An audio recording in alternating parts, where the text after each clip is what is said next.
saw him do it, I was like, I'm gonna ask him about it. I was looking at you were gonna be like, "Can you try one right now?" Oh, that would have. That would have That would been have so good. If they win their next game and I call it, then yeah, that would be what I do.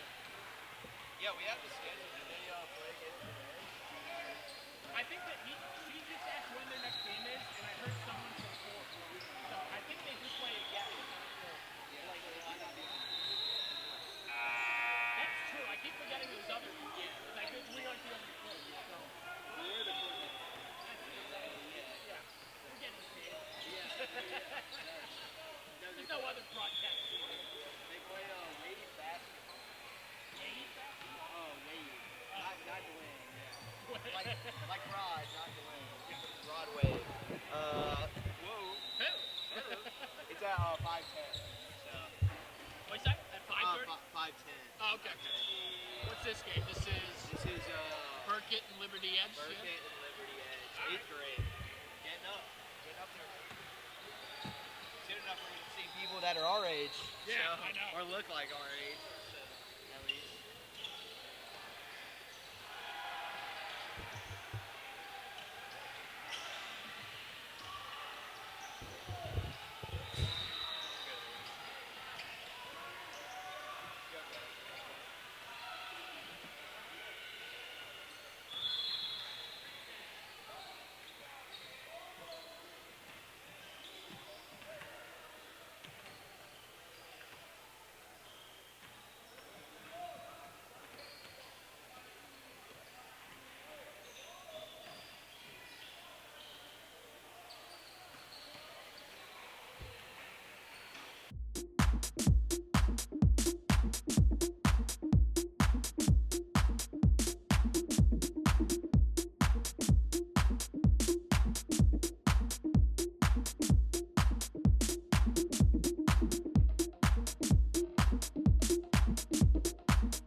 Welcome back for game 3 of today's action so far. Game 4, actually. And it's between Liberty Edge and Burcutt, our first 8th grade game of the day. We've had 3 7th grade matchups, as right there getting started quickly is Jaden Vincent for Burcutt to get the scoring started off right.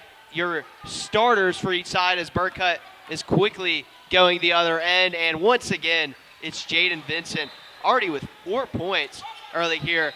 Along with Vincent, starting for Burcutt is Xavier St. Jean, number 15. Number 4, Ryan Fleury. Number 23, Isaiah Lubin, as the miss right there by Liberty Edge. And Burcutt is coming back quickly. We also have number 3, Peterson Vincent, who shoots it right there and drains the triple. Burcutt with an early 7-0 lead, gets another steal and another finish. And we have a quick timeout, a 9-0 scamper by Burcutt to start this game, as we will head to a quick break just a minute in to this one, 9-0 Burcutt.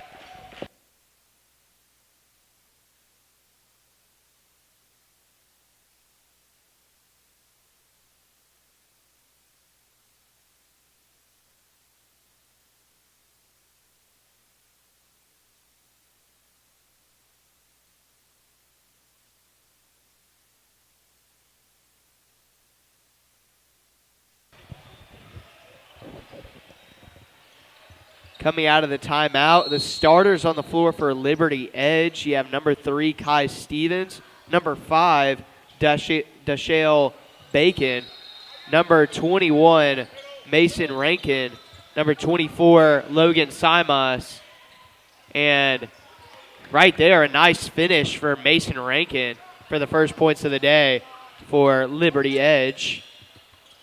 Also on the floor for Liberty Edge is number 14, Lucas Tafumanei. And now swinging it cross court. Trying to drive inside. Vincent can't finish. Rebound by Fleury. Fleury can't finish. Vincent gets it back.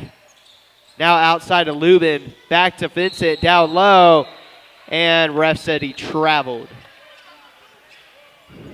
Tried to pump fake and then finish at the hole, but could not keep his feet still. Burcutt still up 9-2, just 2 minutes into this first quarter. Liberty Edge trying all they can to get it down the floor, and an open man down low, but unable to keep his hands on it, Logan Simas. Now the other way, Vincent all the way to the basket. Couldn't finish the first time, got his rebound, and he'll head to the line.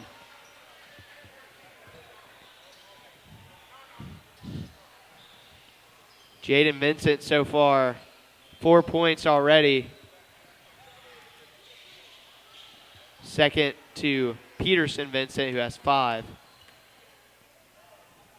First free throws of the day for either team.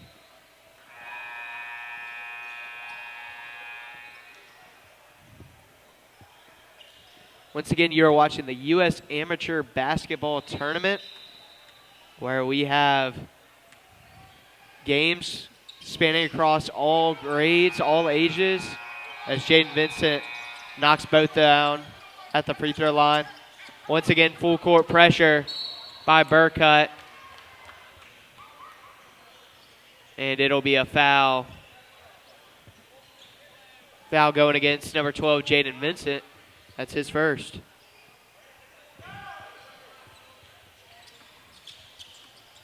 Driving inside and swatted away by Fleury. Able to maintain it and floats it up and in. Second bucket of the day for Mason Rankin. And now driving all the way inside. Vincent can't finish. Rebound, Jaden Vincent. He also can't finish. Liberty Edge throws it away. Lubin and one. Isaiah Lubin.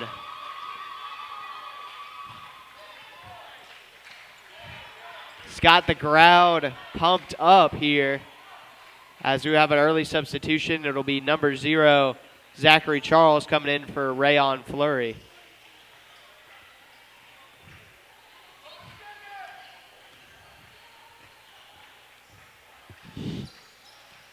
And Lubin, after a couple of rattles, is able to complete the three-point play.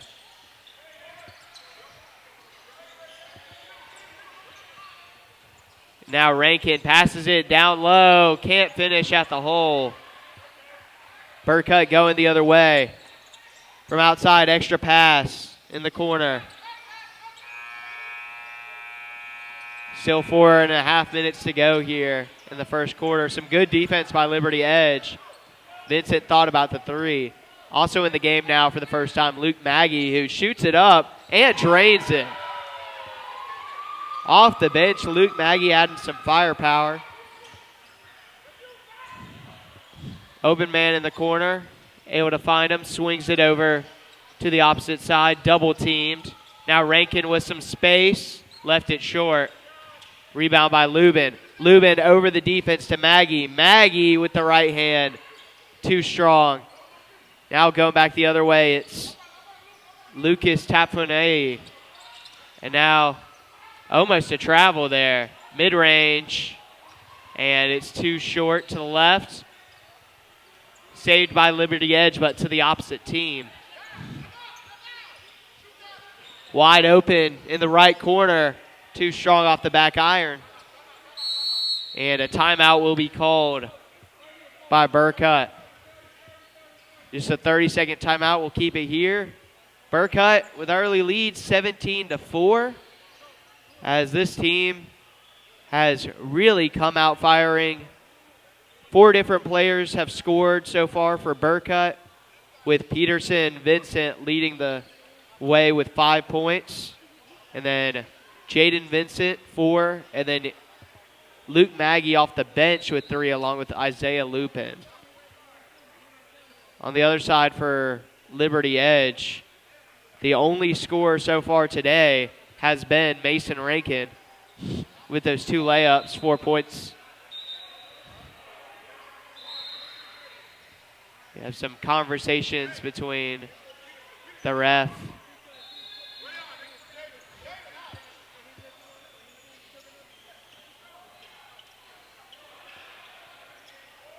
So 17-4 your score, 3:42 to go in the first quarter.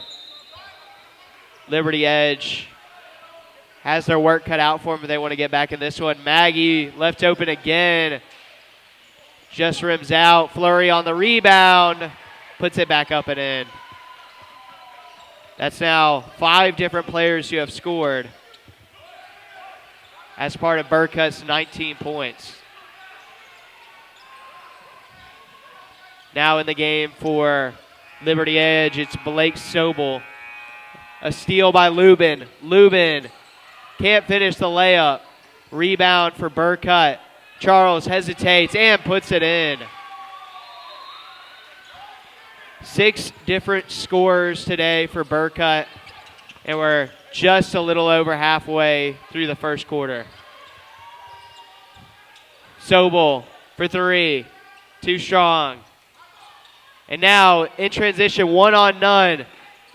Nice pump fake and finish. Xavier St. Jean. First time calling his name. He's now the 7th scorer for Burkett.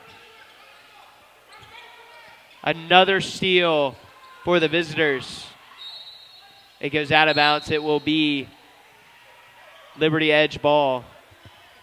23-4. I don't think we'll see any as crazy as what my good friend and other commentator Will Barbera saw to start last game. 28-0 is what Swish Hoops, how far they were able to get in front by the end of the first quarter over Manatee. And another steal for Burkett. Tried to pass it out to Maggie, stolen away by Kai Stevens. Stevens hesitated, can't finish in transition. Good defense by Peterson Valentine. Maggie with it. Valentine in the corner, nobody tracked Maggie, left it short. Liberty Edge lucky right there that Maggie didn't make him pay.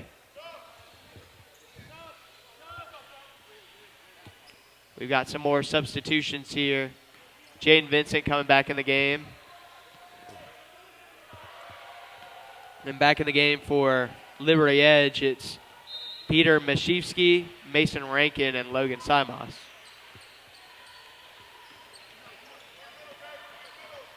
Also in the game now for Liberty Edge, it's Roman Tomasovic. As it's another Liberty Edge turnover. So Burkett up 23-4 with a little under a minute and a half to go in this game. Maggie with it, deep in his own backcourt. In the corner, left it short. Right place, right time. Peterson Vincent cleans up the mess. 7 points on the day now for Vincent. As stolen away, and now Vincent couldn't keep track of the ball. Had a wide open layup. (25-4) your score once again. Blake Soball to pass it in. Soball guarded by Vincent.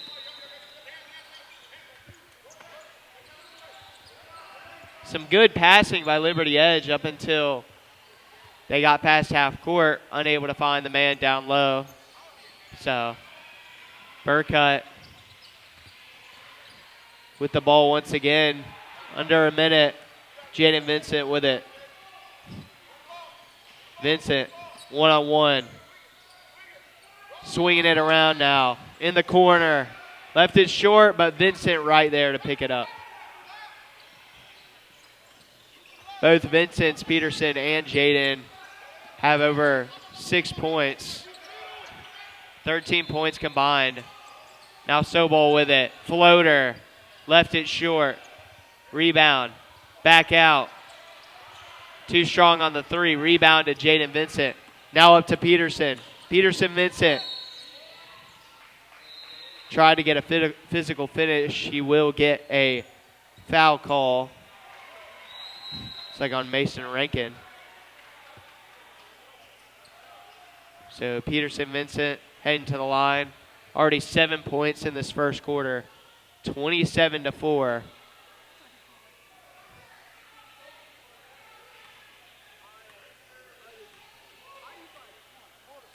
We have seen some very one-sided results so far today, and this one looking like it's going down that path as well. Burkett from the jump has been dominating, and it's not even the end of the first quarter. So 28-4 now after the first made free throw by Vincent. And he goes 2 for 2. 29-4 your score at the end of the first half. Burkett dominating so far by Peterson Vincent, who has 9 points in just 8 minutes. We'll be back in just a second for the second quarter between Burkett and Liberty Edge. You're watching the U.S. Amateur Basketball Tournament.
Back here for the second quarter. Once again, Burcutt playing feisty defense. Liberty Edge able to get a shot off, but Burcutt back in transition off the miss. Jaden Vincent with a sweet finger roll. 31-4, Liberty Edge down by a wide margin. Nice save by Maggie and another steal for Burcutt. Maggie now with it, guarded by Tomasavich. Puts up a wild shot off the backboard, no good. Rankin coming back the other way. Passed it inside.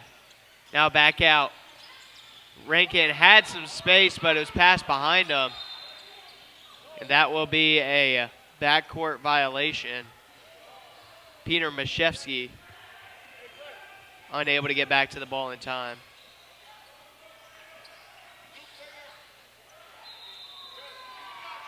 Maggie with it now.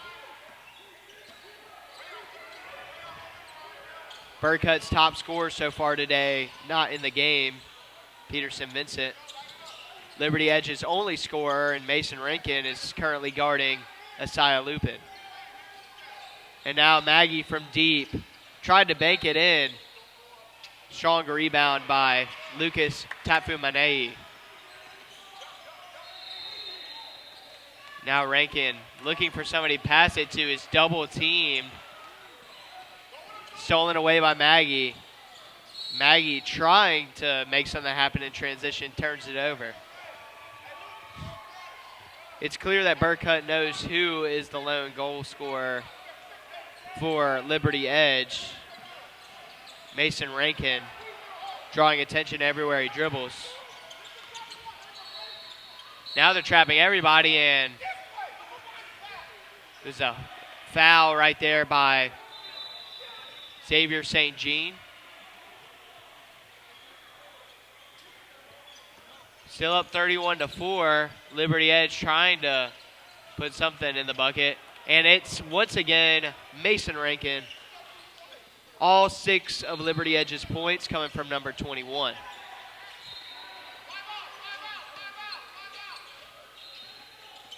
Trying to go to work here. Lubin down low, looking for Flurry. Vincent corrals it.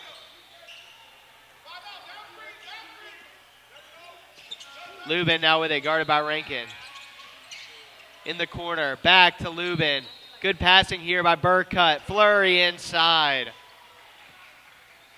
Beautiful basketball by Burcutt. Now a steal by Lubin. Over to St. Jean, middle of the court. St. Jean has 4 now. And another steal for Burcutt. Over to Jaden Vincent, and he floats through the air and finishes home. 10 points on the day for Vincent. And another steal, Maggie. 3 on none. Vincent lays it up and in. An absolute flurry right here by Burcutt, 39-6. And almost another steal there by St. Jean. Now outside and off the fingertips of Armand Jeffrey. Big team substitutions here. Notable coming out of the game for Liberty Edge, their only scorer, Mason Rankin. For Burcutt, who was their top scorer when he went to the bench, now taken by his, I'm assuming his brother, but don't quote me on that. Peterson Vincent has 9 points. Jaden Vincent with 12, both on the floor. And there's a foul on Liberty Edge, excuse me. It'll be Peterson Vincent at the line.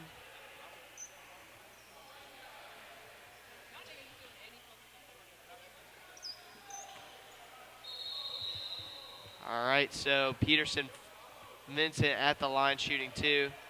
His 3rd and 4th free throws of the day. He is 3 for 3 so far.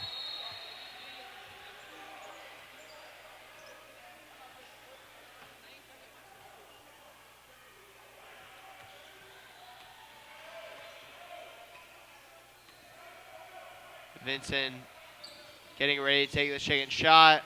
Misses it, but a rebound by Fleury, who puts it back up and in.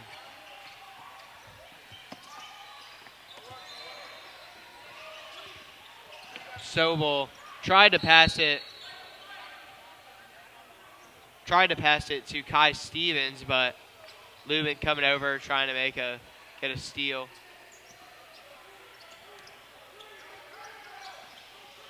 So now down low, knocked out of bounds. It will stay here.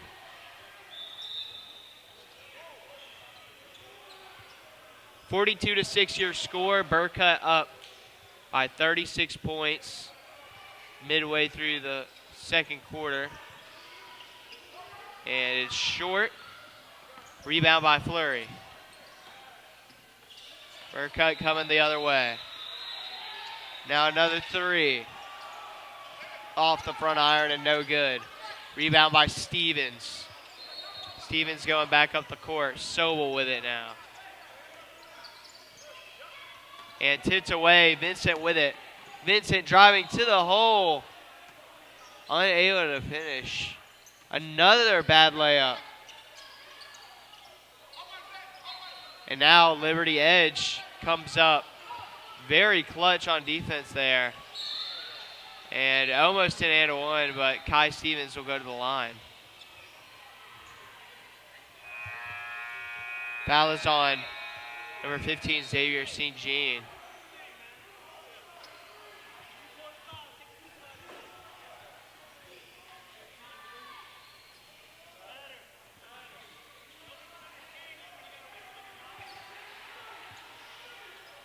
So made the first free throw.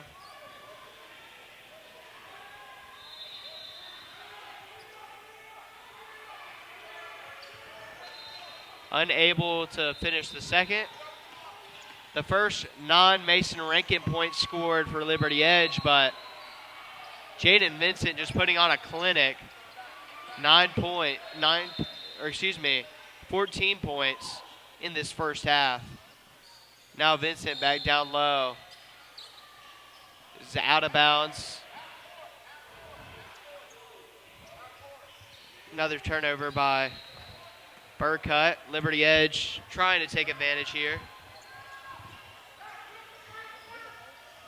Double team. Driving inside, back out, Sobel. Can't hit.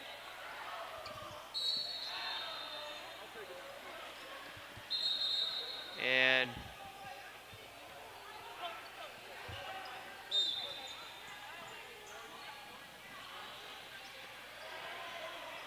it looks like we're going to be having a full timeout here. Liberty Edge going to talk things over.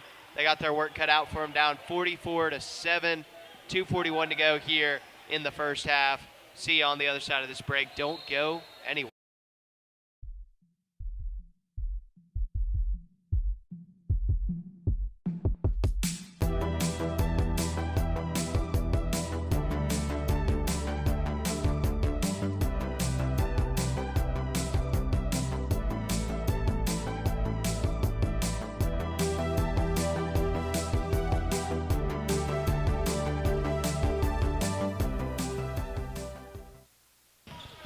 Quickly out of the timeout, Liberty Edge on offense. Trying to get something going. Kai Stevens, air ball is a floater. Gets the rebound, back out. Now putting up another floater. That time it was Tafu Manei. Rebound, though, for Burcutt. And now down low, left wide open. Zachary Charles, his second bucket of the day.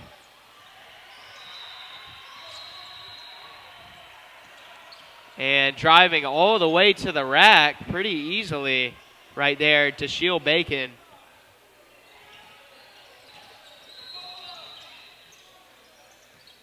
Maggie for three. Too strong. It goes out of bounds. It looks like off Charles, so it'll be Liberty Edge ball.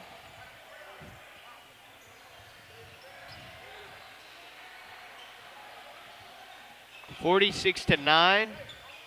Burcutt leads over Liberty Edge. 7 different players have scored for Burcutt so far this game.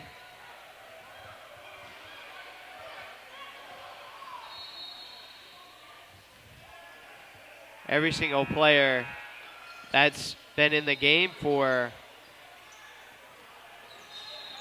Burcutt seems to have been able to find a basket.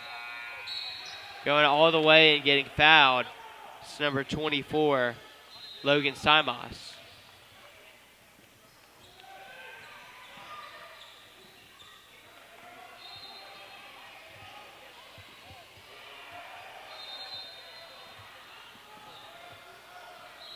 First shot is no good. Does not get the friendly roll. 46-9 once again your score. Burcutt commanding early in this one. Liberty Edge now hits double digits in the point column after that Simos free throw. And shooting it up and making it, Isaiah Lubin.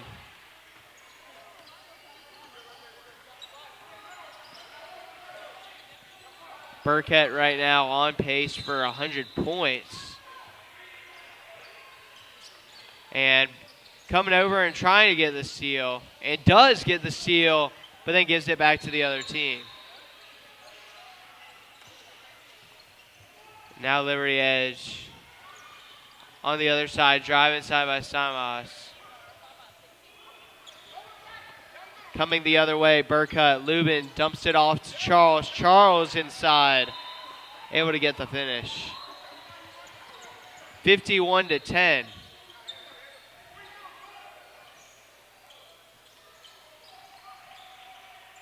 Oh, going inside, not a good idea against this Burcutt front court. And a nice finish right there by Xavier St. Jean.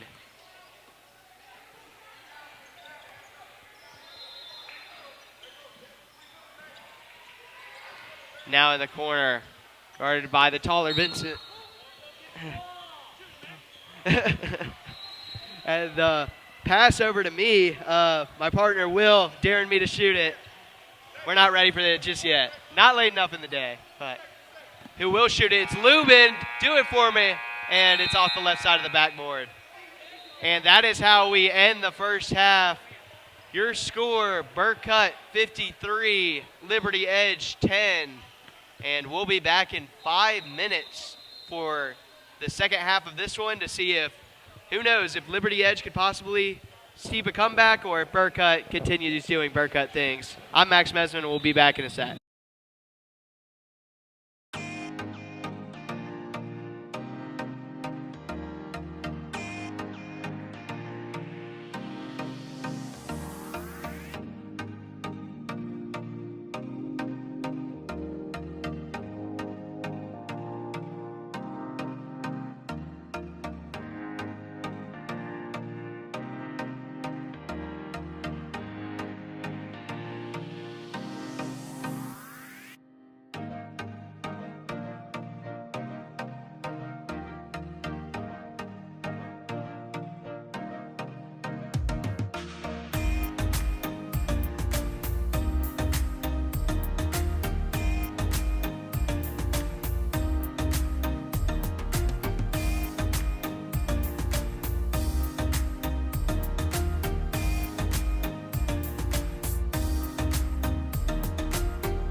start of the second half here between Burkut and Liberty Edge.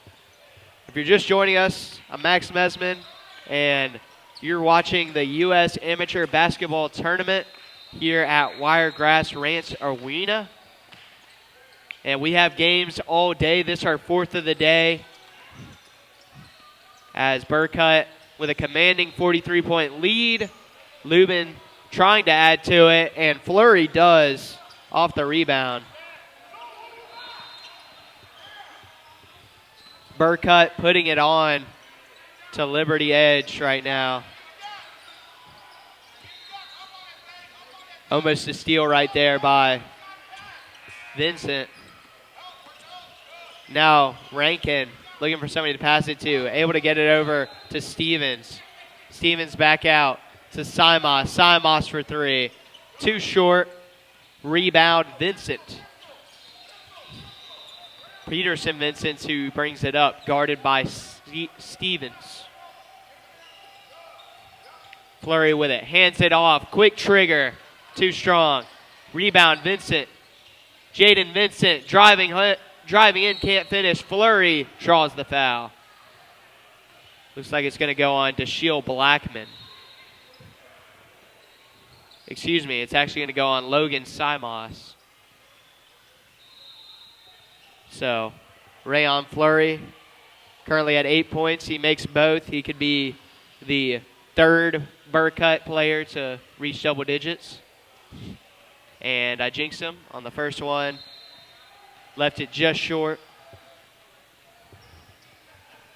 Burkut up by 45 points. Like I said, we have seen a lot of one-sided results, and this one no different, as Fleury misses both.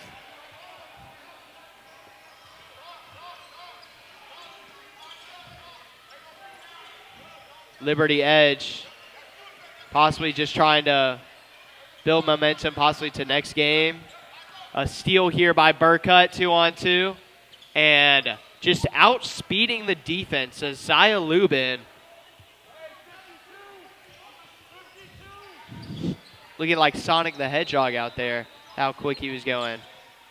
And now Liberty Edge down by 47 points. Rankin, he's had a heck of a day. 9 points so far for number 21 in white. 9 of his team's 13.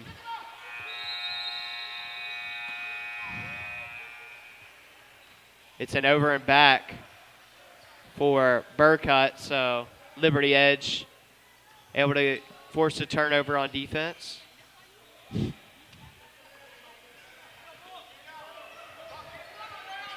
Mason Rankin, one-on-one in the corner. Simos thought about it. Slapped on the arm. Now Rankin had some space, passed it inside. Fighting for the ball. It's DeShiel Bacon.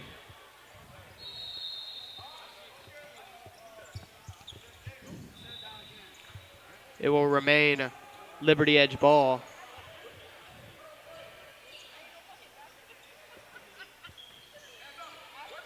And now Stevens with it. He floats it up and in. Kai Stevens with a nice shot. Now Lubin with it.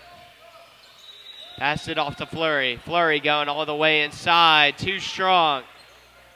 Lubin tried to get the rebound. Ends up in the hands of Charles. Fleury tries again. Can't finish. Liberty Edge the other way. Stevens thought about it. Good fake.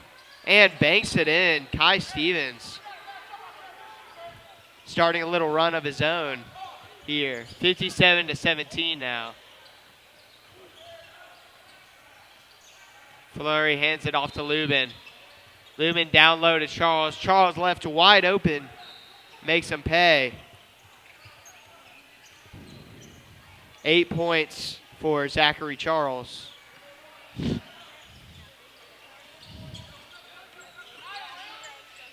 Liberty Edge down by 42. Kai Stevens, or excuse me, that time it was Logan Simos. Drains the corner three. Lubin. Now Maggie receives it back from Fleury. Too strong on the three. Strong rebound by DeShiel Bacon. Mason Rankin passed it off. Driving inside in the corner. Now going baseline. It looked like it was tipped by Fleury. And he gets the rebound.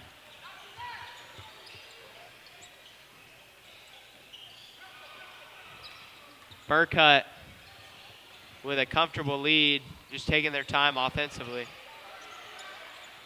Don't need to rush anything. Mid-range spin move, too strong. Everything but the make there for Lubin. Come back the other way, Liberty Edge.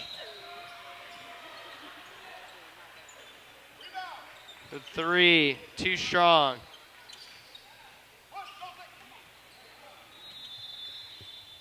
And now St. Jean down the baseline, gets fouled.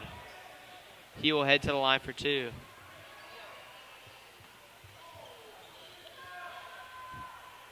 Once again, this is the 8th grade pool matchup between Burkett and Liberty Edge.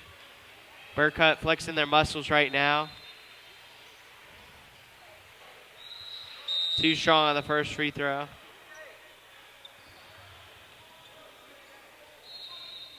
He makes this free throw. It means Burkett has tripled the total points for Liberty Edge.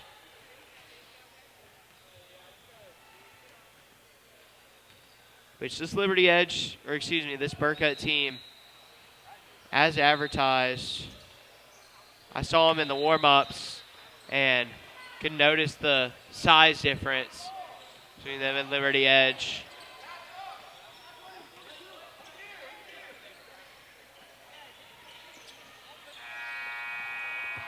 So now pass inside. Bogle able to finish it off the backboard. Sobel's first points of the day.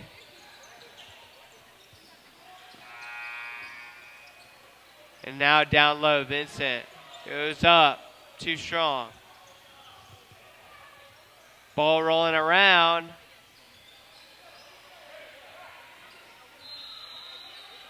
Now St. Jean passes it off to Maggie.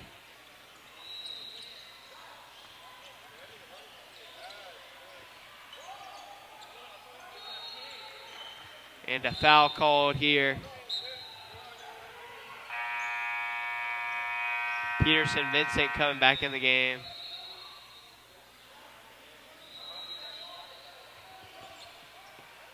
Peterson Vincent coming back in the game for number 15, Xavier St. Brown, or St. John, excuse me.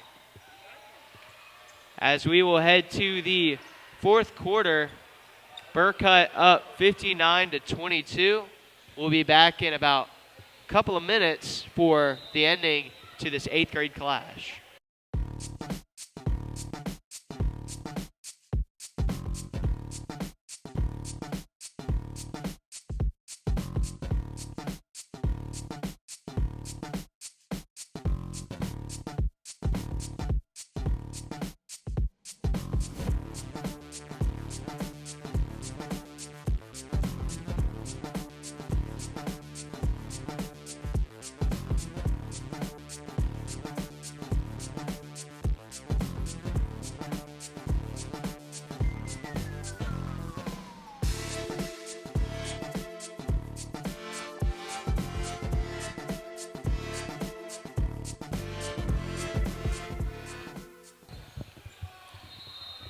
Here for the final 8 minutes of this 8th grade pool matchup between Burkett and Liberty Edge.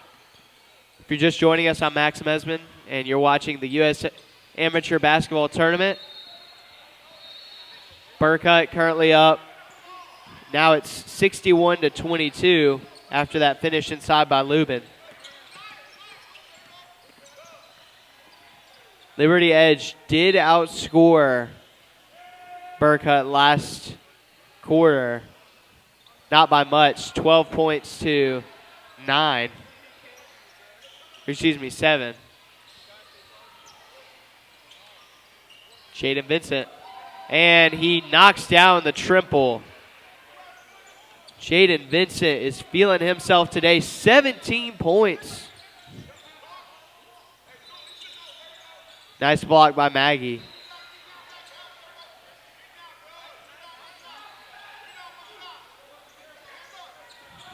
Liberty Edge doing a good job fighting on the offensive boards. After a couple of misses. Then a frustration foul right there by Peterson Vincent.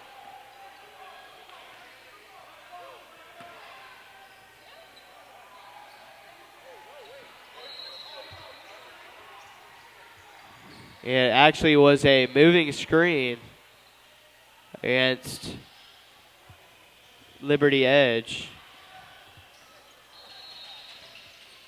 Driving all the way in, Peterson Vincent with the nice finish. He's got 12. Some more full court pressure. A rebound. Now Peterson Vincent gets the finish at the rack. 14 now.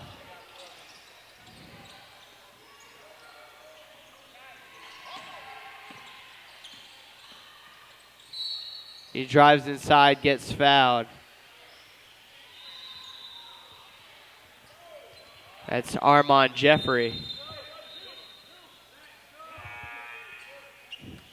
And this will be a shorter quarter once again, so yet to see a full fourth quarter so far today, but still very early. Got games all the way up until 7:15. Sobel for 3, left it short. Rebound by Fleury. Now Peterson Vincent can't finish the layup.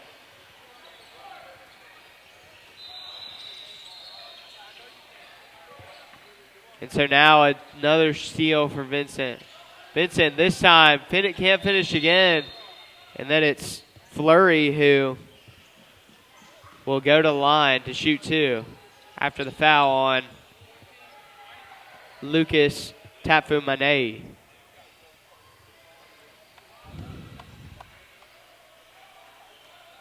Rayon Fleury, 8 points so far today. Makes the first right there.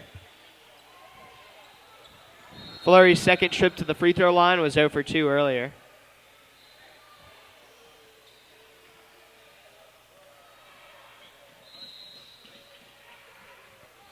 So Fleury trying to go 2 for 2. Rims out. Still at 9 points. Full court pressure by Burkett. And looks like it'll be another line visit for Rayon Fleury. Looks like the foul was on Peter Machewski.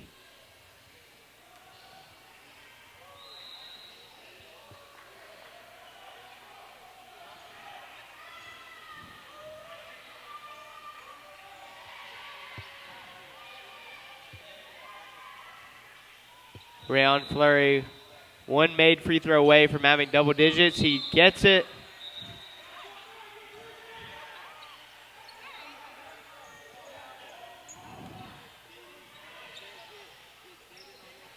Seven different players have scored double digits.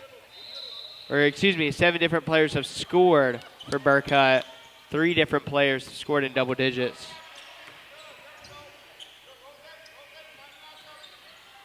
Now going all the way to the hole, gets fouled.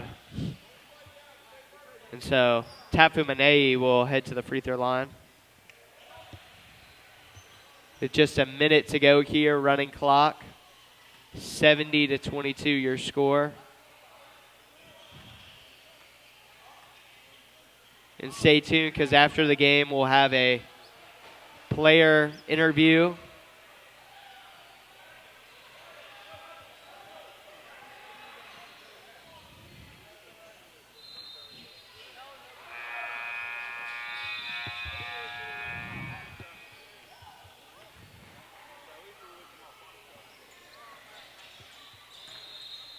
trying to get the rebound off the miss.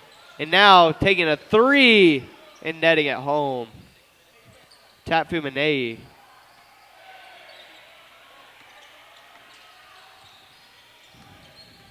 Now Maggie with it.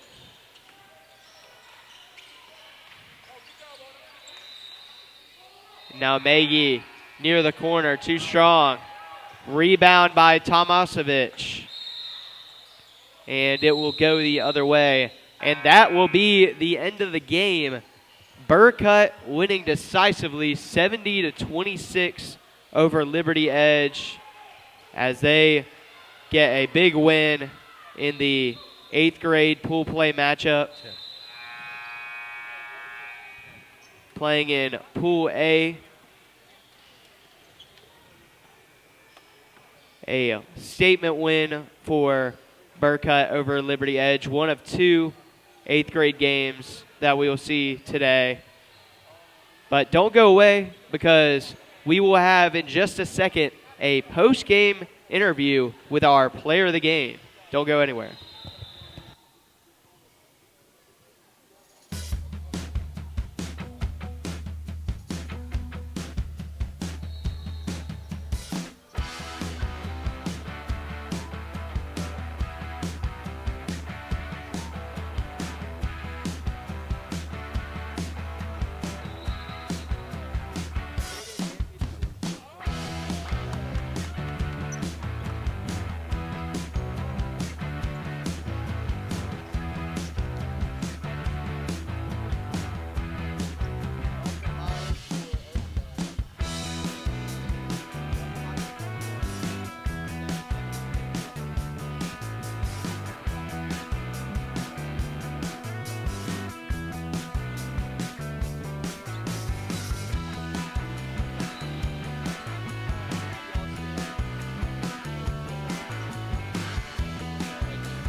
Awesome. Well, one more question before y'all go. I know y'all are brothers. Who's winning in the 1v1s? I'm winning. Is this true? He wins usually, but I win more actually. Okay. I love the humility. Well, we might got to see a 1v1 between the Vincent brothers later. But that's it for me. We'll see y'all in the next game. Appreciate y'all. So, best of luck in upcoming games and shit. So, good job, guys.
We apologize for the delayed start. We are back here, and we have a great matchup for you in another U.S. Amateur Basketball Tournament match, as that one is stolen by number 0. Missed layup attempt there. It is the AEBL Florida 6th up against the G League Hoops 5th here.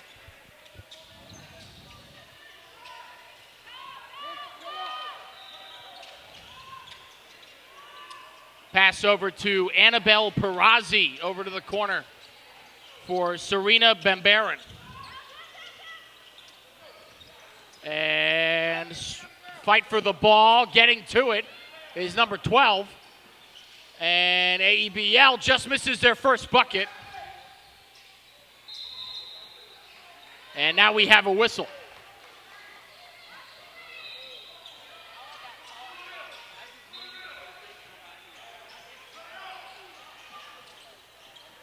Back to action here. Trey ball just misses. Fight for the ball here. AEBL trying to get it. Can't get it back. Kick over to the corner for number 1. Drains the three-pointer. First points of the game. So we do apologize. We're still trying to get our bearings about us here.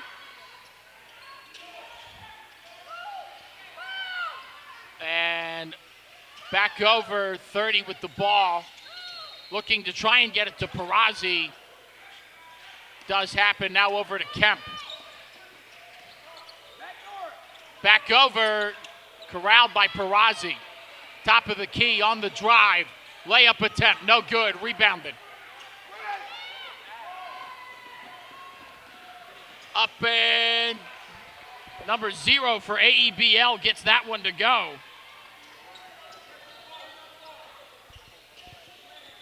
That is Dior Gibson. So it's 5-0. Batted away there. Over to number 24, and now back over to Amaya Golden. Up and good, and we have a timeout. A 7-0 lead for AEBL over the G League. So a quick, as we are 2 minutes into this one, about.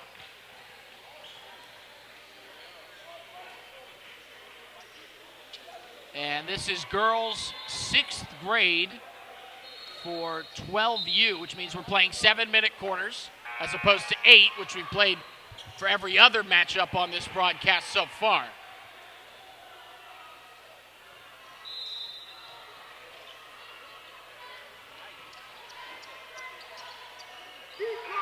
So now here comes number 32, Serena Bambarin, now needs help fighting for the ball, and it's stripped away, but we have a whistle. As it was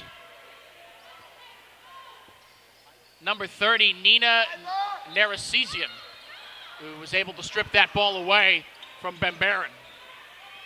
Now in the corner, getting it up to Bambarin, who puts up a shot, no good.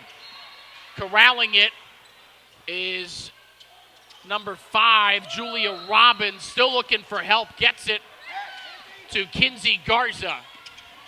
And off of her foot, and she'll just let it roll out of bounds. It will be AEBL ball.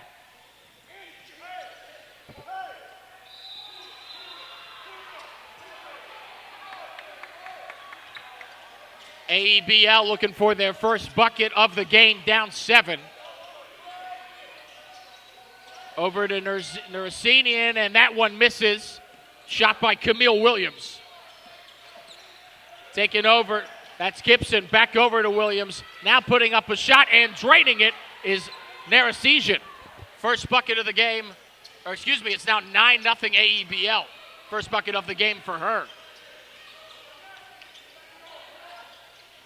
Garza over to Bambarin, tries to get it back, and it's knocked away out of bounds. And now we will have some substitutions. Number 14,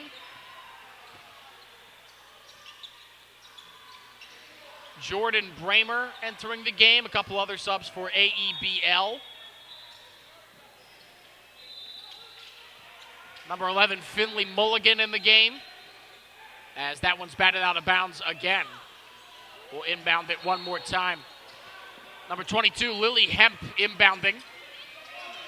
looking for help from someone, throws it up right to Gibson. Takeaway for AEBL. That one over to Edie DiNardio. Back up to Nerzizian. And another bucket. 11-0 run now to start this game. Van Buren working against Gibson. Back over to her after giving it to Garza. Getting triple teamed. Needs help. Fight for the ball. Loose ball on the ground, and there's a whistle.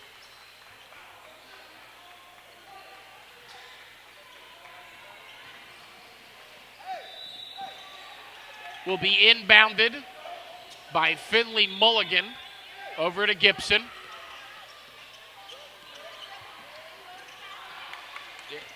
DiNardio working on Van Buren. Gets it to Hemp. Now taking it up over to Garza. Back to Van Buren. And that's going to be a backcourt violation.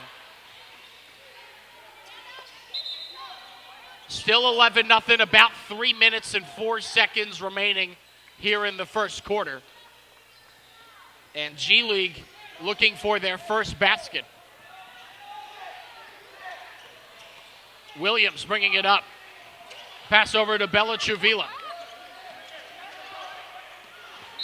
And that's going to be a walk on DiNardo, so a travel. Less than 3 to go now in the first quarter. Still 11-0.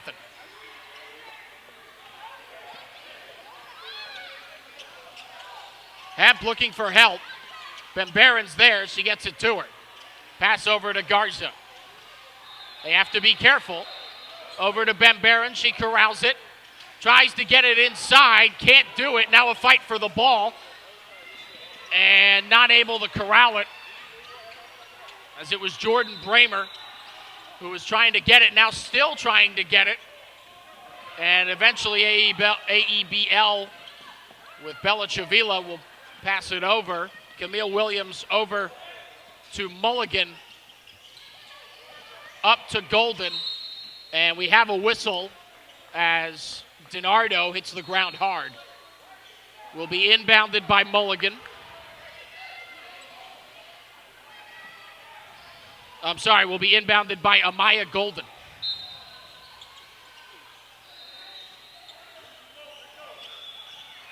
Over to Mulligan, puts up a 2. Gets a big bounce as it was too strong. Now another fight for the ball. And it is Van Buren able to wrestle it away from Camille Williams. And now we're going to have another substitution. Van Buren out. And it is number 20, Emma Bullock, fresh into the game.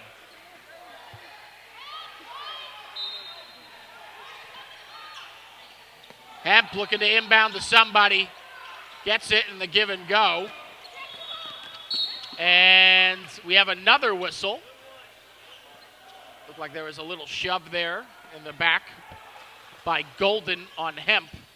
So now Hemp with another inbound. Over to Garza, quickly double teamed. And not able to corral it is Bramer. And now a wide open Williams lays it in. 13-0 with less than 2 to go in the first quarter.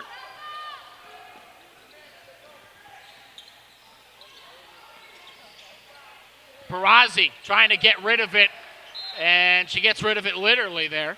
Throws it out of bounds, looking for Jordan Bramer.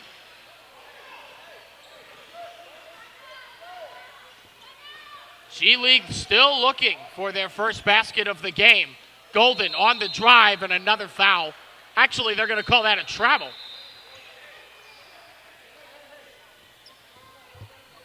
Now Julia Robbins into the game for Jordan Bramer. And bringing it up is Bullock. Over to Hemp. Now cross court to Garza on the drive. Layup attempt, no good, and it will stay with the G League as it was out, last touch by Mulligan. A minute 13 to go in the quarter. Hemp once again inbounding, gets it to Robbins.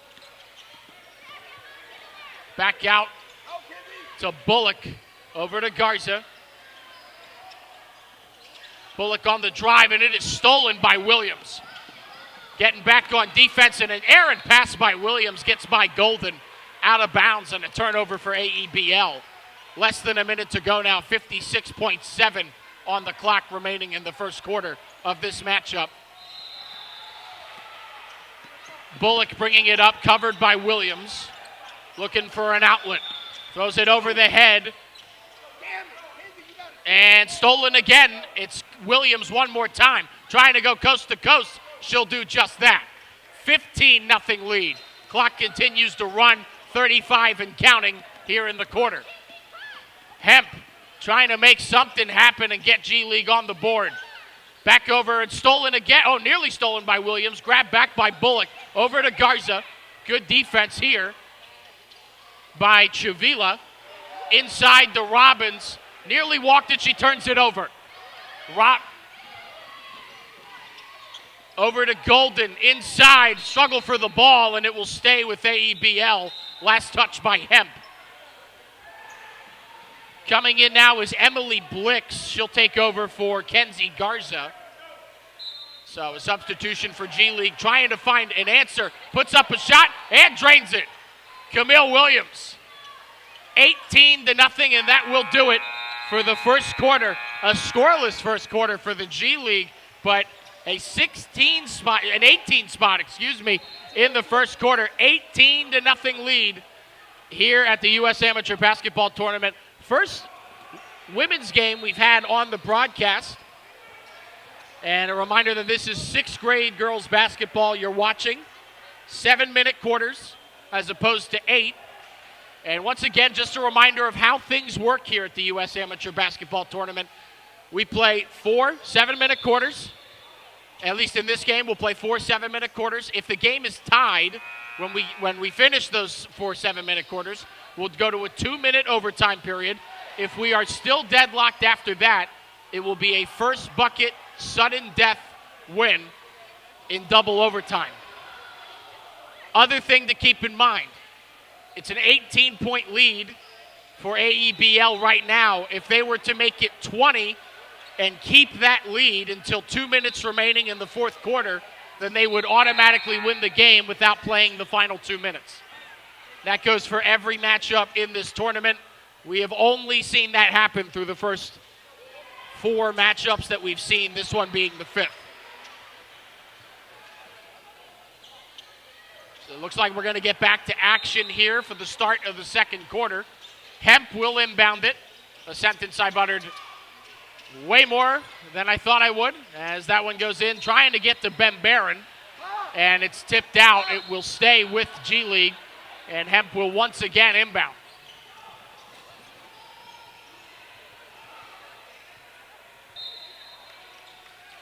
Hemp trying to get it to Ben Barron. She tracks it down and stolen. This time it's Gibson going coast to coast. She'll do just that, and it's a 20-point lead before the G League can score a single basket. Ben Barron working on Golden, trying to find an answer. Pass inside to Hemp. Double team, needs help. Back over to Ben Barron. More of the same. And it is stolen. Stolen by number 24, Mila Michelin. Over to Golden, over to Gibson in the corner. Back inside to Nershijan. And now we have a whistle. That'll be a foul.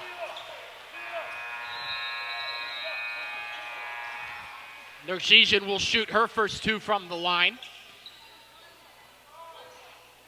She has 2 points so far in this one. First attempt. Gets a friendly roll. It's a 21-0 lead as we get ready for her second. Second one. Just missed off to the right. So 1 of 2, and now another whistle. It will stay with the G League. Oh, it's a timeout, excuse me. So 6 minutes and 7 seconds till halftime here. It's 21-0 as the G League really struggling, looking for their first basket here. About 8 minutes into the contest. Like I said, we play 7-minute quarters in this contest.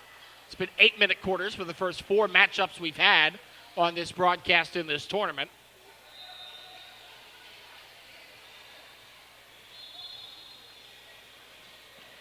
So coaches drawing up some plays, trying to come up with an answer. If you're the G League, trying to keep on keeping on. If you're the AEBL. And it looks like we are at the end of our timeout, and we'll get back to basketball here.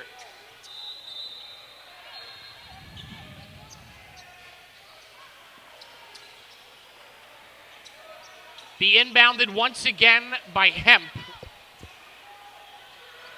Perazzi trying to get open. She'll do that. Give it back to Hemp, who will bring it up. Lily Hemp looking for an answer on the drive. Trying to kick it out to Perazzi. She'll do that. Over to Bembarin. Now to Garza. A fight for the ball. She stays with it. Gets it to Bembarin again with Gibson now deadlocked, and a fight for the ball before we have a whistle.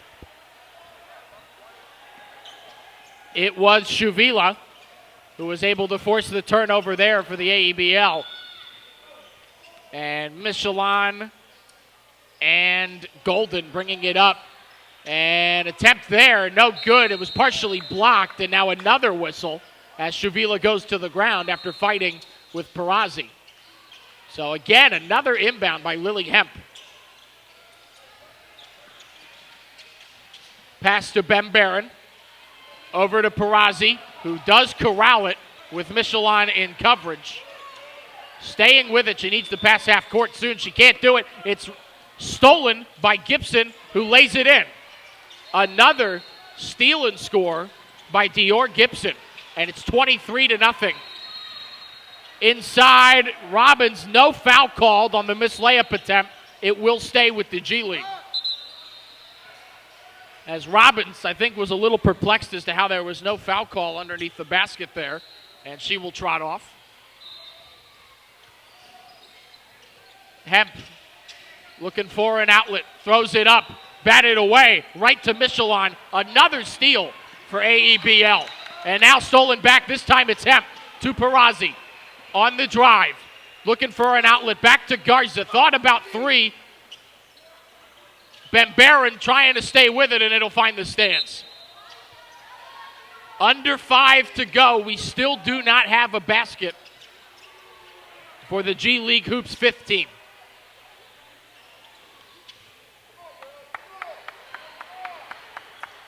Williams will bring it up. Pass over to DiNardo, and now a loose ball. Nershijian and, number 14, Bramer were in the fight for that ball that caused that whistle.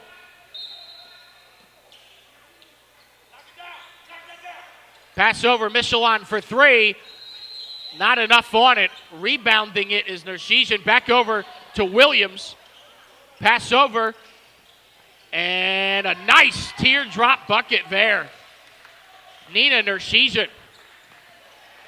Her 4th and 5th points of the game. 25-point lead as we approach the 4-minute mark here in the first half. And Perazzi finally gets the G League on the board. A three-pointer.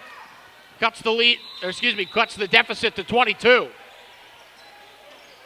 Williams for three. Tried the friendly roll, couldn't get the answer. Hemp bringing it back up court. Working on Williams now. Over to Garza for three. Too strong. Back over, rebounded by Michelin. And Williams right under the basket, misses the cherry pick. Now a fight for the ball. Hemp stays with it. Perazzi, nearly lost it. Gets it to Hemp, almost nearly a backcourt. Hemp over to Perazzi, looking to add to the team total. Under the basket, off the inside. Williams gets the ball And full court press for Bembaron. And that will be a reach-in foul. And we'll have a sub here as Julia Robbins will come in for Lily Hemp, who gets a much-deserved break. 3:15 here in the first half. 25-3 is the score. Michelin inbounds. Williams. Over and draining the three-point attempt is Edie DiNardo. Her first points of the game. 27-3 with 3 left in the half.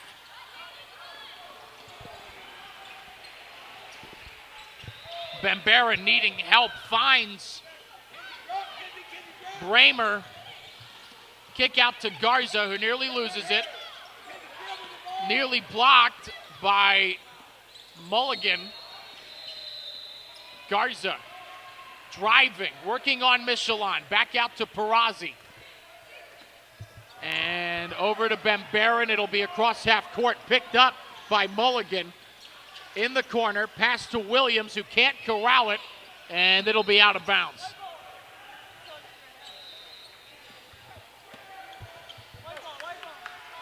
Still 27-3, 2:22 remaining, and it'll be inbounded. Nora Eck will inbound it. She'll get it to Bembaron. Back to Eck.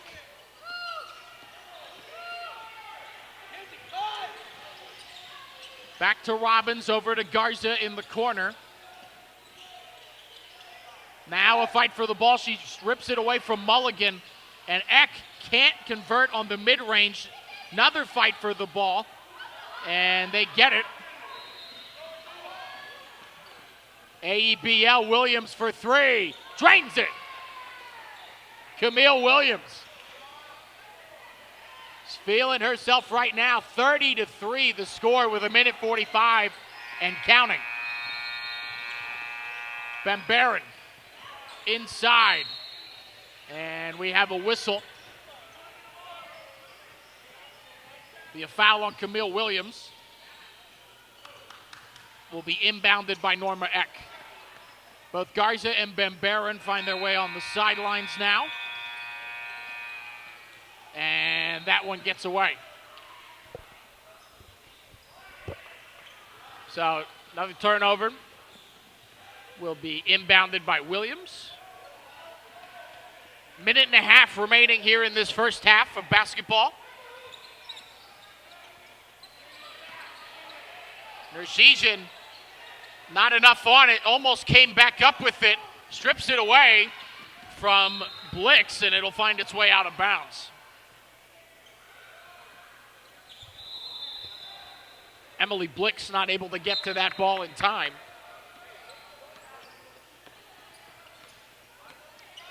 Williams coming up court, mid-range, pull-up. Off the mark, that'll find its way out of bounds. A little over a minute remaining, 1:05 to be exact.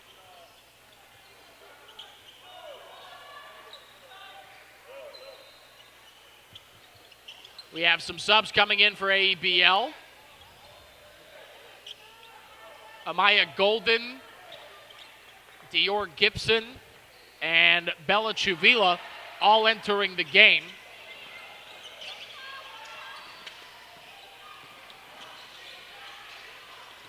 And a steal there. It's Chuvila over to Gibson. Easy layup. They've had several fast break buckets at this point. And it's led to where we are on the scoreboard, 32-3 with 42 and counting. And not able to corral that one is Eck. 38.1 now. AEBL basketball. Golden coming up. Give to Chuvila on the drive. Layup is good. Bella Chuvila on the board for the first time in this half. It's 34-3. Blix over to Eck. Eck trying to get around Gibson and can't do it while staying in bounds. We have another whistle. 11.9 remaining here in the half.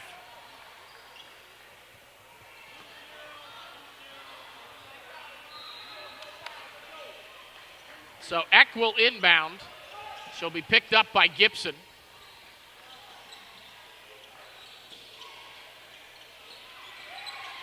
Blix looking for an outlet. Gets it back to Eck, and it goes out of bounds again. Another turnover for the G League Hoops fifth. 7.2 seconds remaining till half. Pass over. Inside. Gibson back out with 2 seconds. Chavila can't nail the three, and that'll do it for the first half here. But it is a runaway first half, at least to this point. 34-3, AEBL is beating the G League Hoops fifth team. We'll take a 5-minute halftime break, and we'll be right back for the second half right here on Falkenberg Productions.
Back here for the start of the second half.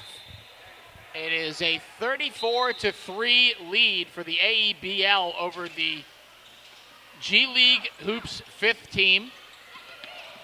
And we are underway here as that is a steal immediately by Camille Williams, taking the ball from Annabelle Perazzi over to Dior Gibson. And a nice bucket there. Mila Michelon. First bucket of the second half for AEBL. It's 36-3. And Ben Barron finds Perazzi being picked up by Michelon. Perazzi needs help, needs an outlet, falling to the ground, finds Ben Barron, being guarded by Williams. Over to Hemp. Floats it up, and we have a whistle as the layup attempt is no good. So Hemp will go to the line. She'll shoot 2. First free throw attempts of the ball game for her.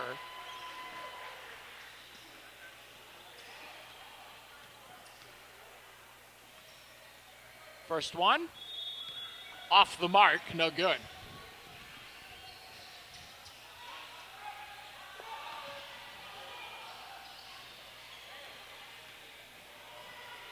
Second attempt, drains it.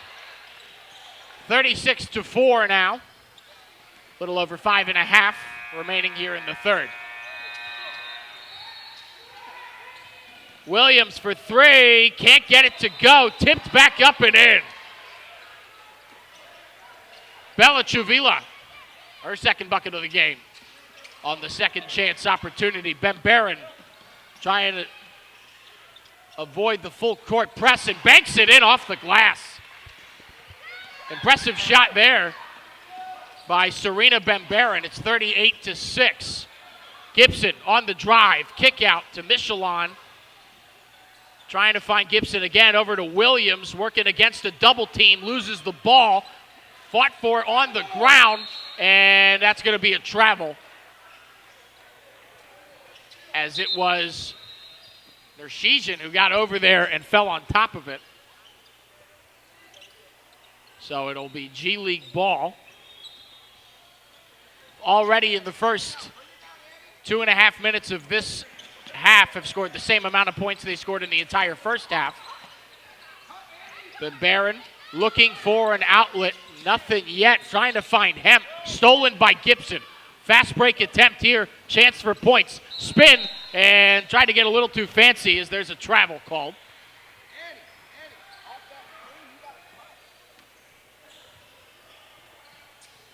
So G League ball once again.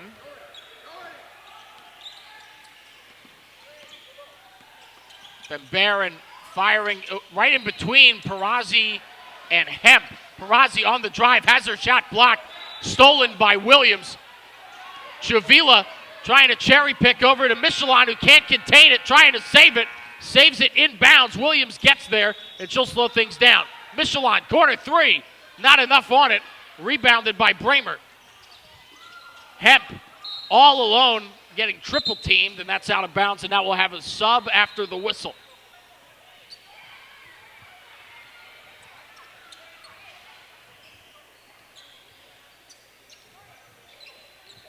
Ben Barron will bring it up. Perazzi will be substituted with,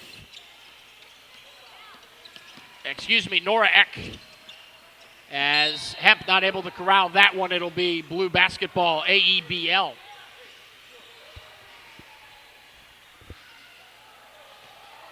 Gibson will bring it up. Pass to Juvila. Down low to Nersesian. Puts it up and in. Playing bully ball is Nina Nersesian. Pass inside. Bramer trying to corral it and can't do it. 2.5 minutes remaining here in the third quarter. It's 40-6. Substitutions coming in for AEBL now. Amaya Golden, Finley Mulligan.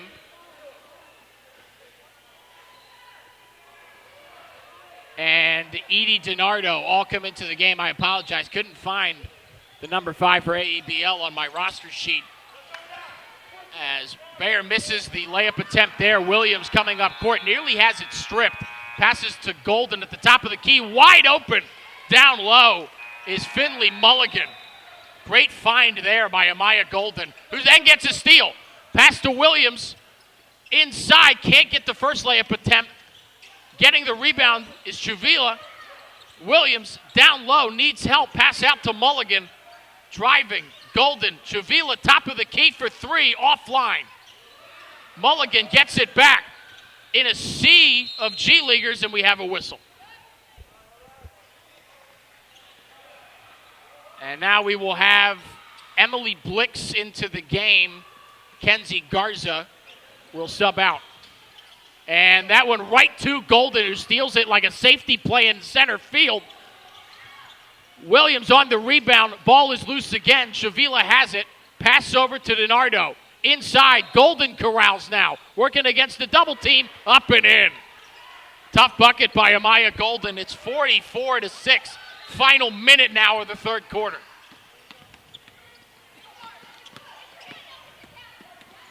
Amp working on Golden. Can't find anywhere to go. Pass inside, and we have a whistle. And it'll be G League ball. 36.1 seconds remaining.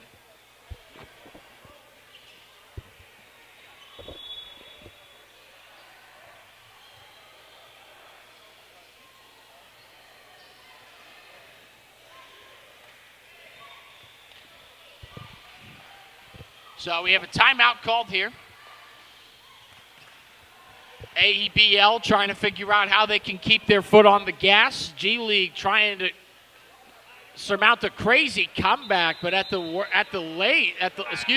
least, just try and make this a basketball game. A 38-point lead with a little over 35 seconds remaining here in the third quarter. Again, another reminder that it's a 7-minute fourth quarter, but if the lead maintains and is 20 or more when we get to 2 minutes left in the game, then the game will just end there. Clock winding down, 30 seconds remaining. Golden gets another steal. Now pass over, and DiNardo not good there. Mulligan gets her own rebound. Back to Williams, mid-range, drains it. Camille Williams has had herself a heck of a ball game to this point. It's a 40-point lead for AEBL. 10 seconds remaining here in the third. Pass over to Hemp. Mid-range pull-up won't go. Golden, rebound with 2, with 1. Williams wasn't looking at the shot clock.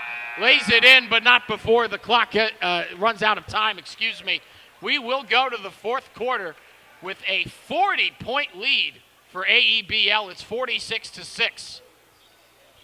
Final 7, but more realistically, final 5 coming up here in just a few minutes. And, don't have the statistics directly in front of me. Be excited to let you guys know what they are once this one concludes. But I'd have to imagine Camille Williams is the leading scorer with everything that she's done for AEBL in this contest.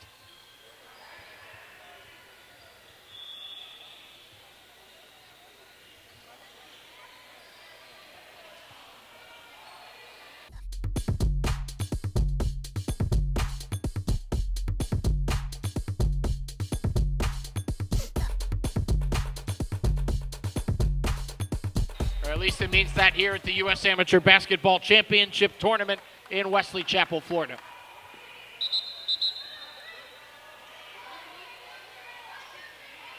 Really great fun event they have going on here today.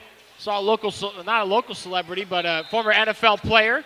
Any Philadelphia Eagles fans out there watching might know the name Trey Burton. He's in the building watching his family compete in today's tournament as we get started with the fourth quarter here. Hemp on the inbound over to Perazzi. Back to Hemp, stolen by Golden. Fast break to the rim. Layup is good. Amaya Golden also having herself a game. Ben Barron now bringing the ball up for the G League. Over to Perazzi, trying to find Robbins. Can't get it to go, but she's fouled in the movement.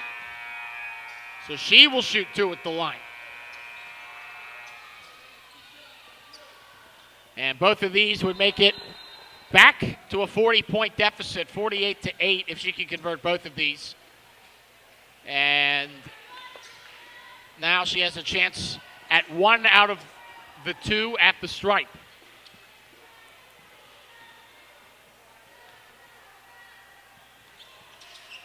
Drains the second. 48-7 now with less than 6. Williams up to Denardio. Air balls on the mid-range, but put back up and in by Chuvila, who's also had herself a heck of a game, and especially a heck of a second half so far. 50-7. 5.5. Hemp way over to Perazzi, has it tipped by Chuvila. Over to Max Mesman. Second basketball that's found their way to Max Mesman. He thought about putting up a shot. He just knew it would be an air ball, folks. At 5:20 remaining. And now we're going to have some subs for AEBL. Dior Gibson, Nina Nershizian, and Mila Michelon back in. Camille Williams and Amaya Golden all will take a seat as that one gets over and out of bounds.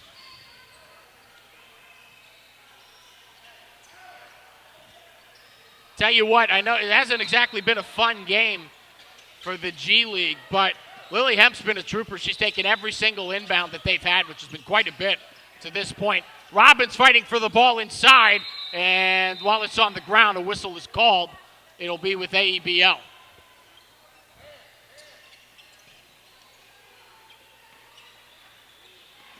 Four and a half minutes and counting.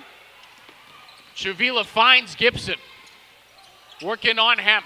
Over to Chuvila at the top of the key, working on Garza.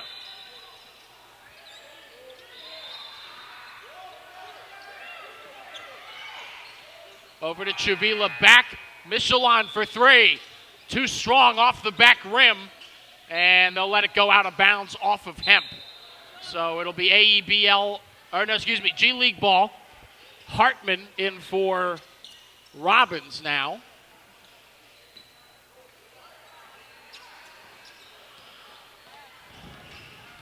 Ben Barron, top of the key. Over to Perazzi. Back to Ben Barron. Thought about 3, decided against it. And now Ben Barron leading the other way. It's going to lead to a steal for Gibson. Fast break layup. No good. Too strong. Mulligan can't convert either, and another whistle. And that's going to be on Ben Barron, which means Mulligan will shoot 2 at the free throw line. First one for Finley Mulligan. Almost gets a friendly roll, but doesn't. Norma Eck will come in for Annabelle Perazzi.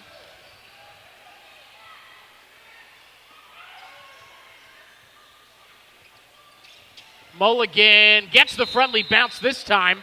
1 of 2 there. And it is now 51-7. Less than a minute to go now.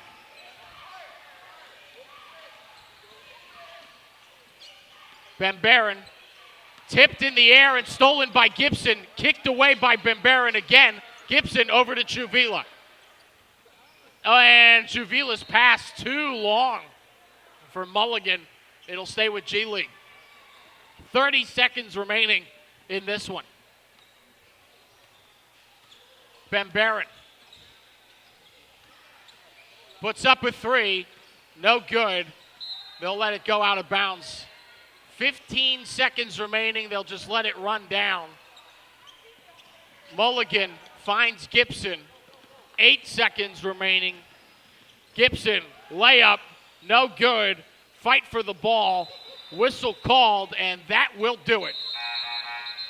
Game over, 51-7. AEBL with a thrashing of the G League Hoops 5th team here at the U.S. Amateur Basketball Tournament. We will have an interview for you here shortly, but another absolute blowout here from this tournament. So we take a look at the schedule to let you know what's coming up next. At 2:50, we're going to have the boys' 4th grade Pool A game where Ball for Christ will take on Treasure Coast Titans. And you guys know the drill by this point. Max Mesman will be on the call for that one, and I'll be back for the game after that. We'll be right back with an interview here shortly, and we'll see you then for the next matchup.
It's Camille Williams, right, is your name? Gotcha, just making sure.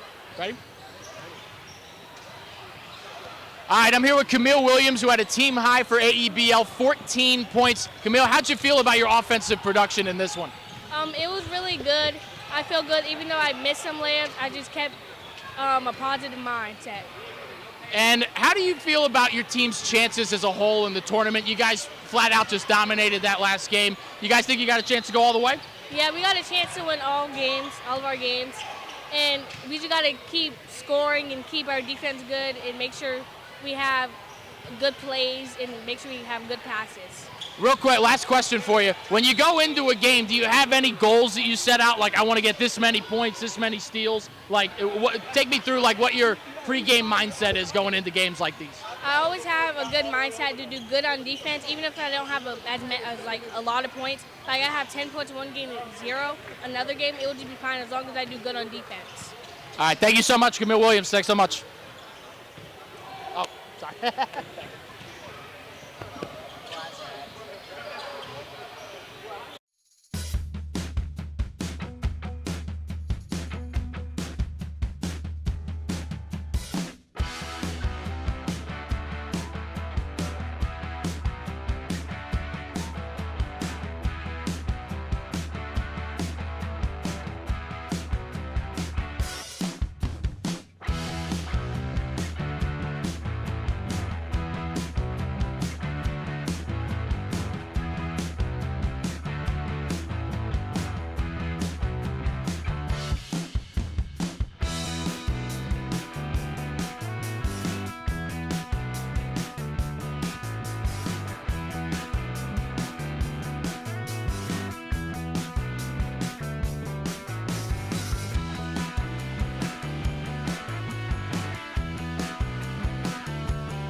And welcome back, ladies and gentlemen, to our 6th game of the day between the Ball for Christ and the Treasure Coast Titans.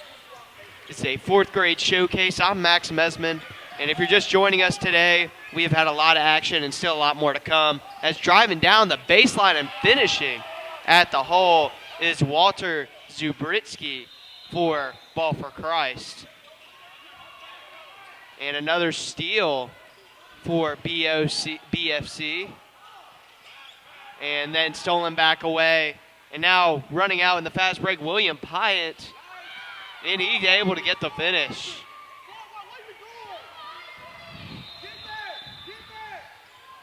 A lot of the games so far today have been one-sided.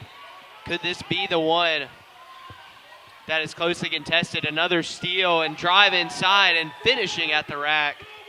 William Pyatt for the 2nd time.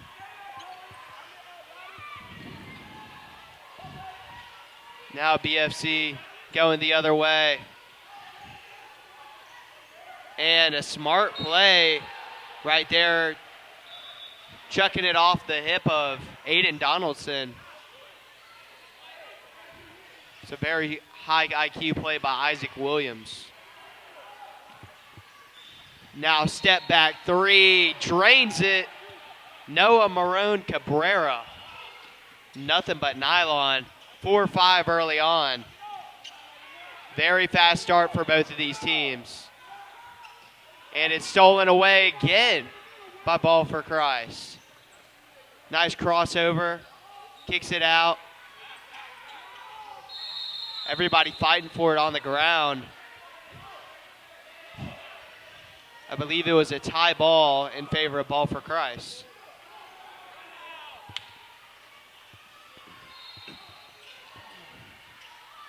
And trying to pass it out, and William Pyatt attempted to steal it away.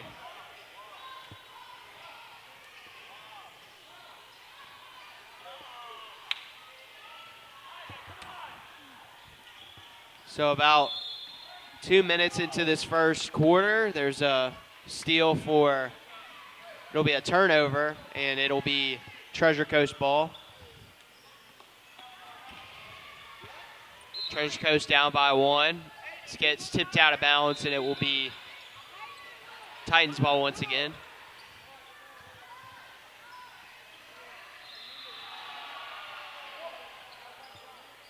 Each of these teams playing on this court for the first time today. The youngest age group we've seen so far. And thought about the 3, and now driving baseline and knocking it down. Sweet stop and pop right there for number 30, Dallas Etienne. And now going the other way, trying to do a Euro. And able to draw a charge. Coach is hyped up. It's number 10, Aiden Donaldson.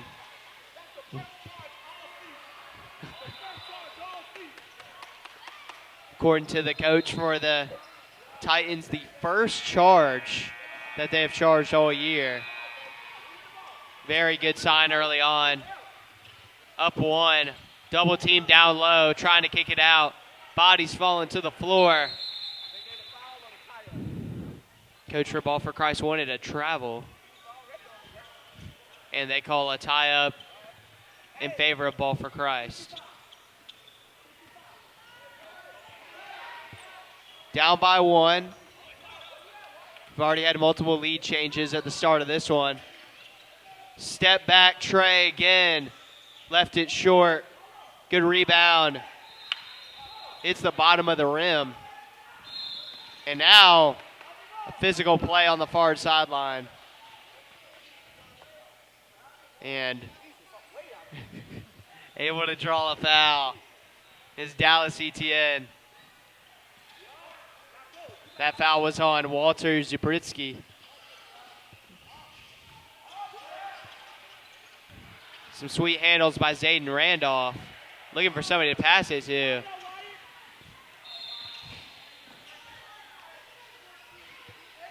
An attempted steal right there by Ball for Christ, and it results in a foul on Bentley Scholes for the Titans. Almost a backcourt right there on Cabrera. And now another foul. Once again on the Titans. And now wide open from the far side of the court. Just short, good rebound. Can't put it back up and in. Now coming back the other way. It's stolen by Cabrera, who passes it up to Eli Morales. And now thought about the three once again. Going down low, and one. That's number 22, Elijah Joseph, with the strong finish. 6-7 your score right now between Ball for Christ and the Treasure Coast Titans. Able to complete the three-point play. So now it's 6-8. Or as of, according to the scoreboard, 6-1, but 6-8 your score.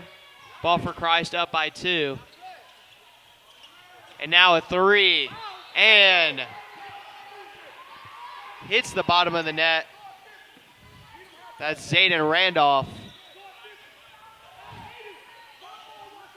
These teams going back and forth early on. A pass directly to the other team, and then steals it away himself. Cabrera driving inside, floater. Draws the foul.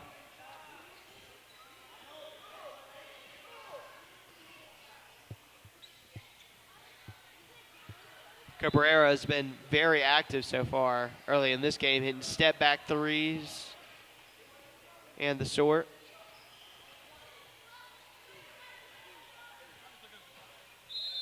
Short on the first free throw. Coming into the game for the Titans is number 4, Mason Patel, as well as number 33, Bakari Williams. On the other side for Ball for Christ, it's number 33, Azion Williams coming in.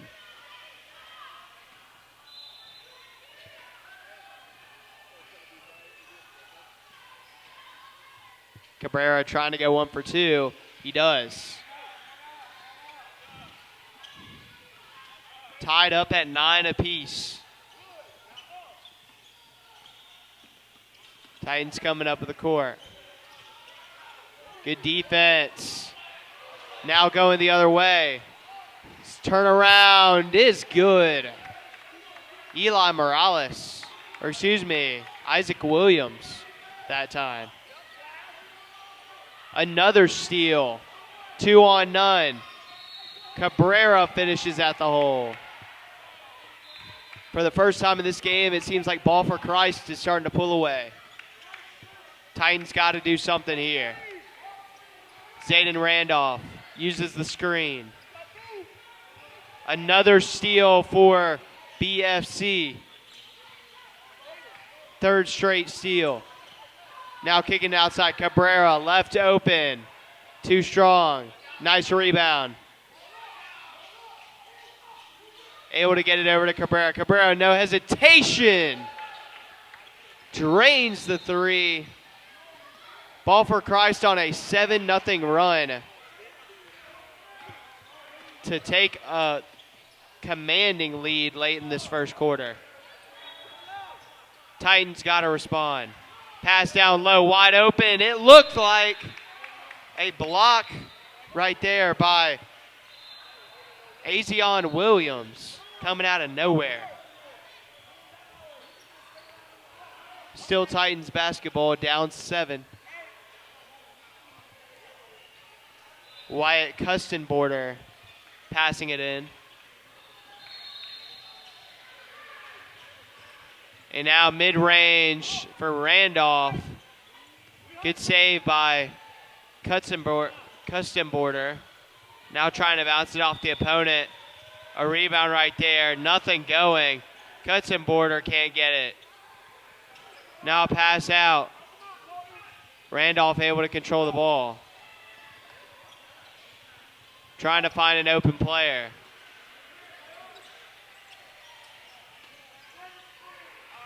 Down low. Good defense here by Ball for Christ. Now a mid-range. Randall. Can't make it. It rolls out of bounds. It will be Ball for Christ ball. Lots of chances right there for the Titans on that long possession. Just could not finish. And now Isaac Williams driving to the basket and getting it to fall.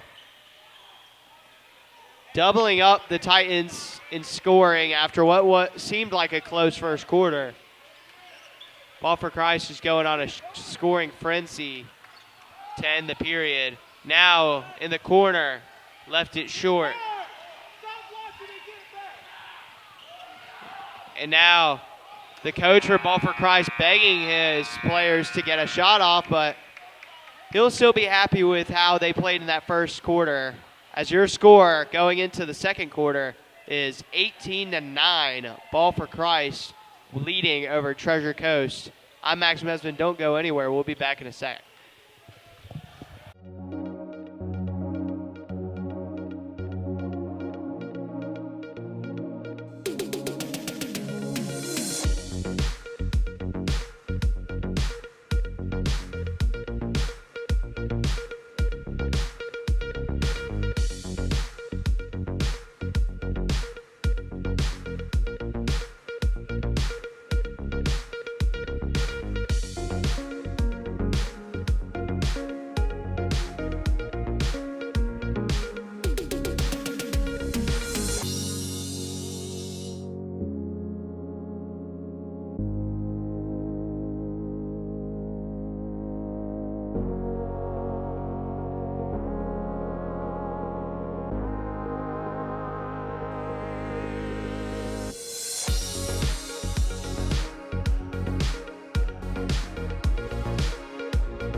Back here at the start of the second quarter, the Treasure Coast Titans trail Ball for Christ, 18-9.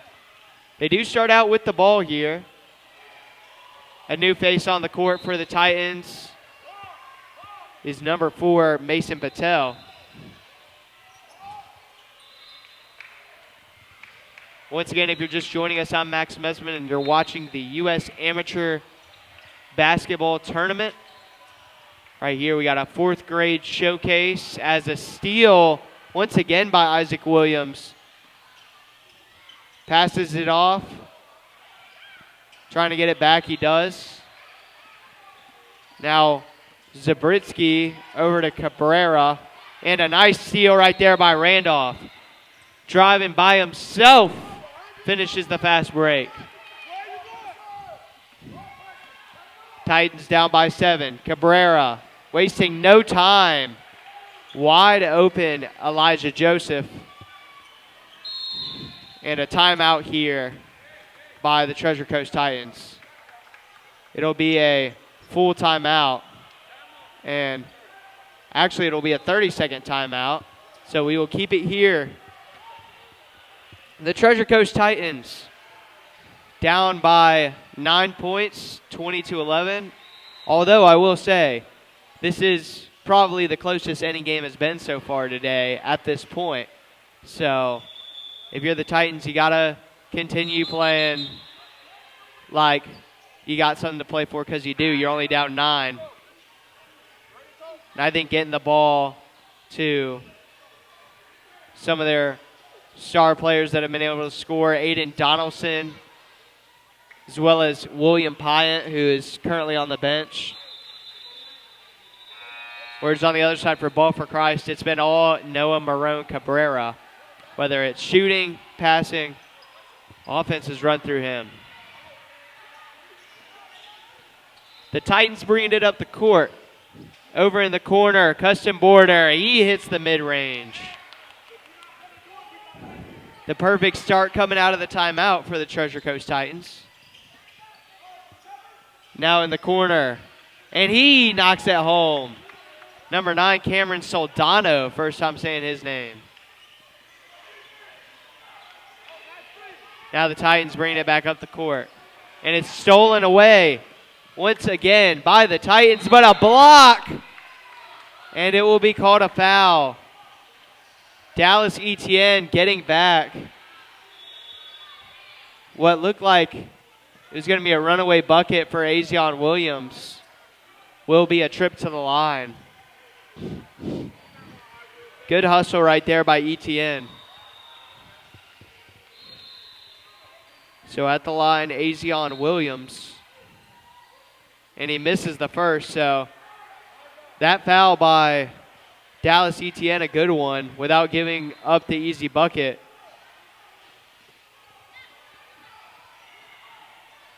Azion Williams trying to avoid coming away from the free throw line empty-handed. He able to make 1 for 2. So the first double-digit lead of the game. Ball for Christ, starting to pull away.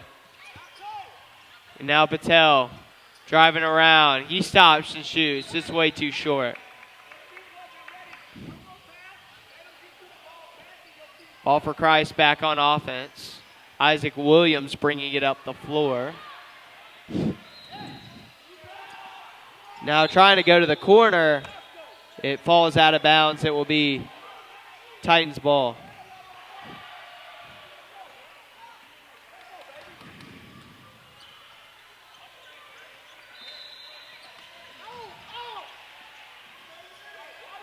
And now a tied ball right there. Good defense by Elijah Joseph on Dallas Etienne. Ball for Christ still up by 10. Cabrera subbing in for Walter Zubritsky.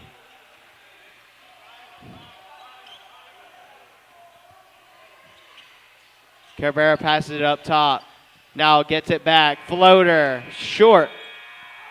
Strong rebound by Aiden Donaldson. Now Patel trying to track the ball down. Goes out of bounds.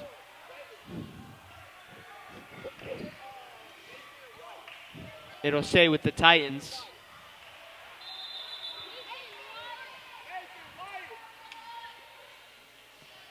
Substitutions for the Titans. Number 5, Zayden Randolph, and number 1, William Pyatt coming into the game.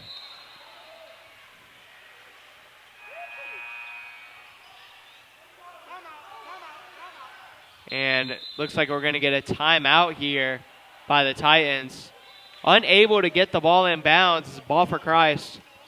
Playing really good defense. We'll be right back after this quick timeout commercial break. You're watching the U.S. Amateur Basketball Tournament here on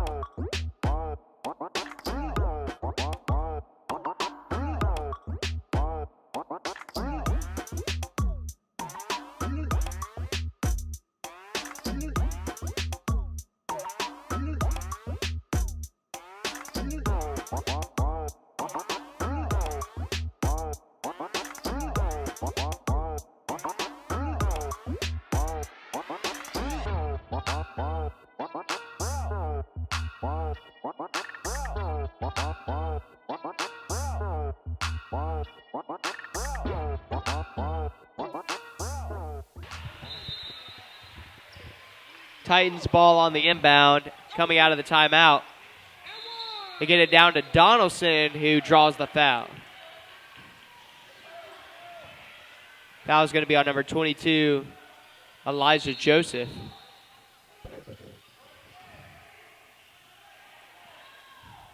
Aiden Donaldson at the free throw line. Super high arcing shot off the backboard, and then the bank is open on a Saturday.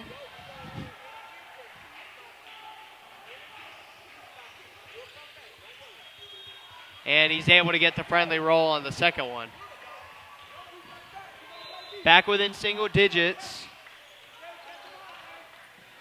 Ball for Christ trying to keep the foot on the gas. Driving inside. Unable to get it off the rim. Nice hustle for the rebound. It'll be a tie ball. Possession arrow in favor of the Titans. So far so good after the timeout for Treasure Coast.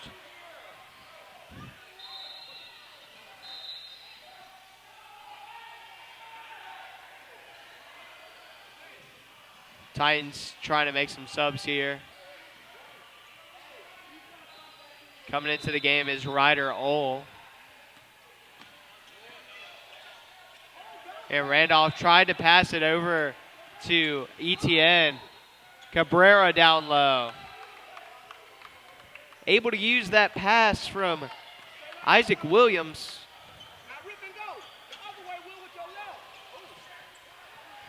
Now in the corner, Will Pyatt. He knocks down the mid-range. Pyatt picking it up where he left off at the start of the game. Cabrera down low in the corner.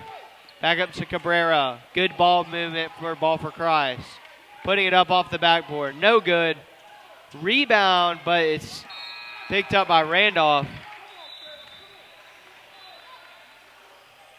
And another foul on Elijah Joseph for Ball for Christ. He's got to be careful.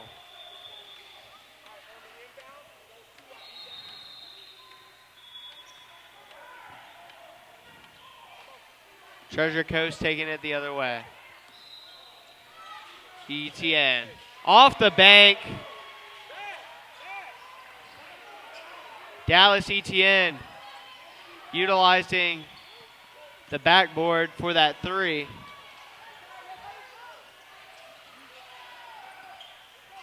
So now the Titans within 5. The closest they've had it in a long time.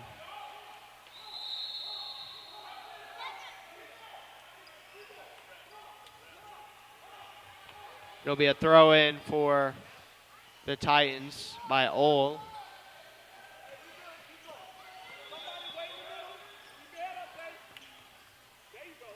And it'll be Randolph driving down and getting the floater to go off the backboard.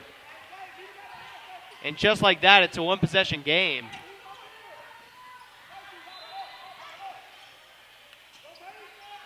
Cabrera, no hesitation. Too strong. Rebound. Taken by Isaac Williams. Now putting up their mid-range. They get it to fall. It'll go out of bounds. It'll remain Ball for Christ ball. Stepping into the game for Ball for Christ, it'll be Theodore Buchanan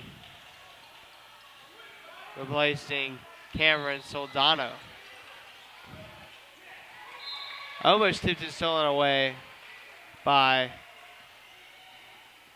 Treasure Coast.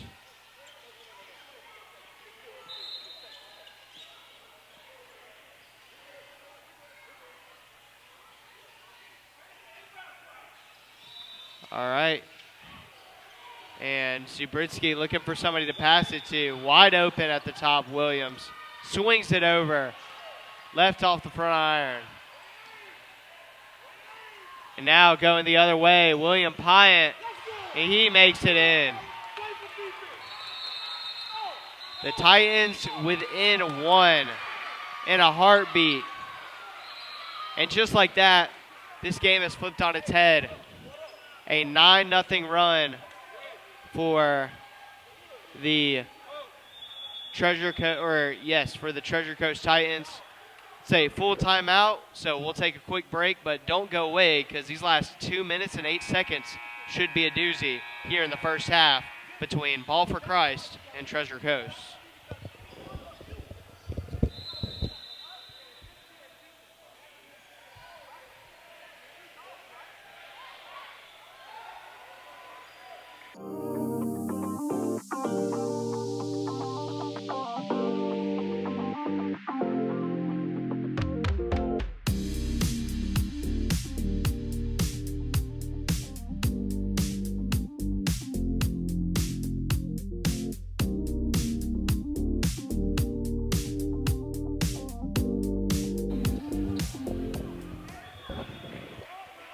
coming out of the timeout for the last 2 minutes and change of this first half.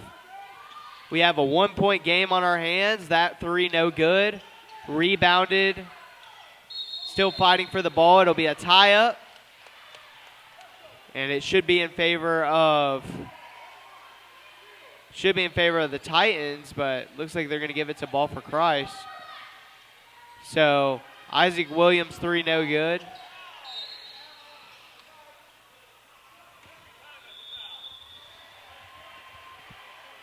And a foul on number 1 for the Titans, William Pyatt.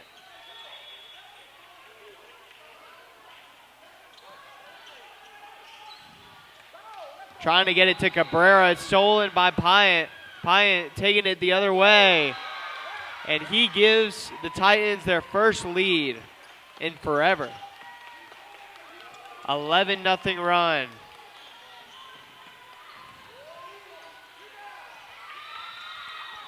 Cabrera can't get his floater to go. And the ball will roll all the way out of bounds off of his knee.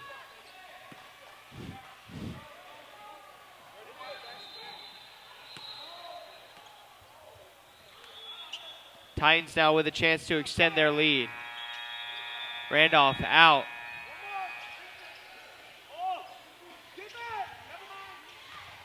And the shot is put up and in by Randolph.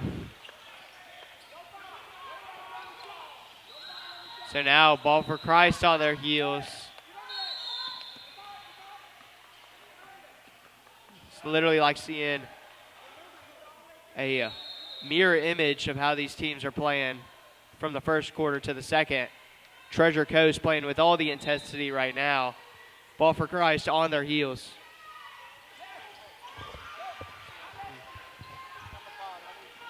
And number 13 now, Ole, unable to hit the turnaround midi. Now Cabrera going all the way, coast to coast, can't finish. Gets his own rebound, tries to will it in. Another rebound for the Ball for Christ with Zubritsky.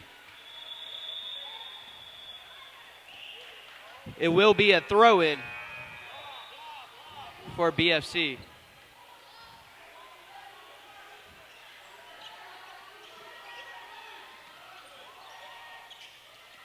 And so now Cabrera passed it back inside.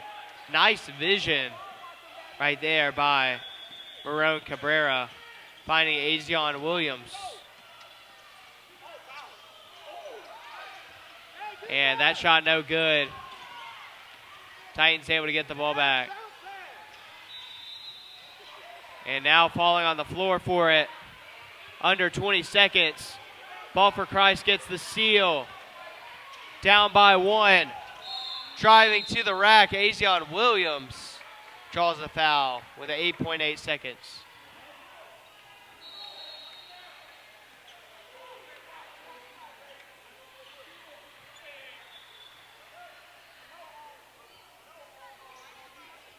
And it looks like they're calling it a non-shooting foul before the shot, so it'll be a pass in for Treasure Coast as Isaac Williams can't make the floater, putting it back up and in. It's number 22, Anaya Johnson, and Dallas Etienne unable to make the half-court buzzer beater. So at half, your score: Ball for Christ 29, Treasure Coast 28. We got a doozy on our hand, folks, but don't go anywhere because in about 5 minutes, we'll have the second half starting up right then and there.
And welcome back to the second half here. Getting started right away. And a 3 long range right there from Isaac Williams. Ball for Christ, picking up right where they left off. Now up 4. And this being the 6th game of our long slate today. This very easily being the closest at this point in the second half. Ball for Christ, multiple opportunities, and they finally get it to go in the net on that possession. Walter Zubritsky getting that bucket. Strong rebound off the missed 3. Zubritsky with it. Pass it out. Down in the lane, Isaac Williams, the floater. All of a sudden, a 7-0 run to start the second half, as that's a steal by Ball for Christ. And for 3, can't make it. Rebound. Now back out. Another rebound. And up and in by Elijah Joseph. So the Titans now on their heels early in the second half. A 9-0 run.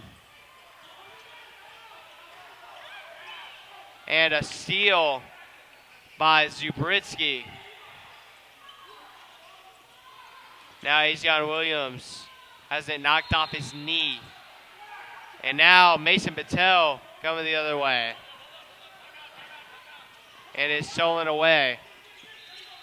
Once again, Asian Williams now back the other way. Patel thought about it.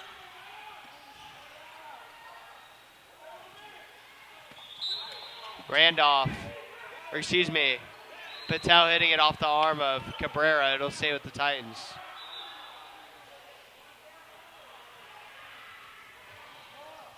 Titans down 10. Tied for their largest lead of the game. Last time Titans went down 10, they went on a 13-0 run. Just rattles out. Ball for Christ going the other way. Cabrera over to Williams. Williams drives inside. Floater off the backboard is good. 40-28 now for Ball for Christ. Inside, too strong for Aiden Donaldson. Now Ball for Christ heading down the other way. Williams double teamed in the corner. Gets it over to Zubritsky, but not before foul is called on the Titans.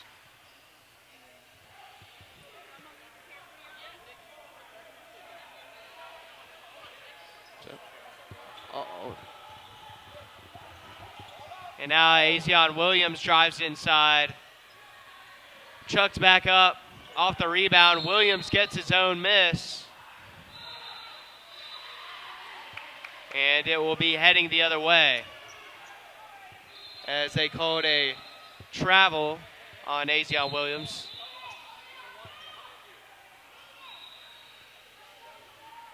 So the Titans have come out cold after halftime. 0 points to Ball for Christ 11.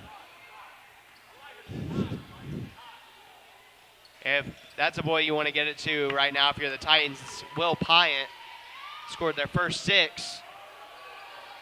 Too short on the 3. Strong rebound by Asian Williams. And a timeout here from Ball for Christ. A perfect start to the second half if you're BFC, if you're the Titans. You got to get something figured out and got to get it figured out quick. Your score 40-28. Titans up by 12 with 3:29 to go. We'll be back in a second.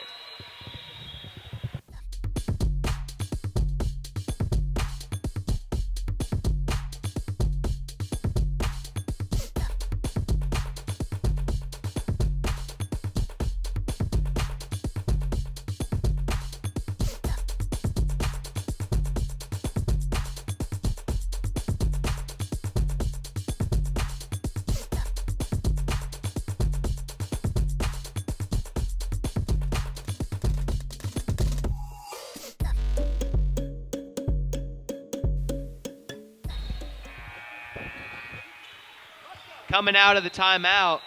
Cabrera trying to get a floater up, just misses. And the Titans will come back the other way. If you're just joining us, I'm Max Mesman, doing commentary for these U.S. Amateur Basketball Tournament games along with my boy Will Barbera, who will be back on for the next game.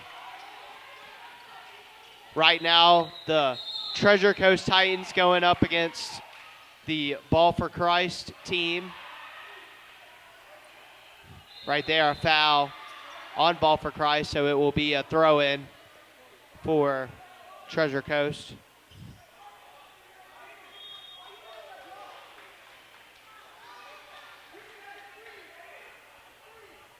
Pyatt passes it in. Now kicked out and stolen away by Zubritsky. Zubritsky driving, 1-on-none, and he finishes. 13-0 run in the second half. If you include the end of the first half, it's a 15-0 run. And another steal, this time by Cabrera. Gets it up to Williams. Williams trying to kick it out. And it's stolen away by the Titans. And then stolen back by BFC. These teams going steal for steal. Williams over to Avion. Now down low, Zubritsky. Out to Cabrera, no hesitation. Off the back iron, rebound for the Titans. It's Dallas ETN. Although the ref talking a little bit, these two teams competing hard all game.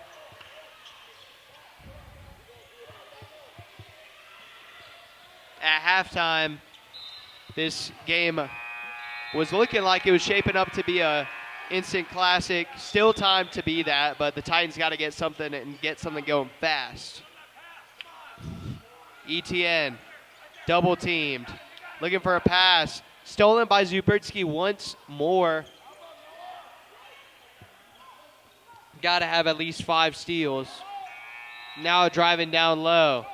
And this time stolen by ETN. ETN tries to football spike it through his legs. It'll go out of bounds, and it'll be FBC ball.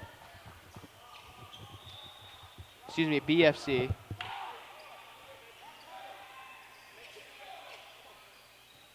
Titans still looking for their first point of the second half. And diving down to the ground to get it. And there was a whistle.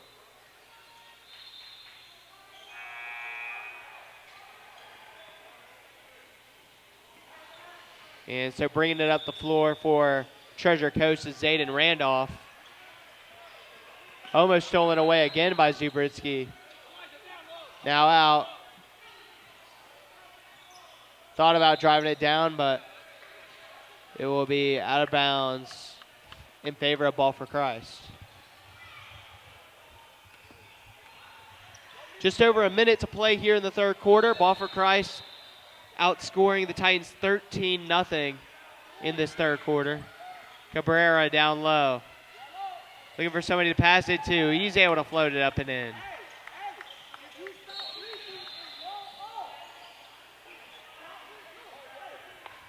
And that will be a foul on number 11 for Ball for Christ, Isaac Williams.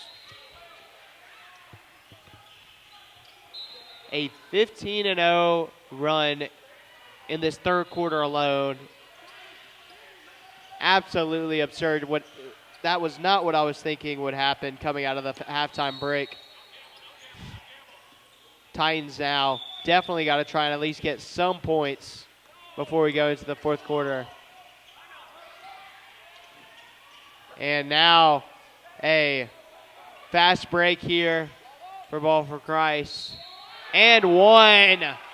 A tough finish by Walter Zubritsky. Spin around. Thank you very much. 32.9 on the clock. Ball for Christ making this game similar to our last couple of games, to where it was one-sided.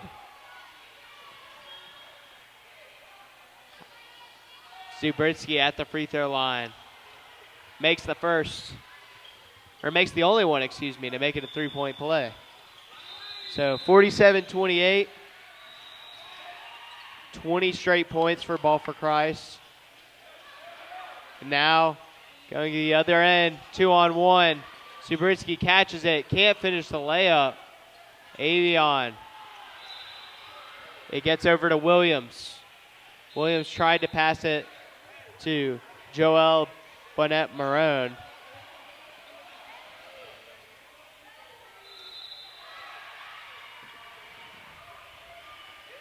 .8 seconds left. Chance for the final shot of this third quarter. Puts it up quickly. Just rims out. And now Etienne, he's got 3 seconds, 2 seconds, 1 second. He got it off, but he was unable to make it. A floater from the middle of the paint. The Titans held scoreless in the third quarter as they go down by 19. And they will try and climb their way back against Ball for Christ, who's red hot.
.7 minutes with a possibility of it being only 5 minutes here in this last quarter of basketball.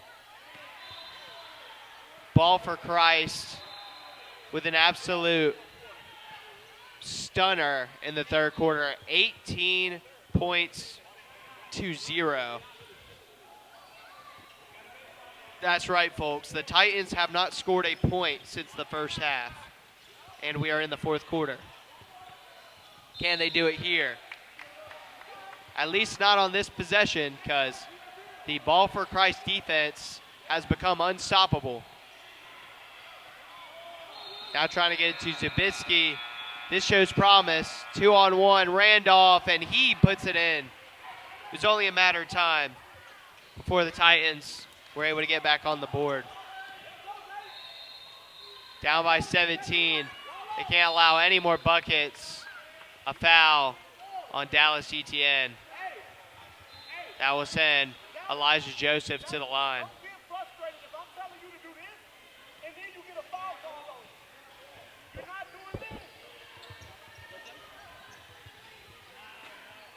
A lot of good learning going on here in this fourth quarter matchup. In this fourth grade, matchup, what I meant to say.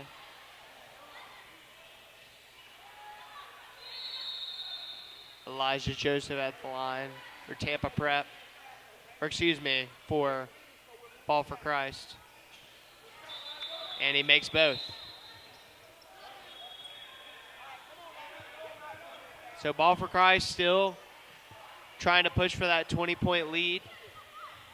Once again, if you are unaware, the rules for U.S. Amateur Basketball Tournament is if the score is 20 points or more, like a 20-point separation, then the game will end at 2 minutes left in the fourth quarter. If not, we play on. So right now it's at set 19. So Titans with a couple more scores could force some extra basketball for all intents and purposes. ETN in the corner. Driving on Rubitsky. Mid-range, and he hits it off the backboard. William Pyatt.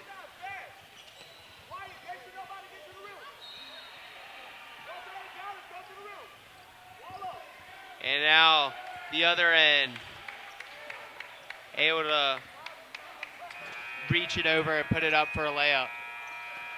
51-32. The Titans driving inside. Can't finish.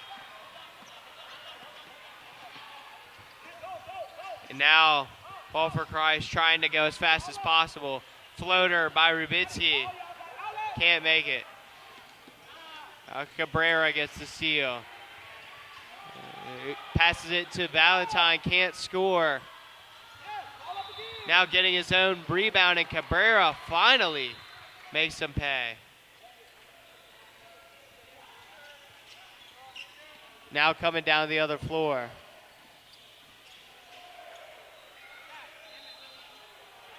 And makes the three. Will Pyatt. He's been doing that all game.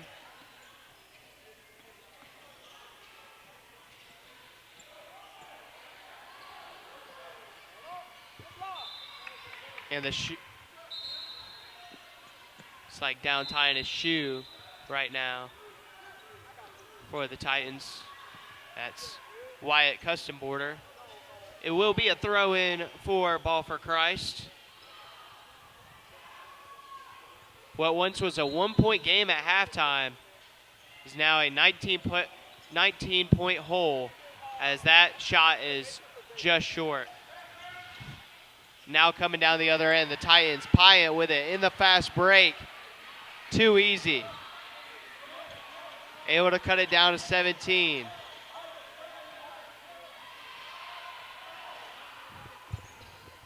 Ball for Christ still trying to go fast. Zubitsky back out.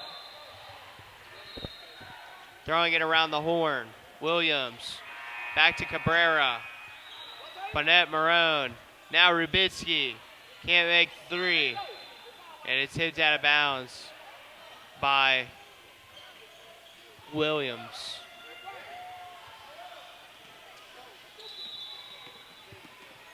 And now driving the other end of the floor. ETN left it off for Donaldson, but it was packed.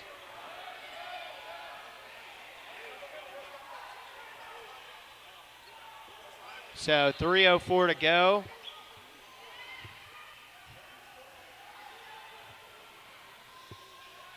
Ball for Christ needs at least a three by the 2-minute mark to end this game early. And that three way off. And now Ball for Christ able to get the steal. And it is stolen back. What's that now? Okay, I'm good.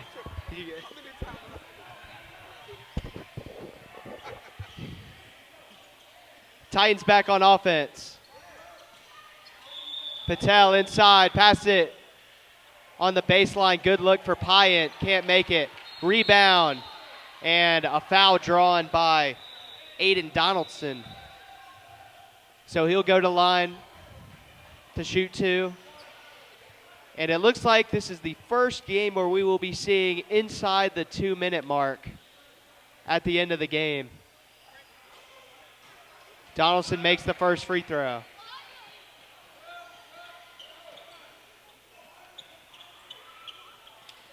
Titans showing really good fight here late in the game.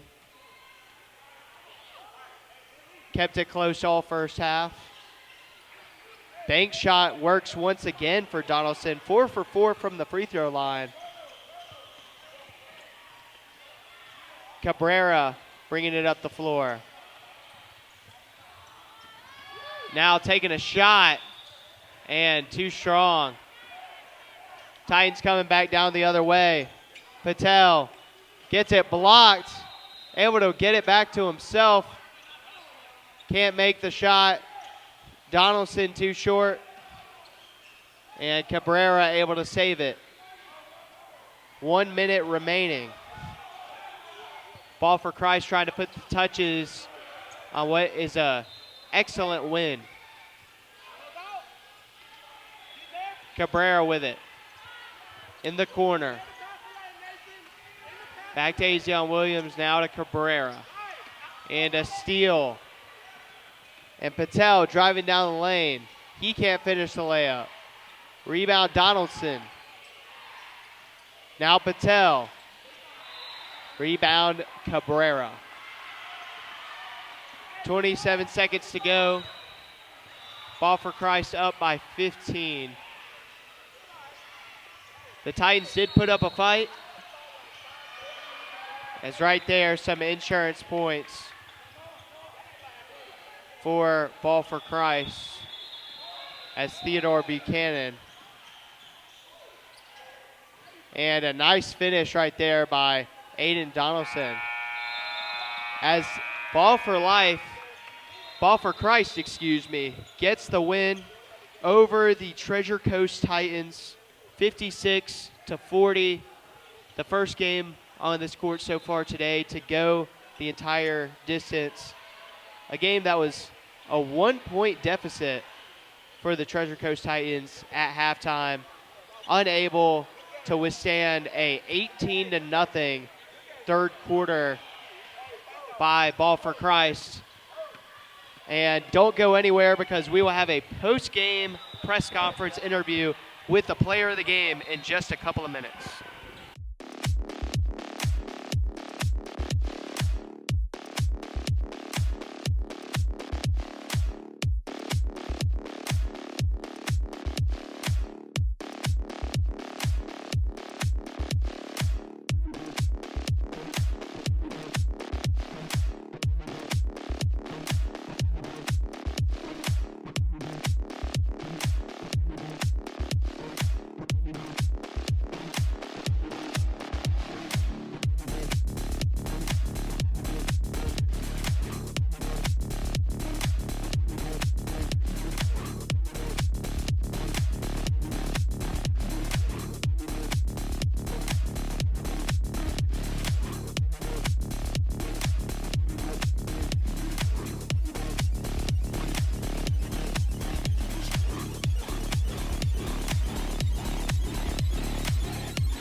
And we have our player of the game, Elijah Joseph, for Ball for Christ, had 15 points in their win.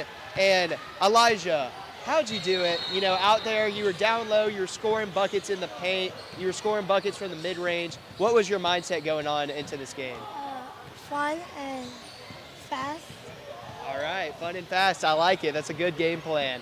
And also, one more question for you. Does pineapple belong on pizza? No, No. Is there a specific reason why? it's nasty. It's nasty. You heard it here, folks. Elijah never lies. Well, that's going to do it. Thank you so much, Elijah, and great game, buddy. All right. Thank you again. Yes, ma'am. Have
All right, welcome everyone back here to the U.S. Amateur Basketball Championship Tournament, and it is taking place right here in Wesley Chapel, Florida. My name's Will Barbera, and we have continued to keep you guys on your toes here on the broadcast. Is it Will? Is it Max? You'll never know. Just accept it now. You'll never know who's going to be on until seconds before the game starts, which we are about a few seconds away from kicking this game off between the G League Hoops 7th team. We saw the G League Hoops 5th team earlier, and they will face off against All Heart 7th. So some 7th grade girls basketball, 8-minute quarters, and we are ready to go in just a sec here. We're waiting on some referees, it appears, folks. But just we'll give you guys a quick little rundown of the schedule while we wait. So this is, 1, 2, 3, 4, 5, 6. This is the 7th game of the day. There are 3 more. So Max will do the boys' 8th grade Pool B, Wave basketball versus Swish Hoops, who we've already seen twice today. Then at 6:20 p.m., I'll be back on here for my last time tonight. Boys 6th grade Pool B, Treyman Elite 813-2032 versus SWFL Bucks. And then Max will send you guys home at 7:15 tonight. Boys 6th grade Pool C, SCE versus Reach Elite. So that is the rest of the slate for the games today. Now, if you guys thought this tournament was over, you'd be kidding yourselves. We got another day tomorrow of great AAU basketball. 9 a.m. tomorrow morning, boys 10th grade state championship game 1. The 4th in Pool A will take on the 5th in Pool A. Then at 10:10, 8th grade state championship game 3 for the boys. 1st in Pool B versus 2nd in Pool D. Then at 11:20, boys varsity state championship game 1. 1st in Pool A versus 2nd in Pool B. And so on and so forth. It looks like we're a few seconds away. We have some referees on the court, which means we should be ready, and we do have a zebra coming on in disguise. And we're underway. Tip-off won by the G League. And first bucket of the day is up and in. Number 21, Avery Hoover, with her first points.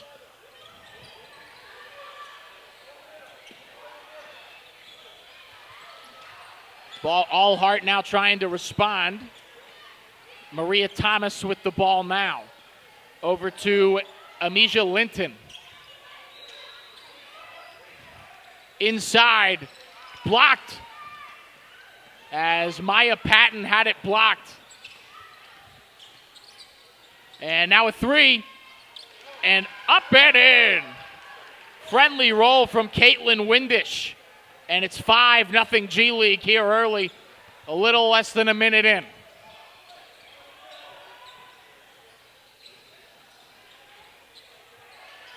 That one missed the mark. Steal by G League. Over again to number 25, that's Windish. And a nice feed to number 14, Daphne Quintal.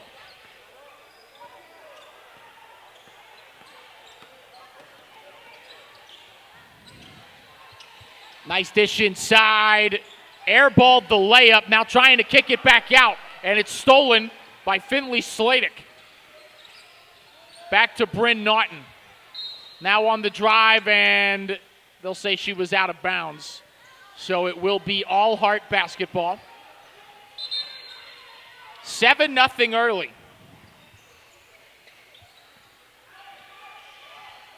And a couple subs early on here. Number 11, Parisa Jenner in the game. Number 1, Julia Law. And I believe those are the only 2 substitutions for All Heart as of now. Here's Jenner working up court. Pass over to Patton into the corner. Back over. Linton for 3. Nails it. And first points of the game for All Heart come courtesy of Amijah Linton. 7-3, 4-point game now. inside. Nice find, but a foul is called as Finley Sladek was the one who Quintal found inside but could not convert the layup or the and one. So she will shoot 2 at the line.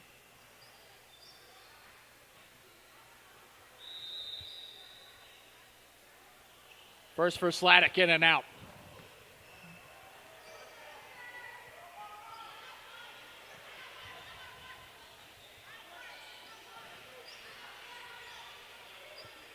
Second, drained. First points for Sladek. And it is 8-4.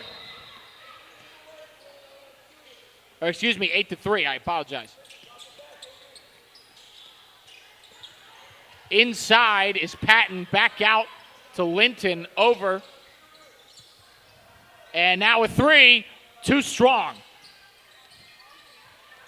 And nice pickup there by Windish. Inside, nice move, can't finish the layup. Rebounded by Smith.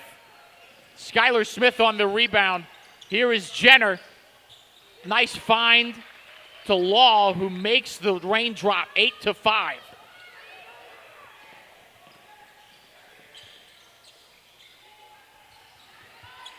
And stolen. It is Jenner finding Linton, and a foul. Amijah Linton was looking for a fast break layup there, could not convert, but she will go to the line and shoot 2. She already has 3 points so far in this one. Misses her first. More substitutions coming into the game for All Heart. Number 13, Ashley Thompson subs in for number 21, Maya Patton. And unable to hit either is Linton. And now batted around, and Windish almost had it and does force the turnover, as Linton thought there was an All-Heart player in that area and threw it away. It will be inbounded by Windish. And she finds Finley Sladek, who needs help. Stolen inside. Great job and a great bucket. Julia Law, after it was ripped away by Ashley Thompson, fresh into the game. 4 points now for Julia Law, which leads All Heart. Corner 3 is deflected, I believe. Thompson comes away with it. She finds Jenner. Jenner, corner for Law for 3. Too strong. Thompson all over the place since she entered the game. Gets the rebound. Jenner at the top of the key. On the drive. Back out. Into the corner. Unable to corral it is Smith, and it'll be out of bounds. And she is clearly frustrated with herself after that play. 1 point game here. Less than 4 remaining in the first quarter. Inbounded by number 21 over to Quintal. Driving over to Windish for 3. Too strong. Right back. Mid-range, in and out. And Naughton not able, and it will stay with All Heart after the air ball. Anya Parks comes into the game for G League, substituting for Bryn Naughton. And a new substitution in the game, Jannalise Parker into the game for number 11, Parissa Jenner. No, excuse me, Jenner is still in the game as she commits that turnover. I don't recall, it might have been, I'm not sure who left the game for All Heart. We will find that out and let you know. 3:23, inside, nice dish to Thompson. Can't convert the layup. Rebound is by Sladek. Inside, nice job. Really nice bucket there. Excuse me, by Parks. Or Jenner. Windish coming up court now. Pass to Quintal. Back to Hoover for 3. No good. And now a strong throw goes over the head of Jenner, who could not keep it in. It'll be out on All Heart G League ball. Hoover will inbound. Gets it to Parks. Back over to Hoover. Wide open is Parks. She shoots a mid-range. It's a two-pointer. Bank isn't open here on Saturday afternoon. They can't. Oh, okay. Coming away with it now is Stella Lingle, freshly into the game. Over to her. Pass, and that one is stolen by Hoover. And stripped away by Stingle, and that one will find its way out of bounds. It's a 9-8 score with 2:19 remaining here in the first quarter. Been scrappy. These two teams playing aggressive right off rip. As good defense there by Allhart leads to another out of bounds. And two subs coming in now for Allhart. Leaving the game is Parisa Jenner and Julia Law. Over to Parks. Parks back out to Hoover. Nice sidestep, mid-range. Can't get it to go. Quintal tried to go back up with it on the rebound, but was knocked away and out of bounds. It will stay with G League. Two subs coming in now. It'll be,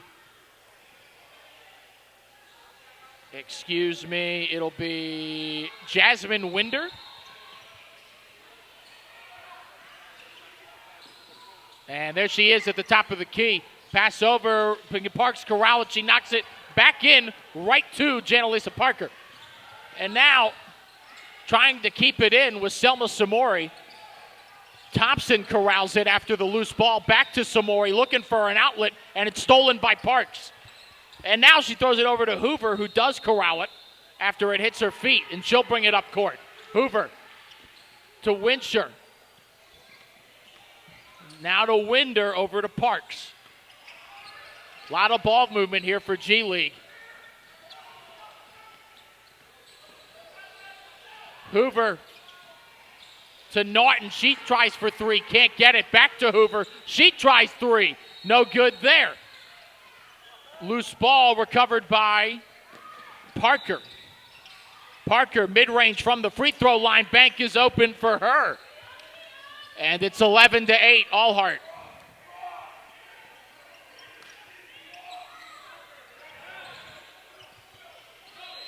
Less than a minute to go in the first quarter.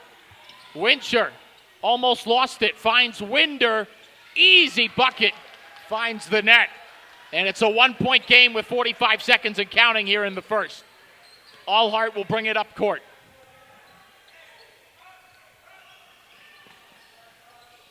Parker drains the three.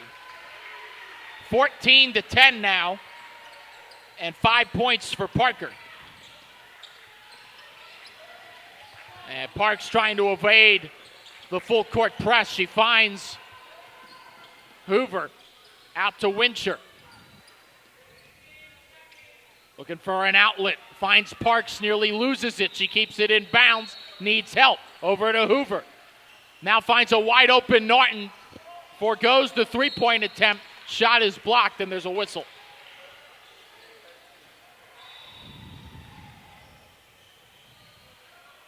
She will go to the line and shoot two. Bryn Norton looking for her first 2 points to the game.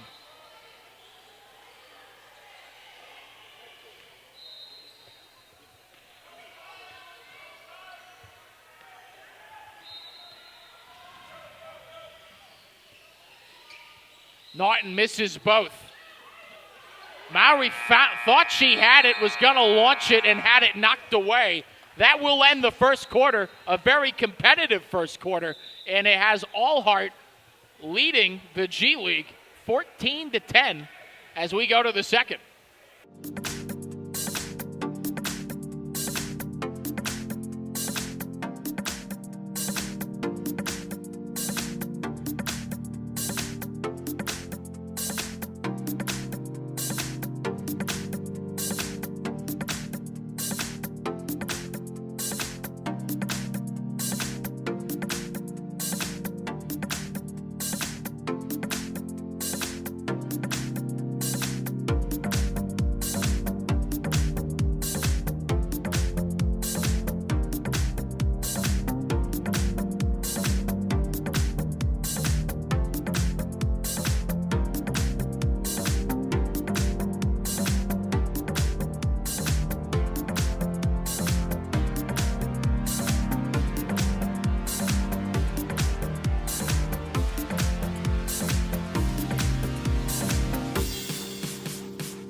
All right, back here for the second quarter. It's 14-10, All-Heart leading the G League Hoops 7th grade team. And there's a steal. And Aaron Jaster got the steal but could not keep it in bounds. So it'll be G League ball.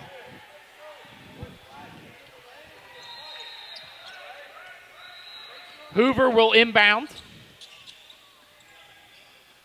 Passes it to Winder, has it stolen. Layton on a fast break. Gets the layup to go. 5 points now for Layton, and it's 16-10, All-Heart. Hoover finding Winder. Give and go back to Hoover. Can't get the layup attempt to go. Rebounded by Jaster. Over to Layton, and now to Parker. Back into the game with a fresh set of legs to the hoop and scoring. A game-high 7 points now for Jalissa Parker. For Janilis Parker. And we had a timeout called by the G League Hoops, which means it's an 18-10 lead for All-Heart. We are a little...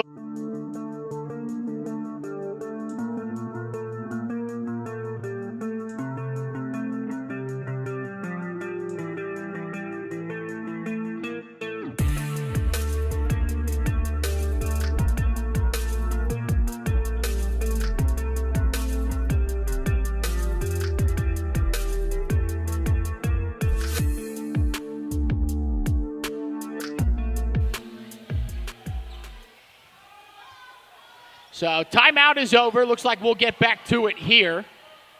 G League will inbound. It'll be Hoover. Finding Naughton. And they'll try to bring it out. Now crossing half court as Winder has it. Winder has it knocked away, and it'll be out of bounds. It'll stay with G League as it was last touched by Skylar Smith. Hoover over to Windish. Windish, Naughton, Hoover. Looking for an outlet. No screen. Over to Quintal. Needing help. Suffocating defense. Hoover finally an outlet. Now backing down over to Quintal at the top of the key. Chucks up a three. Off the mark. Rebounded by Parker. Finding Laster. Nice dish and a steal by Naughton. Naughton finding Hoover. Now going over to Quintal. Driving, losing the ball, and a whistle. And that is going to be a foul. Excuse me, I'm trying to figure out on who. Couldn't tell who the foul was on, but either way, G League will inbound. Hoover over to Naughton at the top of the key. Sladek over to Windish. And a miscommunication there leads to another turnover.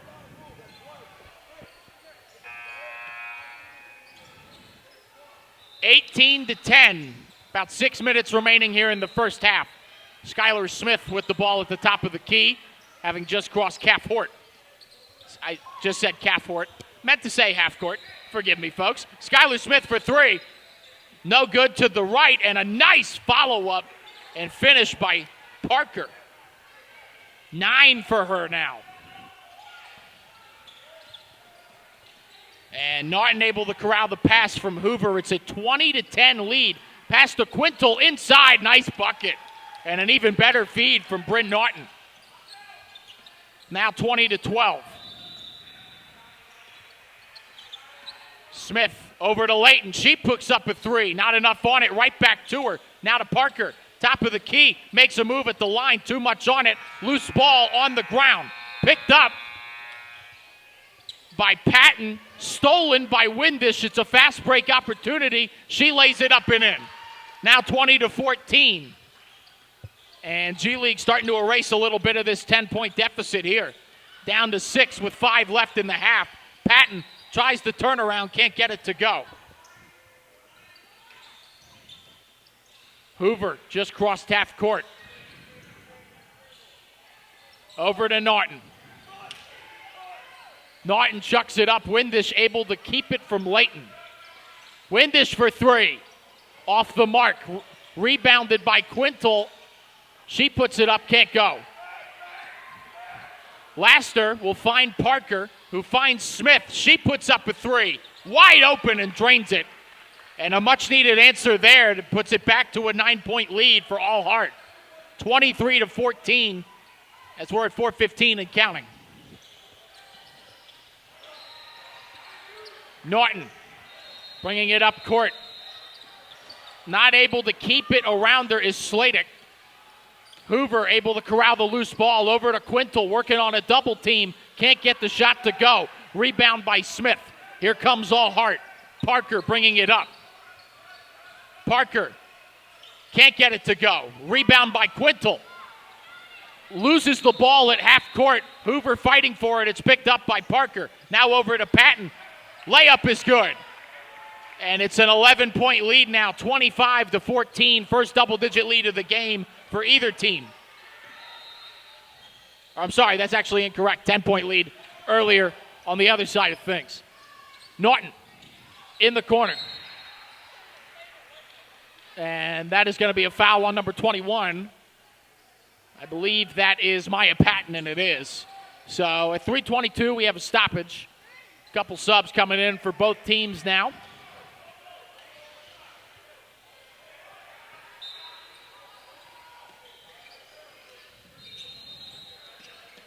And Winder over to Sladek.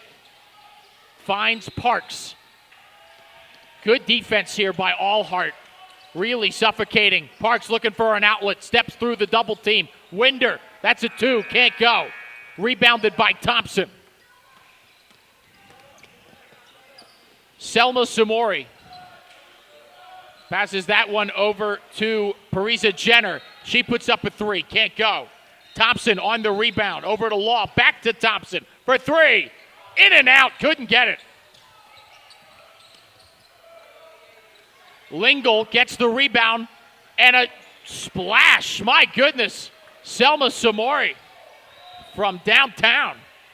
And it's a 14-point lead, 28-14, as All Heart has now doubled the score of G League. Hoover driving inside, can't get it. Kept alive by Sladek. Now a loose ball and a whistle on the ground. And it will stay with All Heart.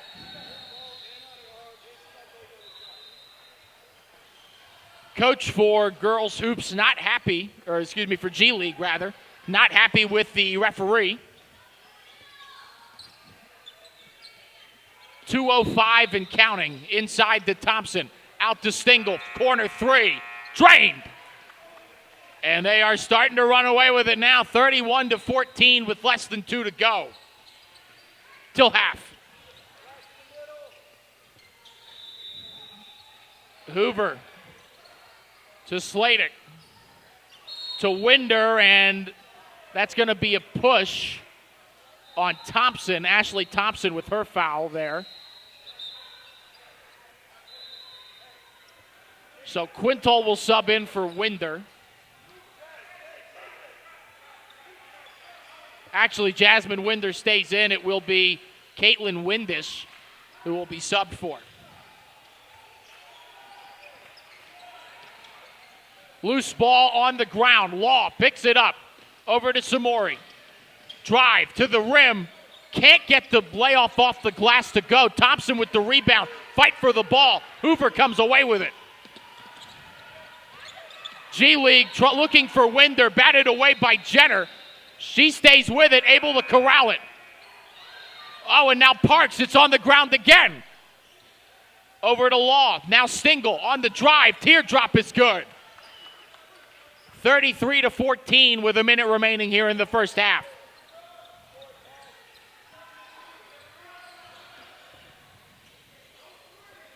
Nice. Oh, I thought it was a pass inside, but a miscommunication between Sladek and Parks lead to another G League turnover. Memorial will inbound to Law.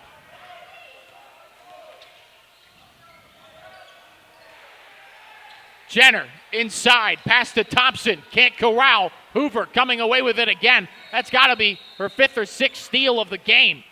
Up to Winder, top of the key for 3, drained. And a much-needed answer there, 33 seconds and counting. But a 3 by Winder makes it 33-17. Stingle inside to Thompson, can't get the layup off the glass. Loose ball, Thompson gets back to it. Samori for 3. Can't get a second three-pointer to go. Thompson to Jenner, stolen by Parks. 6 seconds, or excuse me, 15. I was at a wrong view of the clock. This ball is all over the place, folks. Hoover to Sladek, fast break. Layup can't go. Sladek gets her own rebound, tries it again, can't go. And it's rebounded by Jenner. And that will do it for the first half.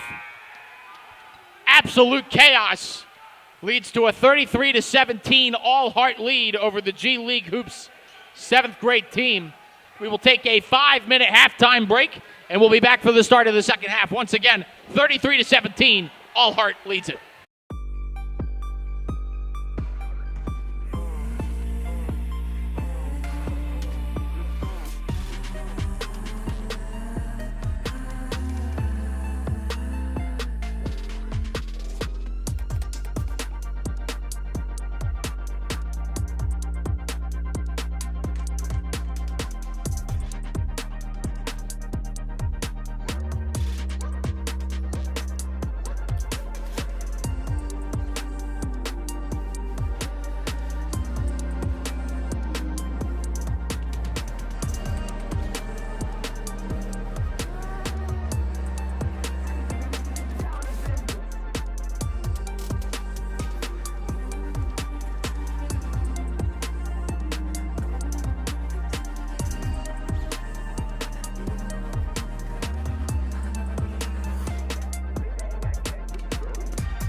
All right, back here for the start of the third quarter. And G League Hoops starting over. Down 33-17. Quintal double teamed in the corner. Bounces it off of Maria Thomas, excuse me. So it'll stay with G League. Hoover over to Winsher, puts up a 2, can't get it to go. Lingle comes away with it, and here comes Alhart. Over to Thomas, she puts it up, no good. Rebounded by Quintal this time. She gives to Parks. Slater over to the corner for Winchell. Back inside to Sladek, and that is going to be out on Parker, I believe, which actually, yeah, it is going to be out on Parker, which means it'll stay with G League Hoops.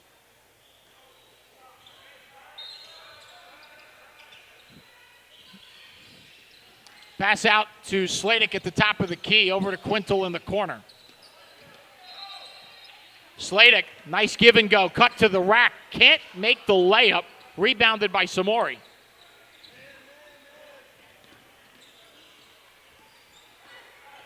Samori trying to go coast to coast, now over to Lingle, inside to Parker, misses the layup, gets her own rebound, trying to fight it away, puts it back up, can't get that one either. Lingle gets a rebound, can't get it put back. What just happened? Finally, G League comes away with it, is Winchell. After 3 missed layups.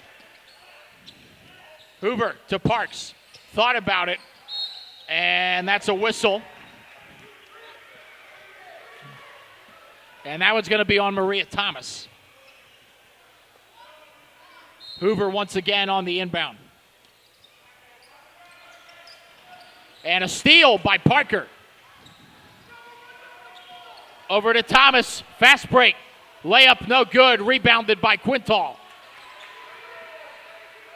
Quintal to Parks.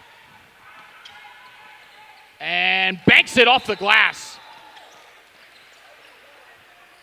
Anya Parks with her first bucket of the day.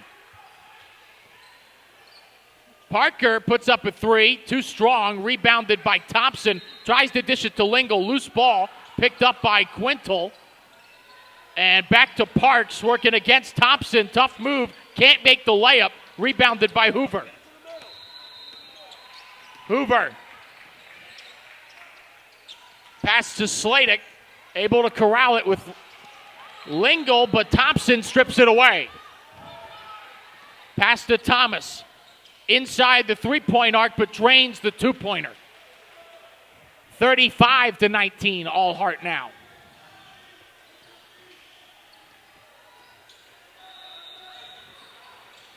Winchell and Hoover, having just crossed half court, over to Parks.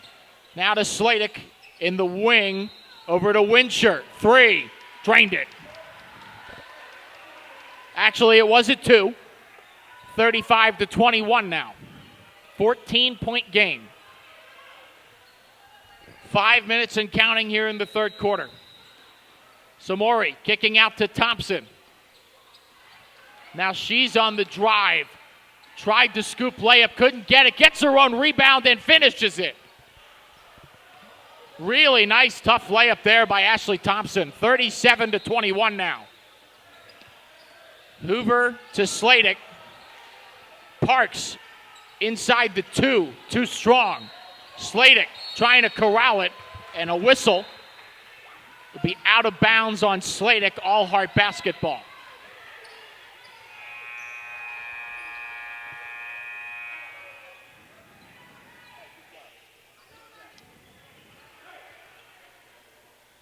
Parisa Jenner will inbound, and she gets it over to Julia Law, who I keep wanting to call Jude Law for any acting fans out there. I don't think I've done it yet, so hopefully we stay that way. Skylar Smith over to Jenner.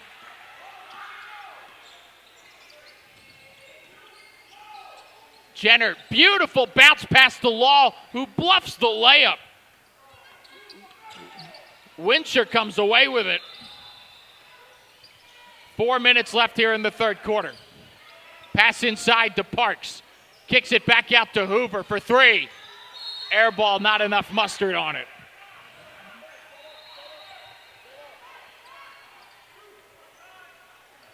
Smith will inbound it, to Jenner.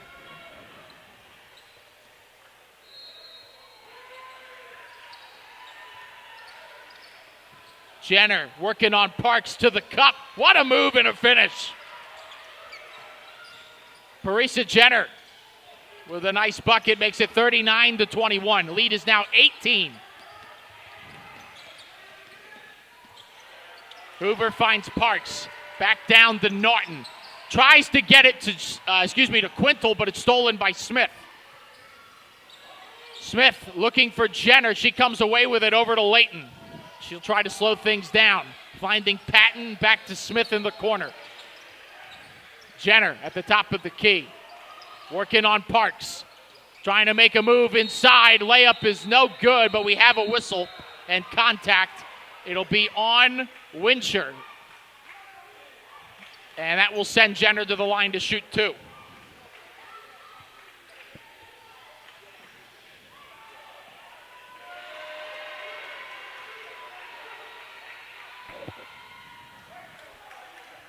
And Jenner does not make the first.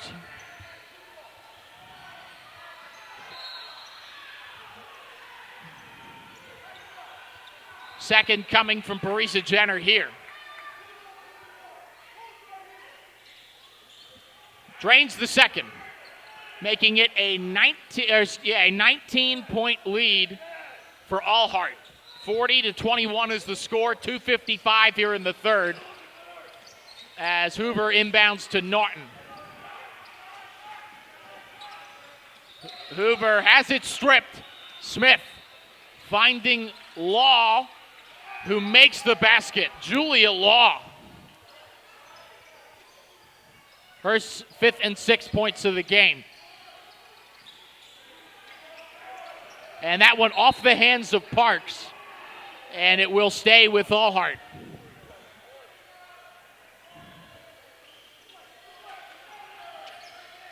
Wincher on the inbound. Layton trips. No call. Wincher tries it and a whistle, but no good on the layup attempt. So Hoover will inbound. She gets it to Parks, catch and shoot, tries the bank shot, can't get it. Rebounded by Patton. Jenner will bring it up. Nearly loses it. It's a fight for the ball on the ground, picked up by Parks. Over to Norton and now Wincher. 1:45 left here in the third. Norton inside. Parks puts it up, can't get the bucket. Layton comes away with it, gets it to Jenner.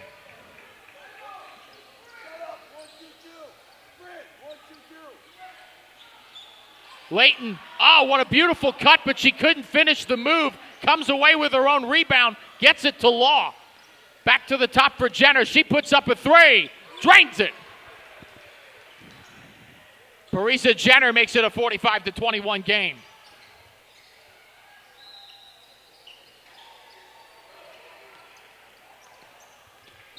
And that one out of bounds. It'll stay with Allhart.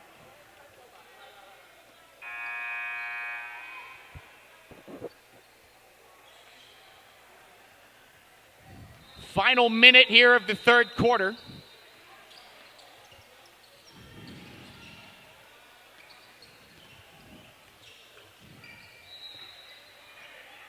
Law directing traffic from the logo over to Jaster,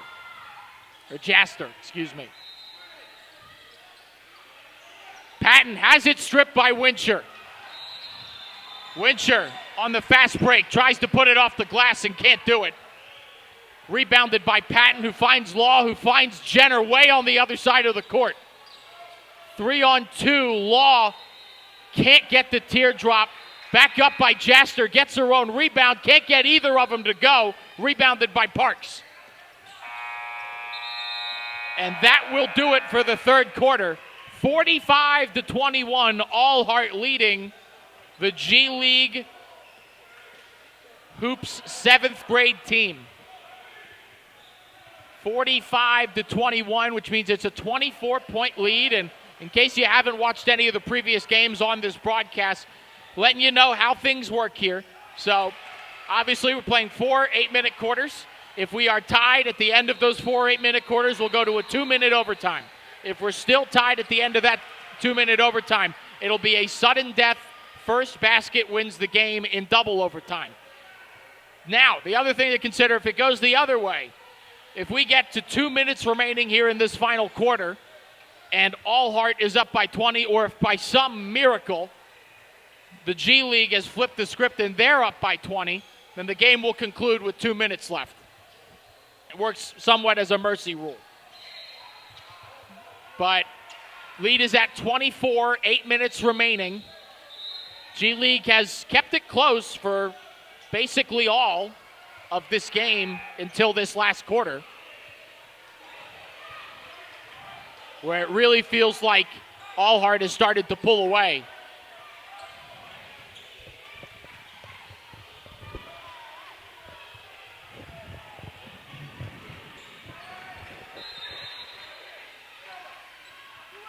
Inbounded by Samori.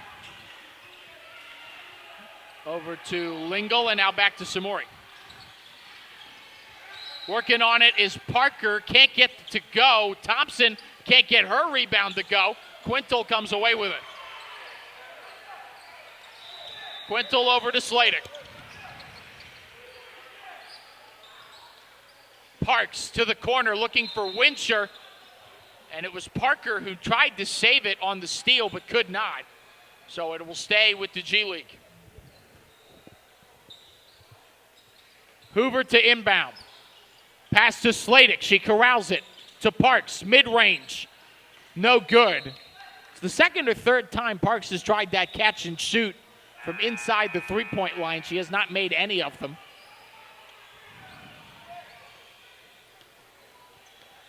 Lingle will bring it up for Allhart. She throws it inside, batted down by Hoover. Thompson still gets it to Parker. Friendly roll and another bucket for Janelise Parker. 11 points for her now, a team high.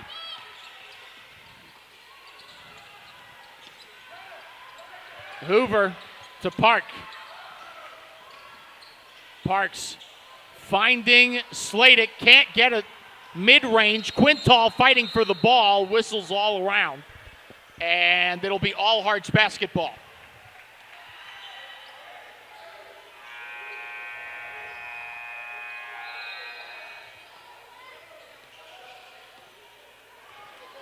As it stands, we're about 4:15 away from the end of this one, unless the G League is able to make it less than a 20-point deficit in the next 4 minutes. Then this game will end with 2 minutes to go. Thomas for three. Air ball corralled by Parks.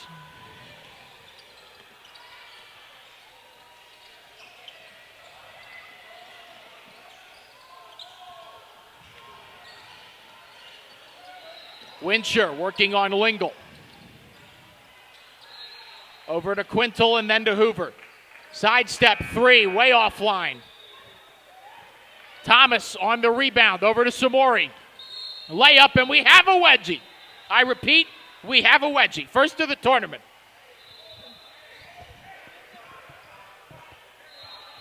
Can anybody dunk? I repeat, can anybody dunk? Well, Parker can't. I don't know if you saw that. And the referee is able to get it out of there.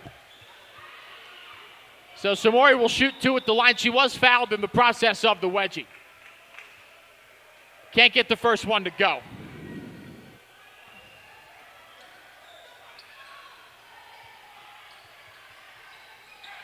Can't get the second one either, so 0 of 2 from the line. But Parker gets the rebound. Back to Thompson, who kicks back out to Parker. On the wing, working on Quintal. The drive, the layup off the underneath of the backboard. Quintal comes away with it. 4.5 minutes to go, but more than likely, actually 2.5. Wincher not able to corral it. Thomas does. Allhart with another turnover. Or excuse me, another takeaway. It's the G League with another turnover. Samori, corner three. In and out, rebounded by Lingle. It's a fight between her and Parks, and we have a whistle.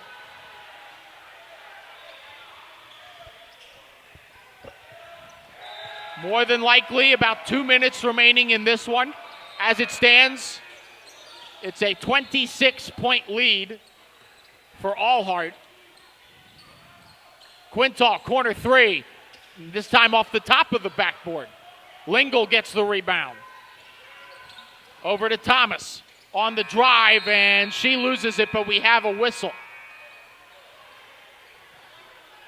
And this one is going to be on number 24. That is Parks. So Thomas will shoot two here at the free throw line.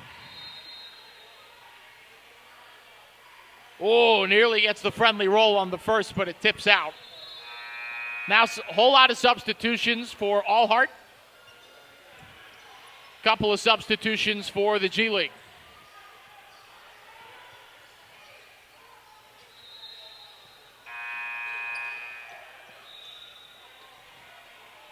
Thomas will shoot her second.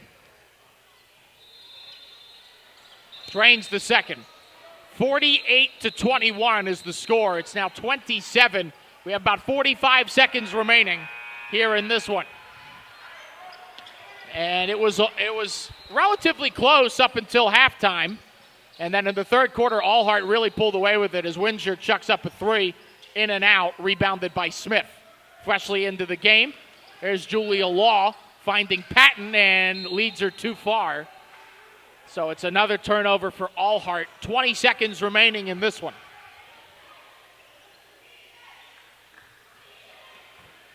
G League will bring it up.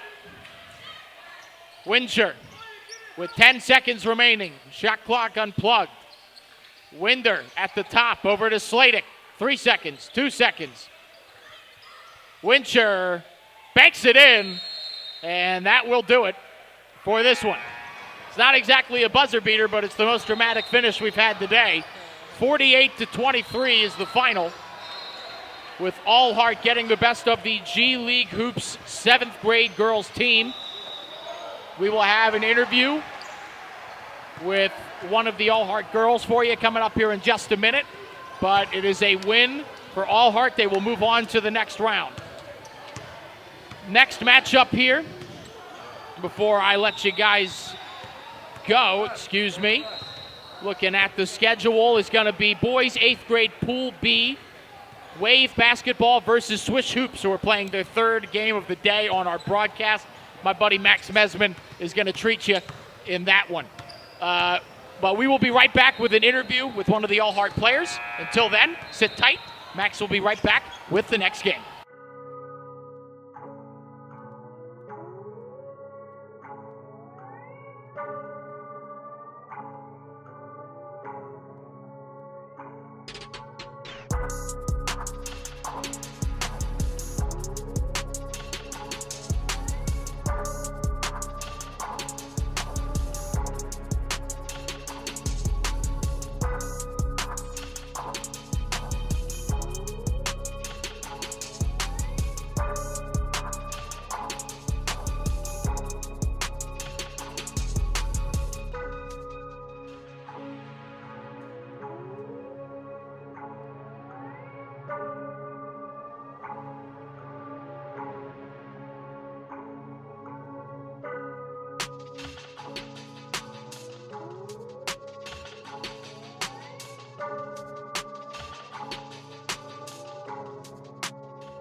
All right, Will Barbera here with Jana Parker, who just had a team-high 11 points for All Heart in their victory over the G League Hoops 7th grade girls team. How did you feel about your offensive performance overall? My offensive performance, I think it was okay. Like, I think I could have done better. There was a lot of I could improve on, but I think I did good. And how do you feel about, that was a pretty dominant win, especially in the second half. You guys really pulled away. How do you feel like your team bodes, how do you feel like your chances go for taking home the whole thing in this tournament?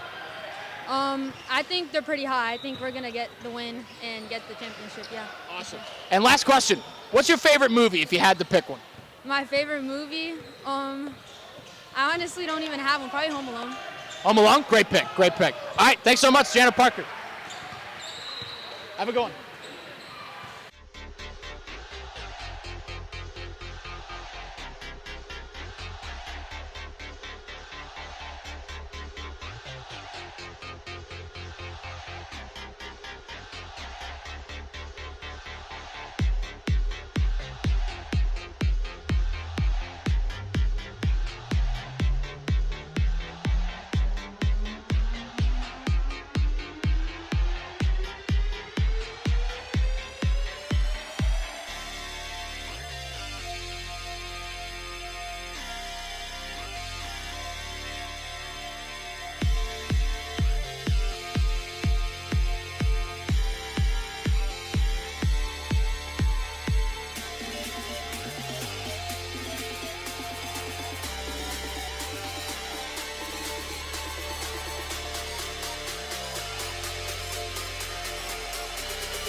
And welcome in to Wiregrass Ranch Arena for our 8th matchup of the day as we creep up into the nighttime.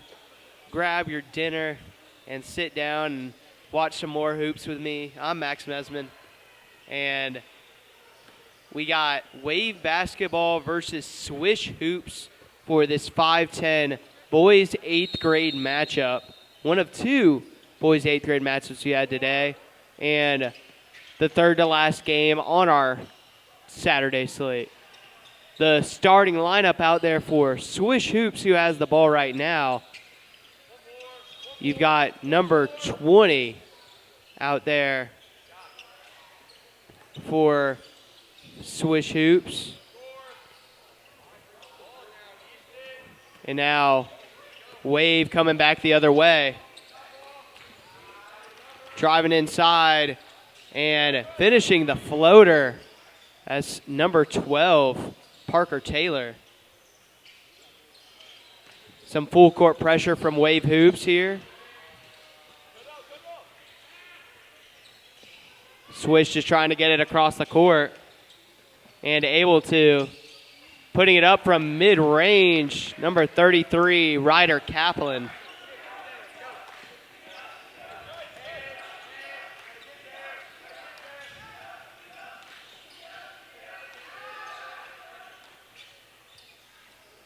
And unable to make that shot from the corner. Now Swish coming back the other way after the rebound. Down low. Kicks it back out to Kaplan. And now a steal by Volpe. Volpe all the way. Can't finish the layup. Bell is there. He can't finish. And a rebound for Swish trying to keep the ball.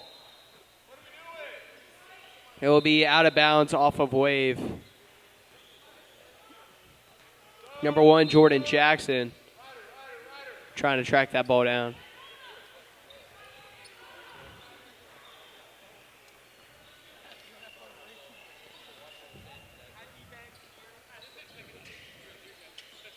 Now Calvin Harlow up top, now down low. That's Easton Fivey. Wave now on offense. Burnham in the corner. Passes it out for 3. Off the front iron. Now coming back the other way after a rebound is Harlow. Puts it up mid-range. Can't finish.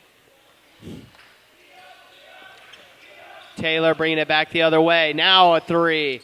That one also off the front iron and out. Strong rebound by Fivey. Potts passed it over to Harlow. Harlow mid-range, too strong. Fivey can't finish. Jackson can't finish. A lot of missed opportunities at the rim by both teams. Now Burnham with it. 3-on-1. Passed it across the court. Can't finish that layup. That is about 5 missed layups in a row. That will make a coach roll over in their grave. Now back on offense. Swish. Jackson with it. In the corner for 3. Too strong. Bringing it back the other way is Volpe. And it's stolen by Jackson. Now nobody in front of him. Potts gets it blocked by Bell. It will be a foul. So Logan Potts will head to the line for 2.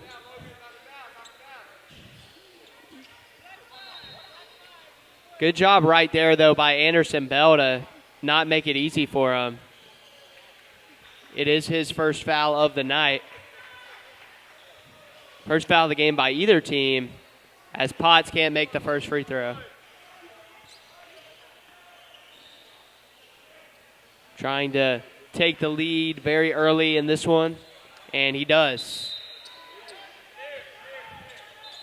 And we have a timeout on the floor taken by Swish Hoops. And it's going to be a 30-second timeout. So, once again, introducing you into our matchup, it's Wave Hoops in the black, and Wave Basketball in the black. It's Swish Hoops in the aquamarine, I guess you'd call it, in yellow numbers. And right now, early on in this one, it's Swish Hoops able to take advantage off of a 2 by number 33, Ryder Kaplan, as well as a free throw by Logan Potts, which just gave them the lead. And like I said, this will be our third to last matchup. We got 2 more on the slate for you. And then tomorrow we got a bunch of championships on what should be a great Sunday. Has been fun commentating these games all day today. Burnham with it, passes it out. Good defense by Swish Hoops. Searcy driving baseline, leaves it short. Rebound by Fivey. Gives it up, and Harlow gives it out of bounds. Lots of turnovers and missed layups early on in this one. These teams trying to settle in. Bell with it. Now back over to Taylor. Taylor tossed it over to Burnham. Burnham thought about it. Now Taylor driving in mid-range. He knocks it down. Taylor with all 4 of Wave's early points. Wave retakes the lead. Now Potts driving all the way to the rim. Can't finish. Fivey had it knocked away. Now going back the other way, Burnham. Toss it over to Bell. Bell lines up a 3. He knocks it down.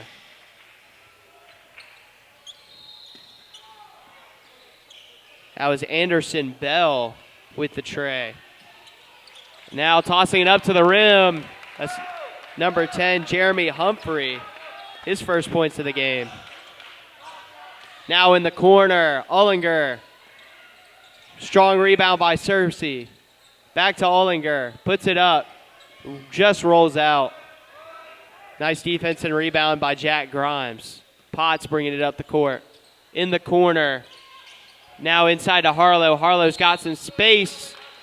He gets fouled. He'll head to the free throw line.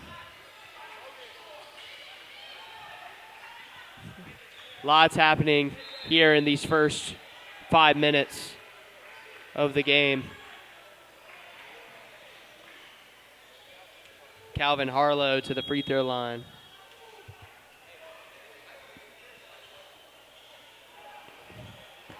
Short on the first. And we have a substitution. We got Ryder Kaplan coming back in the game for Easton Fivey.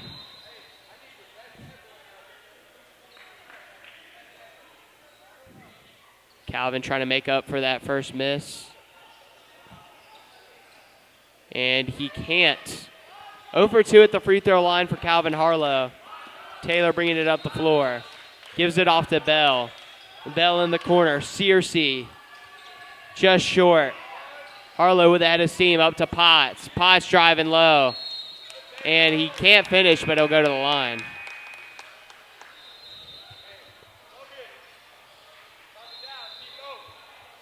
Logan Potts already 1 for 2 at the free throw line today.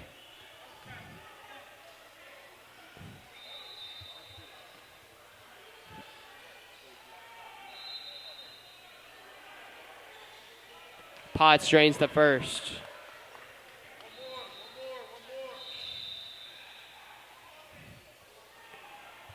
Very closely contested matchup so far. Both teams not giving up an inch. Potts drains both. Logan Potts leads all Swish Hoop scorers with 3 points.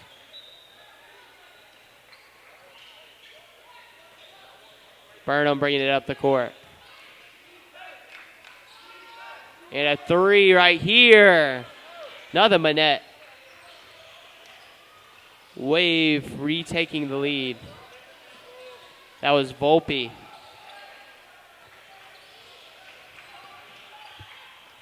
Now pump fake over to Ryder. Rebound by Ullinger. Wave trying to build some momentum at the end of the first quarter. Burnham driving baseline. Kicks it out. Now extra pass. Taylor. Too easy. Parker Taylor already with 7 points in the first quarter. Gets a steal right here. Passes it up to Burnham. Burnham floats it over defender. Too short. Rebound by Jack Grimes.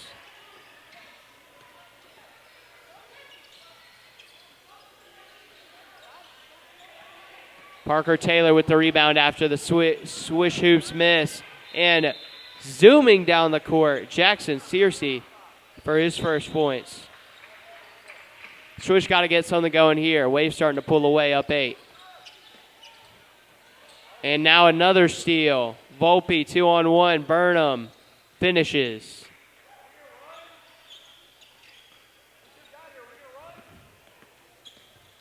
Everybody has scored. As Cersei scores again right there. Everybody on Wave has scored so far tonight that has been on the floor. And it's still just the first quarter. And we got a timeout here taken by Swish. We're going to take it with them. 19-7. Wave up early here with 1:05 to go in the first quarter. You're watching the U.S. Amateur Basketball Tournament here on YouTube.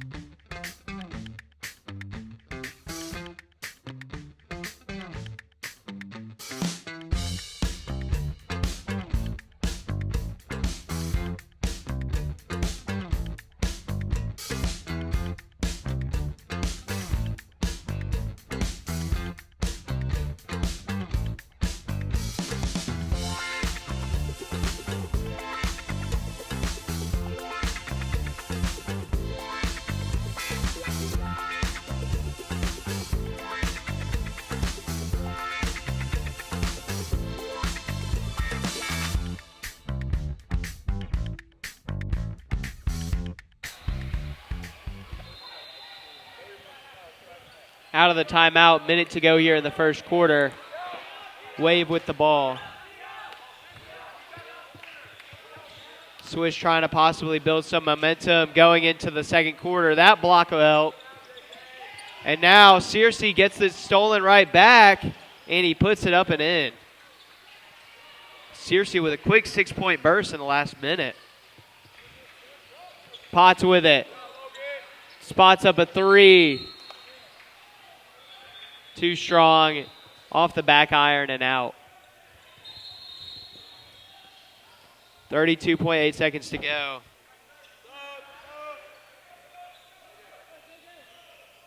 Substitution here for Swish. Bryce Lorenzana coming into the game for the first time. Replacing replacing Ryder Kaplan. And inside, that's Parker Taylor once again. 9 points so far for Parker Taylor. Deep three, way too strong. Searcy with a rebound. Back over to Parker Taylor. Taylor driving inside, gets it knocked away by Calvin Harlow.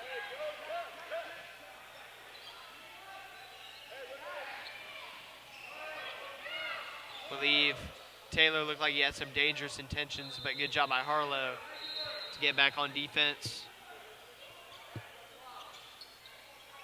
Taylor receives it inbounds. Now for three, off balance, bang! Volpe, Cooper Volpe with the buzzer beater. The most nonchalant buzzer beater you'll see, as Wave is up 26-7 going up into the second quarter. Out of nowhere, a big run by the team in black. We'll see how it continues to play out when we come back. You're watching the USA Amateur Basketball Tournament only on YouTube.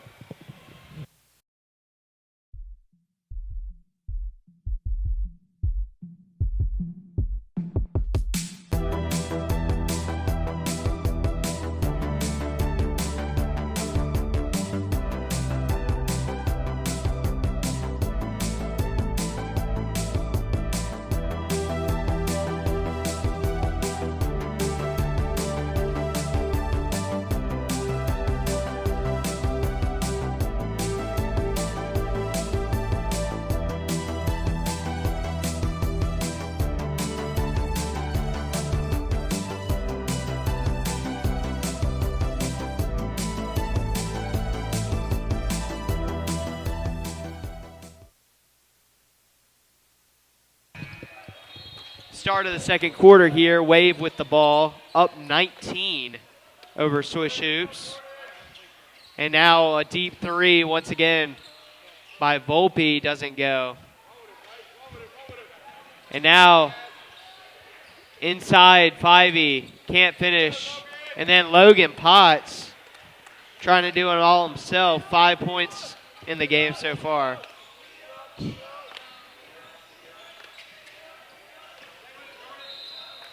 And now over to Burnham, right side. In the corner. Burnham, cross-court pass to nobody. Threw it perfectly in between Searcy and Volpe, but nobody called for the ball. So 9-26, second quarter. Swish down by 17 in a steal by Burnham. Burnham taking it himself all the way. Nice finish.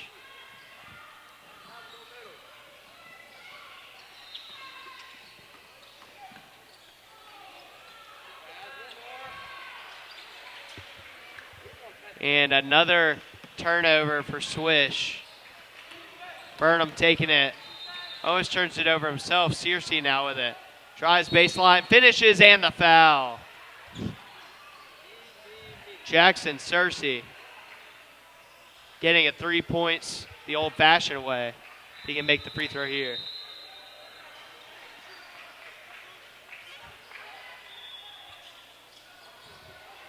Jackson Searcy at the line. And he misses the second. It will be a push-off.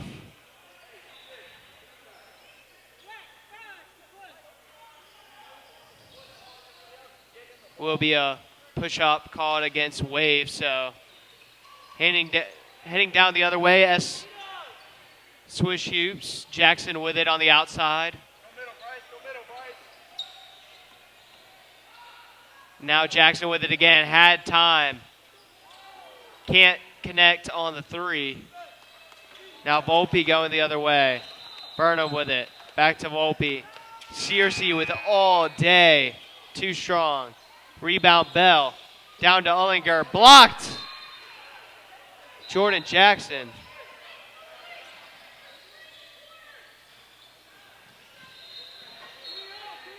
Ullinger with it. Assists it to Burnham, swings it.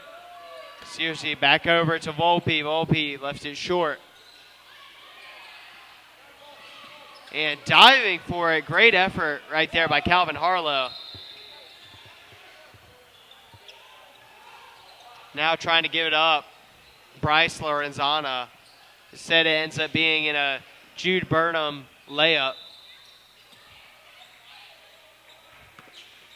Now coming down the other way, Calvin Harlow, and he traveled.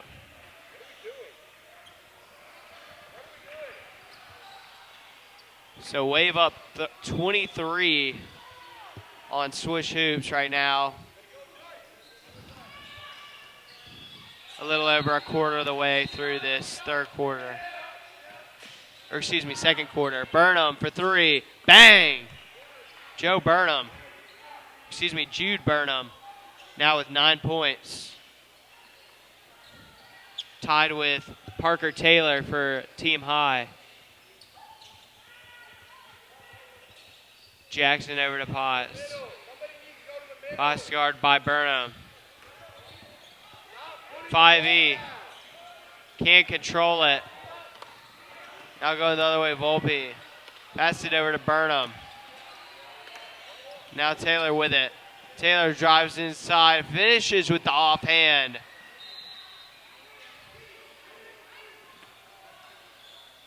Parker Taylor, first player to enter double digits, 11 on the night.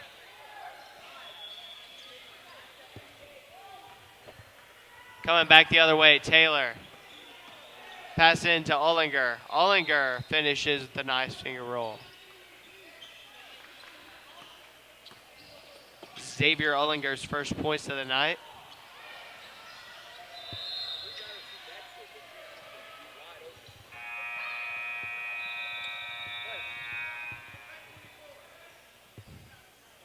And a foul going against Xavier Ullinger will send Jordan Jackson to the line.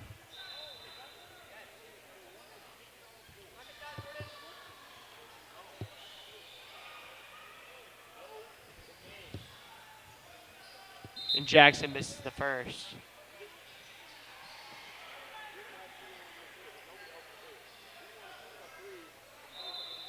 So Jordan Jackson, his first point of the night, going for another.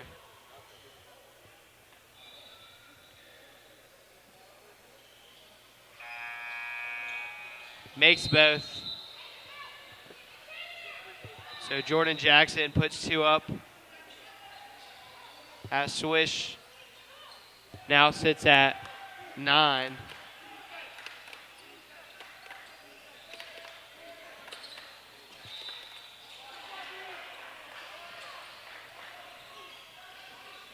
And so now Potts bringing it the other way.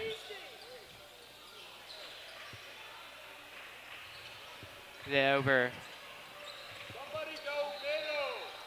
Lorenzana cross court to Potts, stolen away by Searcy. Searcy 3-on-3. Over to Bell. Oh, back into Ollinger. Ollinger in the perfect spot.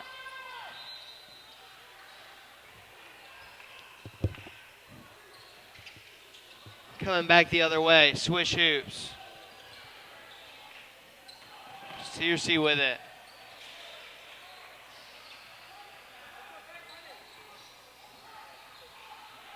It's now Swish Hoops with the ball once again.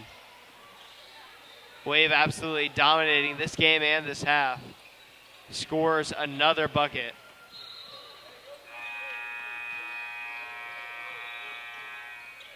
(45-9) your score.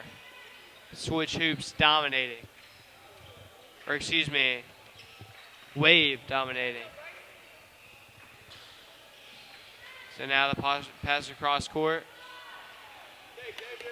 And that's Xavier Ollinger who scores that one as well. Or excuse me, Xavier Joseph.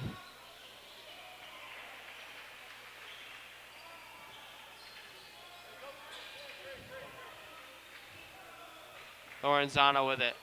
Pass it up to Potts. Potts shoots a 3. Just in and out. The Wave get the rebound. Going the other way. Searcy in the corner for 3. Dribbles it in. Jackson Searcy with 11 points to lead all scorers.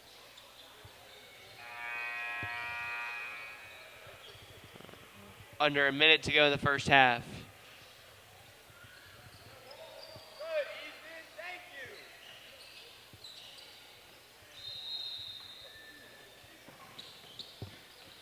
And now Wave with the ball.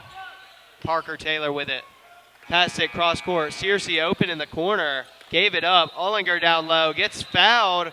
Or there was no call. It's actually a travel. It's going to be a travel on Ollinger.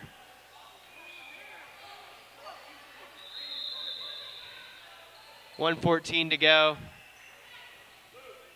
Swish down by 39. Potts with it. Now Jackson over to Joseph. Now Potts. Great defense being played by Wave. And now passing in the corner. Then passing back inside. Wow, everything but the basket right there for Swish.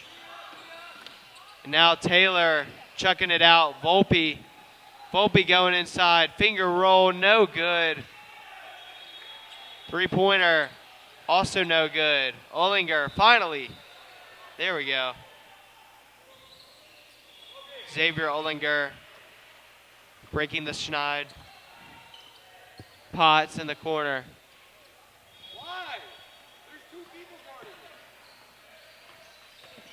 Now bringing it up the court. And knocked down right there by Cooper Volpe. And that is how we end the first half. Swish Hoops up 55-11 over the Wave basketball team in black. We'll be right back in about 3 minutes for the second half between Wave and Swish.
Welcome back to the second half between Swish Hoops and Wave Basketball.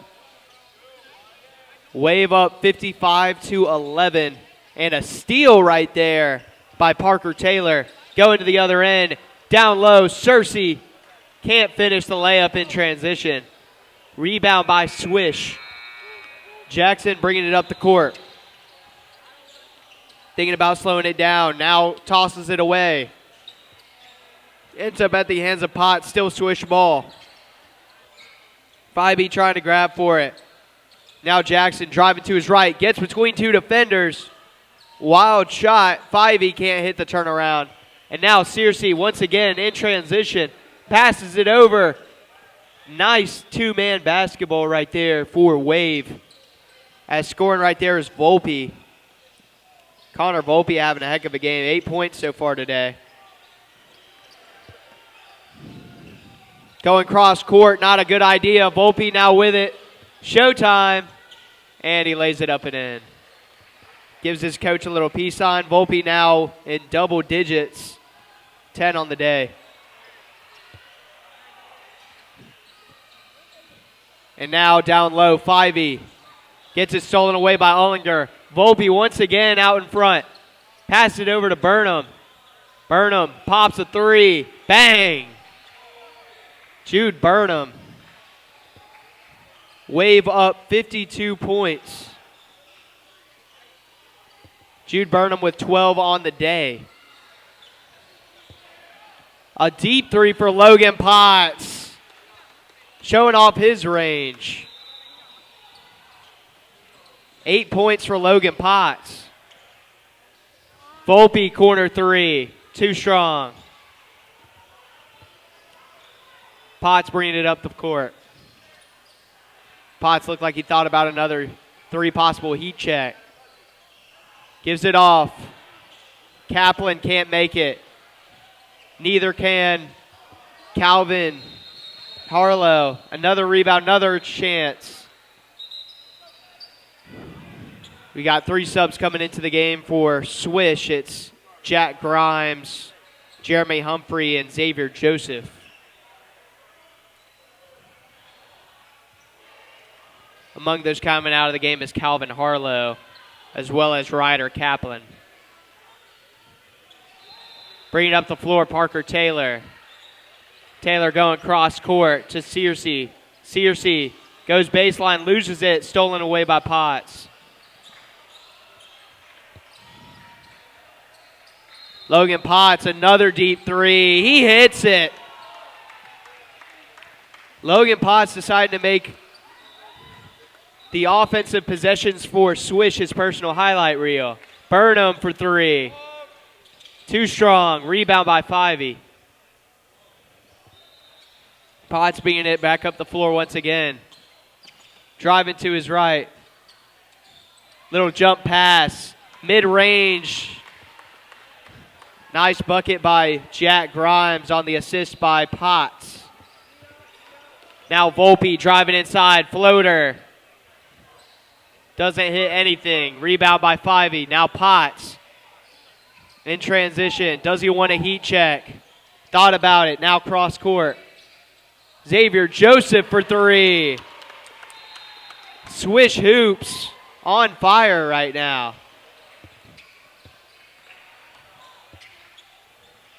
And now Volpe in the corner for three. In and out. Rebound by 5E. Potts with the basketball once again. Potts, heat check. Too strong to the right. Rebound 5E.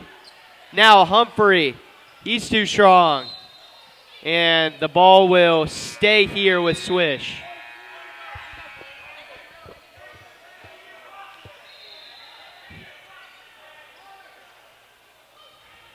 Logan Potts as well as Xavier Joseph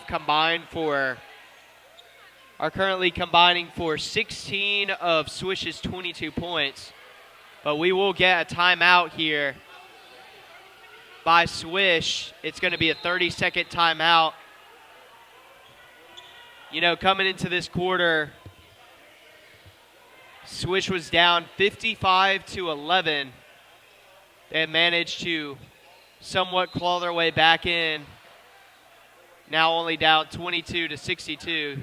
So still down by 40, but Swish, if they can continue seeing production from Potts, Joseph, as well as some other players from beyond the arc, they could possibly make this interesting. Whereas if you're Wave, just no pointless turnovers and you win this game. Wave has all of the players that have touched the floor tonight, all 6, have been able to score 5 or more points. Searcy with it in the corner. Toss it over to Burnham. Ullinger thought about the mid-range. Searcy left open in the corner. He hits the 3. Jackson Searcy continuing to put on a show. 14. And now an up and under move by Logan Potts. He draws the foul. Potts trying to do it all for a Swish. And the foul is going to be on number 24, Xavier Ullinger. 2.5 minutes to go here in the third quarter. Logan Potts makes the first. 12 points for Logan Potts. He makes this free throw and he's responsible for half of his team's points. And he does. 13 on the night for Logan Potts. Wade bringing it back up the floor. Burnham going side to side over to Searcy. Searcy dumps it off to Bell. Bell goes inside to Ullinger. Ullinger mid-range. Had it tipped. Rebound by Harlow. Potts bringing it up the court. Potts rifles it over to Joseph. Joseph for 3. Left it short. And now Joseph will try again, this time too strong. Wade bringing it up. Bell inside to Burnham. Burnham finishes at the rack. 14 for Burnham. Almost a minute to go here in the third quarter. Potts drops it off. And Jack Grimes unable to hit the mid-range. Now Bell up to Searcy. Searcy, quick trigger. In and out. Rebound Grimes. Under a minute to go here. Potts with the ball. Over to Joseph. Joseph into Harlow. Over to Potts. Potts, quick trigger. Too far to the left. It will be out of bounds. It will be Waves basketball.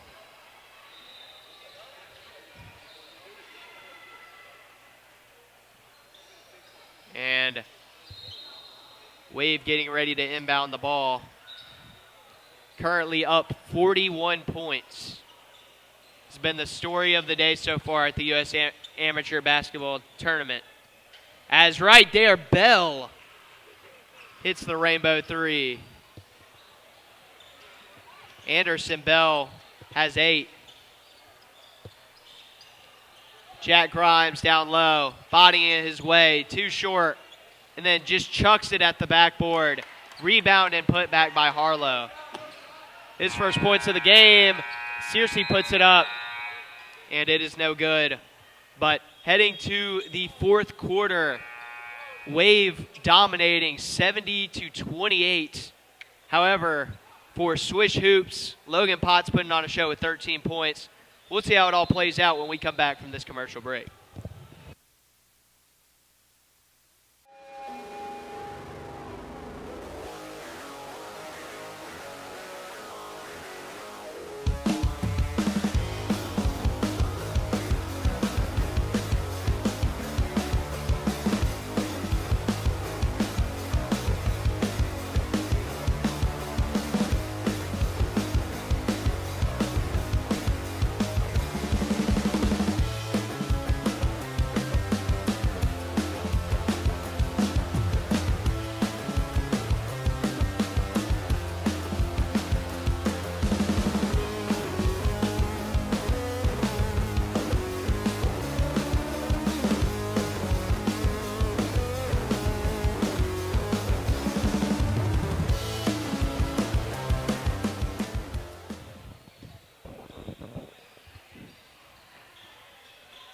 Coming into the game, we thought we'd be seeing 8 minutes this quarter, but it looks like we might only get 6 as Wave is up 70-28 here. But Logan Potts continues to fire up threes. That one no good, but a rebound and a strong finish by Calvin Harlow. I'll tell you what, down 42, Swish still playing very hard basketball on offense. Now down only 40, chance to cut it to 39 at the free throw line. Harlow. And misses it to the left. Taylor able to save it into Ollinger. And it'll be a foul on number 2, Jack Grimes for Swish.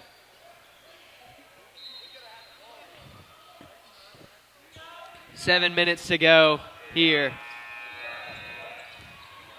Everybody on Wave contributing. Lowest scorer on the floor has 6 points. Jackson gets the rebound, going the other way. Guarded by Burnham. Jackson taking it himself. Grimes tries to clean it up. No good. Searcy can't hold on to the ball. Trying to track it down. Body's falling. Searcy trying to hold on. Gets snagged by Jackson. Jackson now on the far side of the court. Gives it to Potts. Potts thought about it. Now inside to Harlow. Harlow over to Grimes. Grimes with space. Too short. Taylor gets the rebound. Hands it off to Bell. Bell bringing it up the court. Gives it over to Burnham. Burnham cross court to Taylor. Taylor driving inside. Dumps it off to Searcy. Searcy over to Ollinger. Ollinger with a nice floater. Ollinger now has 8 points on the night.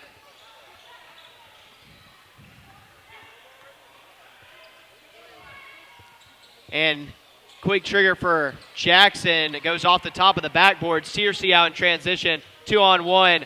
Bell tossed it over to Burnham. Searcy for 3. Gets it blocked by Jackson.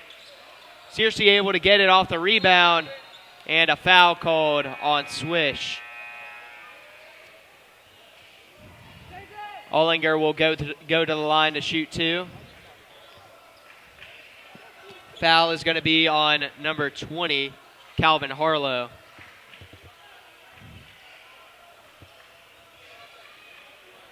So Xavier Ollinger will go to the line to shoot 2. Wave a very dominant performance. Up by 42 points as Ollinger knocks down the first.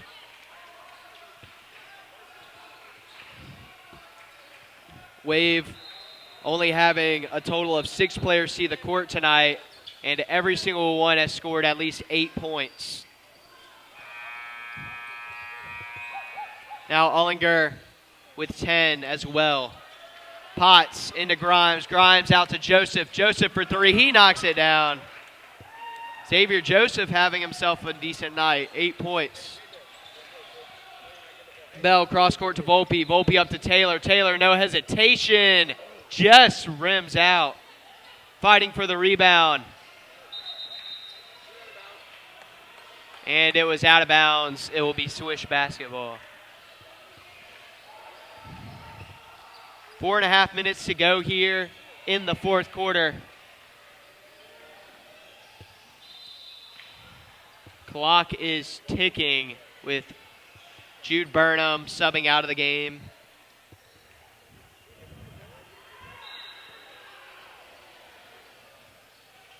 Now Logan Potts bringing it up the court.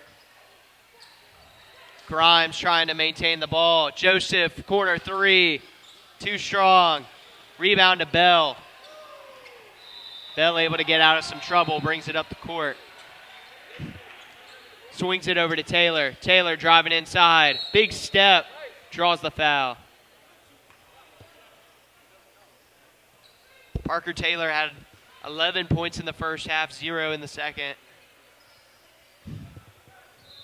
Looking to score his first points in this fourth quarter.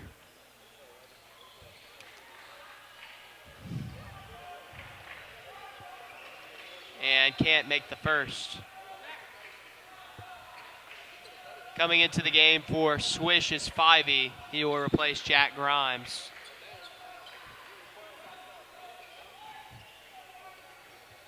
So Parker Taylor, another chance at getting a score in the second half. And he takes advantage. Parker Taylor with 12 total points on the night. Coming up to the floor now is Bryce Lorenzana. In the corner, Joseph, his specialty. Too long. Potts gets the rebound. He can't float it in. And now Taylor in transition. Finds Volpe. Volpe gonna lay it home. Cooper Volpe also has 12 points now. And now Harlow finishes at the rack. 6 points on the night for Calvin Harlow. Cross court, Volpe left open. He drains it.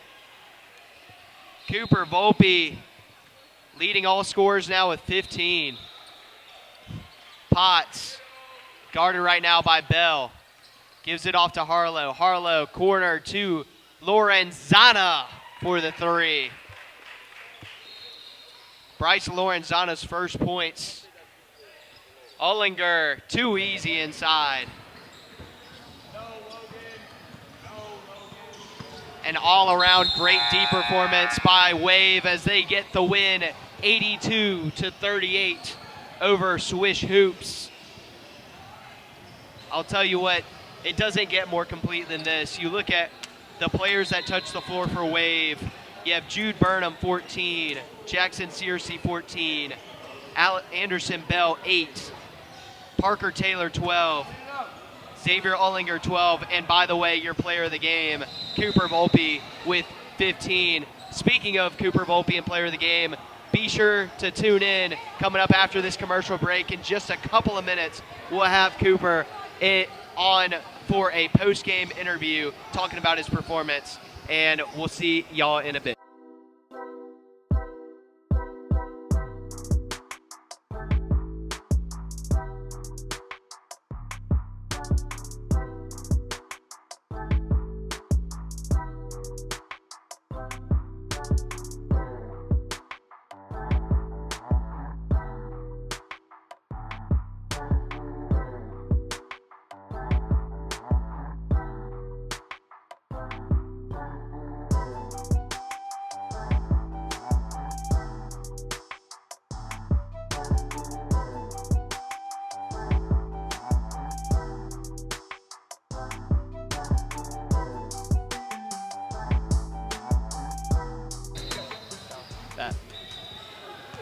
All right, my name is Max Mesman. I'm here with Cooper Volpe, our player of the game for our 8th grade matchup that we just saw between Wave Basketball and Swish Hoops. Cooper, you had 15 points, but when I was talking to you before we got on camera, you said it was better than your last game. What improvements did you make from that game to help you in this win? I mean, just really spacing the ball out to my teammates to get better shots and just more open.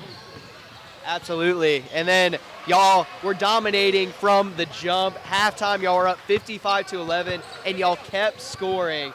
What was y'all's message at the break to really continue, already up 44, to continue putting the pressure on? Yes, sir. I mean, like as you said, just keep putting the pressure on, drive to the basket, get open shots just to put it unreachable. And one last question before I let you go, Coop. Who do you got tonight? Spurs, Thunder, Game 7. Give me the Spurs. Hey, there we go. We like to see that. All right, well, Cooper, I'm going to let you go. Appreciate your time, and have a good one. Yeah. Thank you, man.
All right, ladies and gentlemen, welcome back here to Wesley Chapel, Florida, where it is the U.S. Amateur Basketball Championship Tournament. My name's Will Barbera, and you're watching.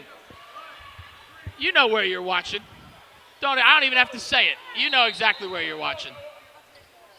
But we are underway here. It is the SWFL Bucks up against the Treyman Elite 813 2032. And right away, a bucket for Treyman's group. It's number 17, Joshua Javier, starting the scoring. And now a steal immediately. This is Aiden Bigby finding Noah underneath. And after finally getting his rebound, he puts it back up and in. But we have a whistle, and it'll be an inbound. Here for the SWFL Bucks. Oh, and a steal. This time it's Noah Sharp on the steal, and it's Joshua Javier. Or excuse me, that was Marcel Aguila. Well, immediately it's a 6-0 lead for Treyman's Elite 813 2032 squad. But it is still early. Play 7-minute quarters. This is quarters, excuse me. 6th grade amateur basketball here. Like I said, my name is Will Barbera. You've been watching on Falkenberg Productions.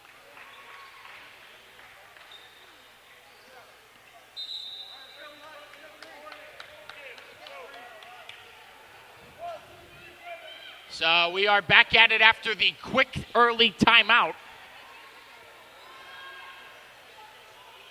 And the Bucks retake the court. So it will be inbounded by the Bucks. And the long pass over the head. And it's Francois who comes up with it, trying for a layup. He won't get it. Another layup attempt missed. Recovered by Milo McCormick. And now, two defenders converging on Francois. A fight for the basketball and now a whistle. Elijah Francois fighting for it for the Bucks.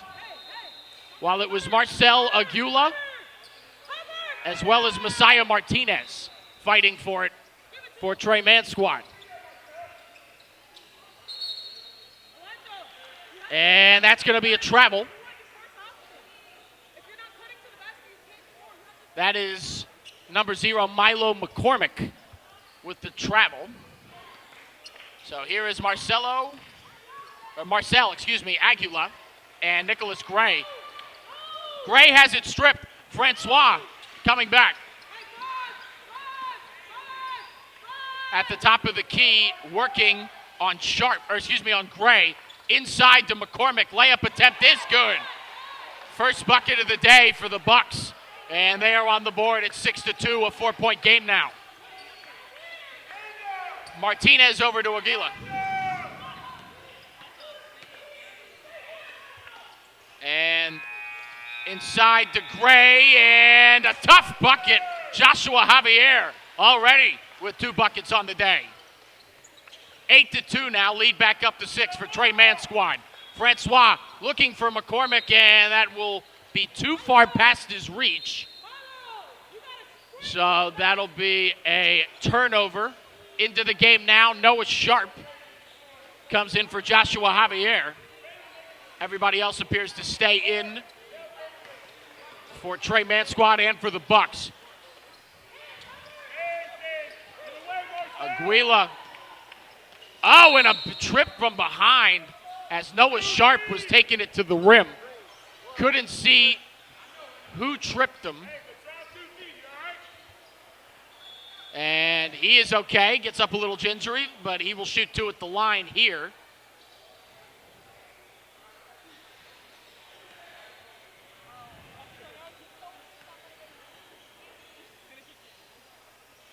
First one for Sharp. Not enough on it. Misses the first.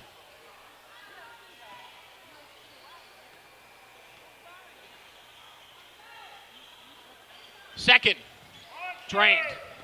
1 of 2 at the charity stripe goes Sharp in his first action. Now McCormick looking for an outlet. He finds Francois. Francois passing, and it is stolen. This time by number 24. That is Aiden Bigby, and it is up and good. 11-2 now.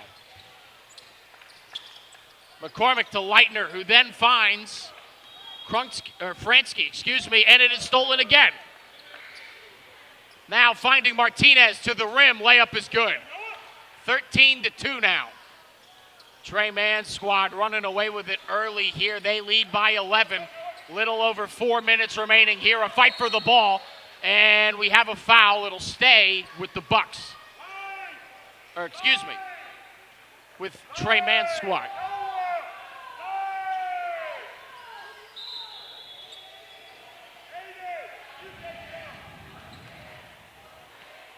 Devin Barrett now into the game for Dean Brooks. His first action.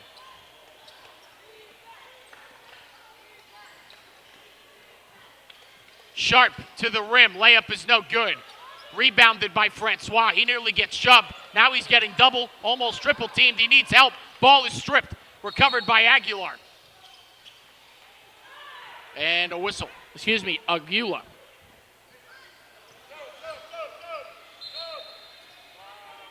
We'll get a sub here. Number 13, Javion Conyers into the game for Aiden Bigby. McCormick looking for an outlet, and he's clearly trying to get the ball to Francois. but a whistle because he held on to it for too long.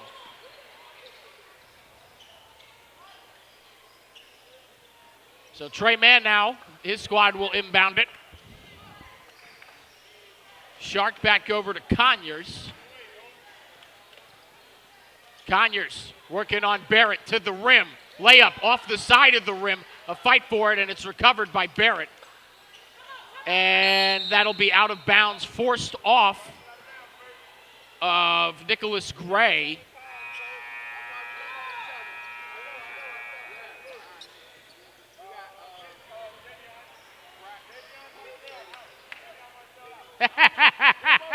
So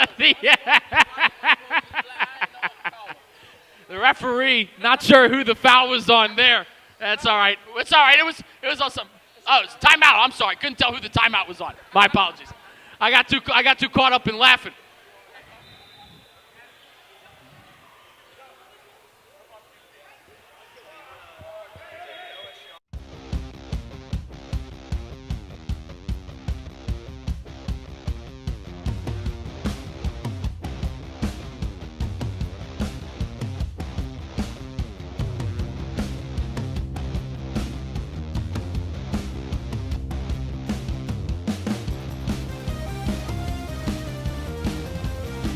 You're good. We are back here after a little confusion between me and the referee. We are back. And just also getting word from my good buddy Max Mesman, who is the amateur basketball expert, as Martinez strips that one away. Sharp inside. No good on the layup attempt. Gray for three. Can't get it. And that'll be out of bounds. And it will be Bucks ball. And we'll get another sub. But Noah Sharp, number 5 for Trey Mann squad. That is the brother of Emmanuel Sharp, star of the Houston Cougars basketball team. Little fun fact, might win you Jeopardy one of these days. As that ball is stripped away by Javier. And now a 3-on-3 fast break. Javier to the rim, too easy. 15-2. Francois now, after what was supposed to be a touchdown pass, recovered by Barrett. Back to McCormick.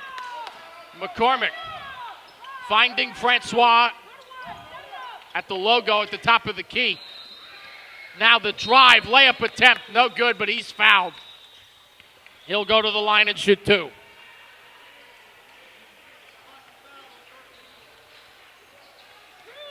And the foul is on number 13. That is Javion Conyers.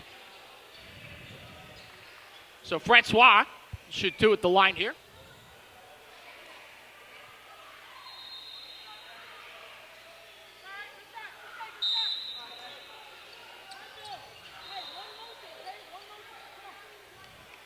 Francois misses the first. Second chance at the stripe coming here for Elijah Francois. His second, can't get the friendly bounce. Rebound by Javier. He's going to try to go coast to coast. Joshua Javier can't get it to roll. Now he strips it away from the Buck defender, puts it back up and in. Bully ball by Joshua Javier. Fransky throwing it deep, and oh, what a touchdown ball by Francois. He pulled it away, Randy Moss style. Fransky has it blocked. Now stolen by Trey Mann. Conyers to Javier. If it ain't broke, don't fix it. Feed the big man all night. It's worked so well to this point. 19-2 with less than 2, and here's the big man one more time. Joshua Javier gets his own rebound. One more. 2, easy. Joshua Javier is having himself a first quarter. 1:35, and they lead it 21-2. McCormick to Francois. And that is going to be a travel on Elijah Francois. He was trying to get the ball to number 29, Herbert Leitner Jr.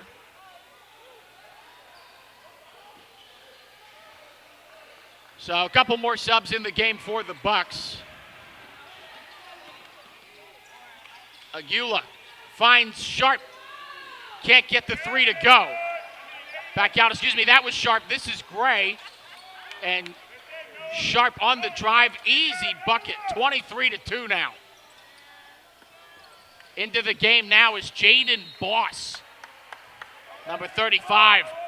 And they needed some size to compete with the big fella Joshua Javier, but as soon as he comes in, Javier comes out.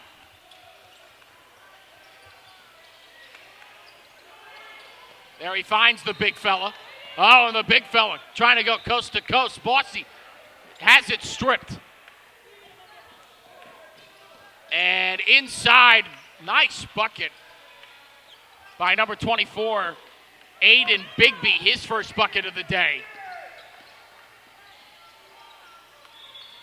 Fransky working inside, looking back, and it's stolen again by Bigby. Pass inside, what a dime. Nicholas Gray with another bucket. 27-2, it's a 25-point lead here in the first quarter as that one finds its way out of bounds.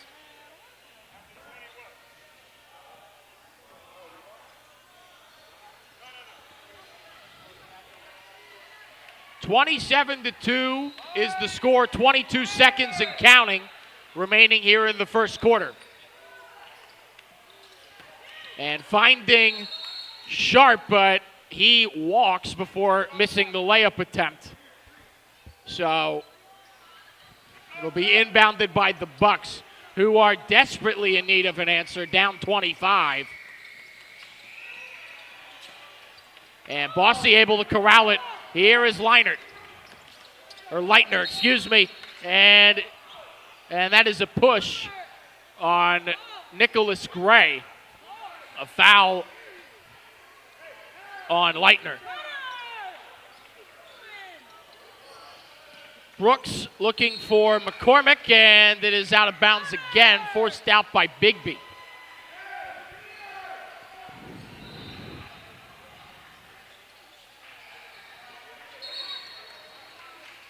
And another foul this time. So a turnover once again for the Bucks. And Aguila gives it to Sharp to bring up the court. Sharp, step back, three. Can't get it to go. Rebound by Leitner. And that will do it for the first quarter. But Trey Mann's Elite 8-1-3-2032 squad taking it to the SWFL Bucks early on in the first quarter. 27-2 is the score as we head into the second. And I wish I had an answer for you, folks. None, we came into this expecting these to be great games, young, emerging talent, kind of trying to break onto the scene. And while there has been a ton of that on display, what we have not seen is a whole lot of competitive basketball. We are only going into the second quarter here, so who knows what we have in store. But a 25-point deficit currently for the Bucks as we enter the second.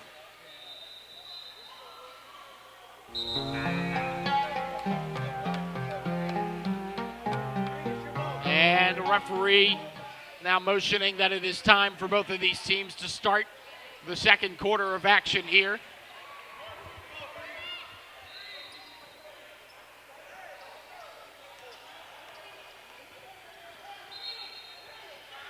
Wiregrass Ranch Sports Complex is the venue here in Wesley Chapel, Florida for this amazing event that U.S. Amateur Basketball is putting on here. Inbounded to Francois, and we are underway here in the second quarter. Francois trying to drive, kick out to McCormick. Sidestep, three. Way too much on it, rebounded. Not able to put it back up. Now Bossy, one more rebound. Can he get it up? No, he can't. And another. A barrage of rebounds for the Bucks, all of them rejected. And here's Javian Conyers now giving way to Sharp. Wide open, top of the key for three. No good. Bossy on the rebound. Finding Francois. Deflected by Sharp. Javier back to Sharp. Conyers and Francois trip up. Aguila for three. Drain! Marcel Aguila, his first points of the game, and it's a 28-point lead.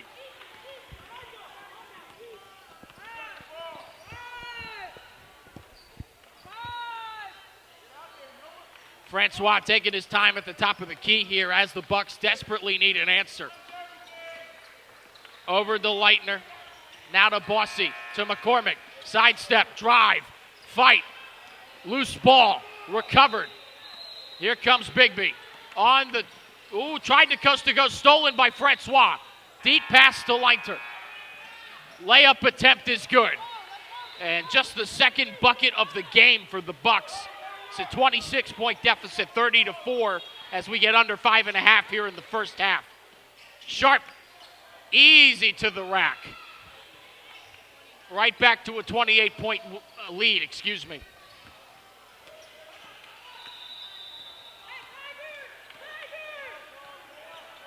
Francois to McCormick. Back to Francois. Now over to Leitner. Inside, McCormick corralling with Javier, and it'll be Trey-Man squad ball. Javier got McCormick to be the last one to touch it.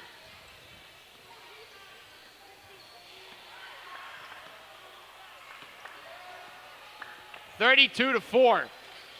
Javier, it just doesn't get easier. He has been unstoppable here in the first half, and it's a 30-point lead, and we're still just under 5 minutes till half.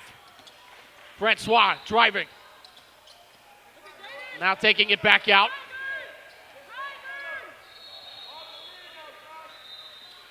Doesn't seem like he likes what he's looking at. Over to Leitner and back to Francois. Tipped by Sharp.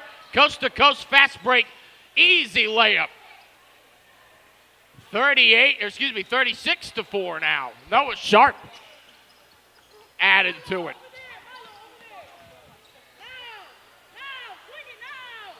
Francois to Fransky. Leitner inside to Francois. He throws it up into the net. Rebounded by Sharp.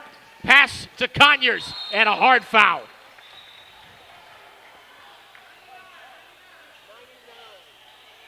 And that'll be a foul on number 99, Cruz Fransky.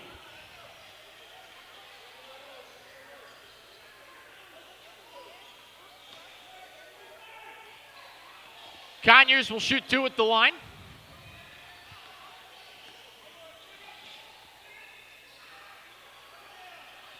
And he makes the first.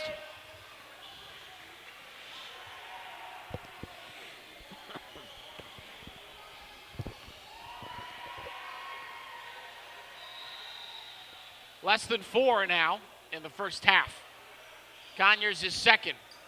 Also good. He makes both from the stripe. It's a 34-point lead.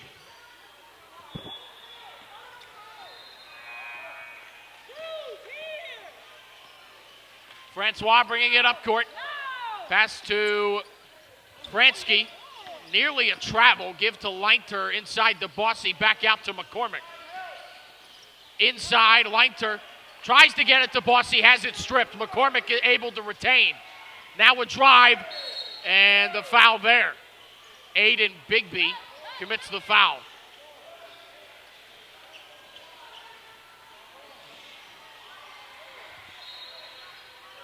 So a trip on Bigby here, and the Bucks will retain.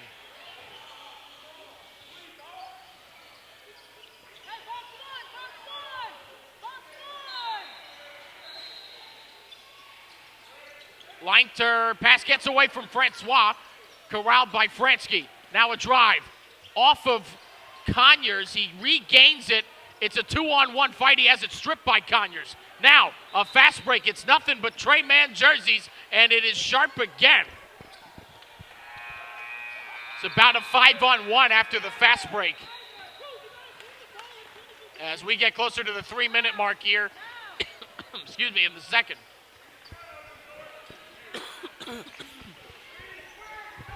Francois for three, offline. Conyers has it, and he falls square on his backside.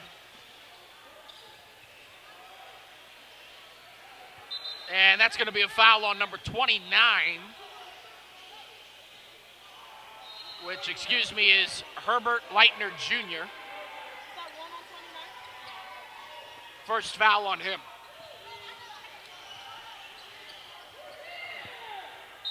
Messiah Martinez back in the game.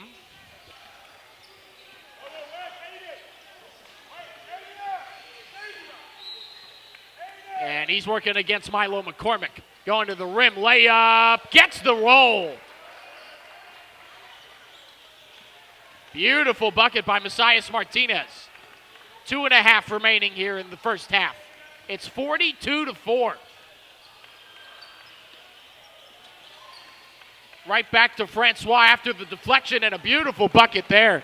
Just the third of the day so far for the Bucks. 42-6 now. Aguila comes up. Pass to Gray, inside, under the rim, and that's a foul. I believe that'll be on Francois.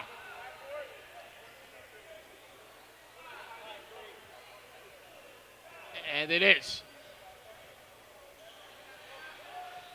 So Elijah Francois with the foul.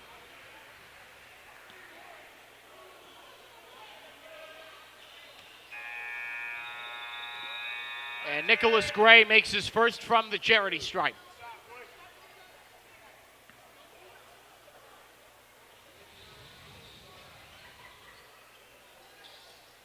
Second gets a couple of friendly bounces. 2 for 2 at the stripe. 44-6 with 2 to go here in the first half.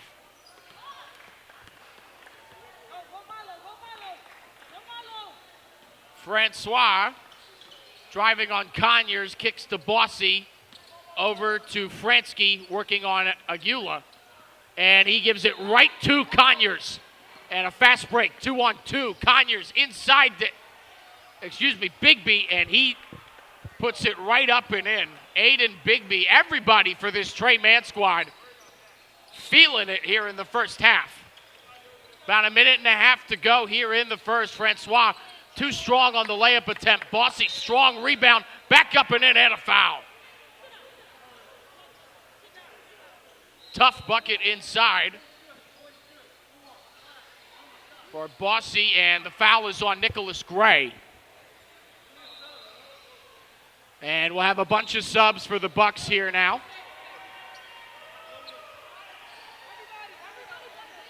Aiden Bright, Dean Brooks, Jaden Bossy,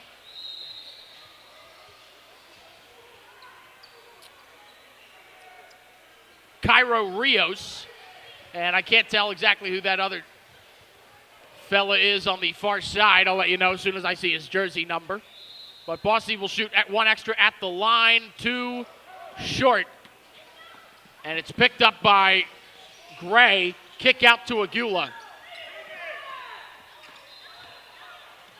And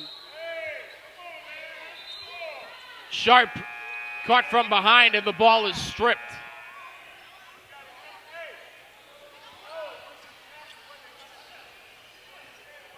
(46-8) the score, a minute and 12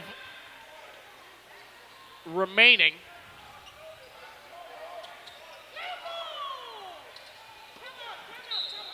And a timeout called for the Bucks. And it'll be, not a timeout. It was a foul called for a trip on Noah Sharp.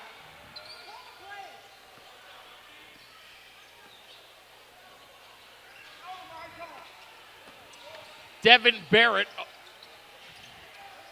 kicks it over to Rios. And now Bright loses it. There's Barrett again. Throws it back up, and Sharp comes away with it. Finding Martinez, Kenny Corral, and he does. Now finding back out at the rim. Pick inside to Sharp. Up and good. 30 seconds and counting now here in the first half. It's a 40-point lead. Barrett to Rios. Suffocating defense by Trey Mann's squad. Brooks to Bright. Over to Rios. Just nowhere to go for this Bucks team. And now a fight for the ball, and Sharp rolls between his legs. It's picked up by Gray. Gray pass inside to Aguila, layup good. And that will do it. It is a 50-8 lead at the half. A 42-point deficit for the Bucks, a 42-point lead for Tre Mann and his elite 8-1-3-20-32 squad. We'll take a 3-minute halftime break, and we'll be back for the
All right, back here for the start of the second half, third quarter action. It's 50-8. Tre Mann's elite 8-1-3-20-32 squad is beating on the SWFL Bucks. And we had a foul there.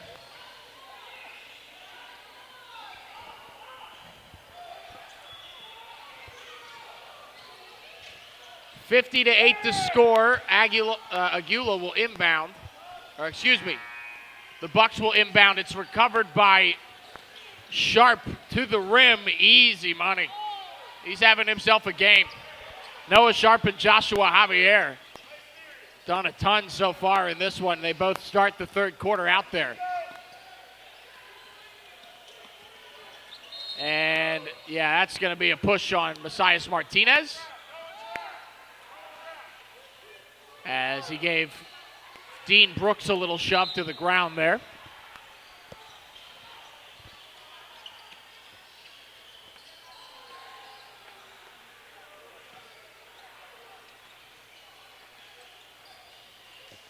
McCormick will pass it out to Francois on the inbound.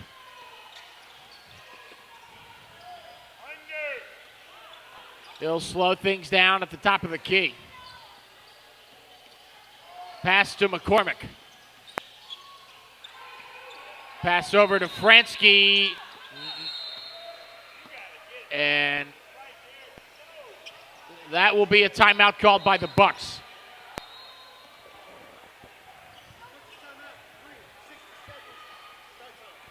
So 60-second timeout.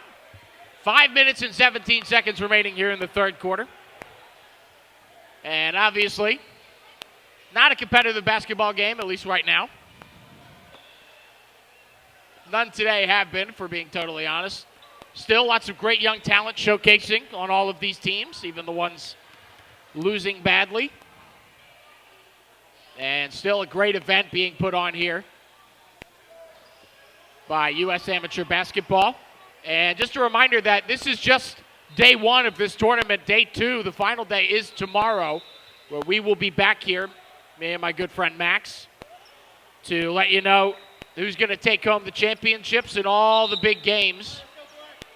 And hopefully that will lead to some more competitive matches, but this is how it's been tonight. Still one more match to go after this one. Max will take you home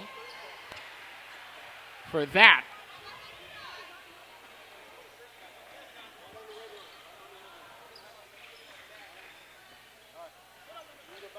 So Fransky will inbound.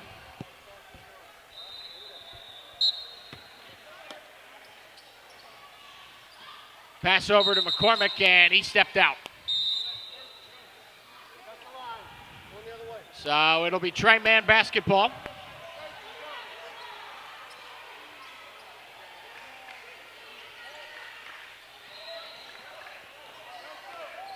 Martinez, pass inside to Gray. Beautiful.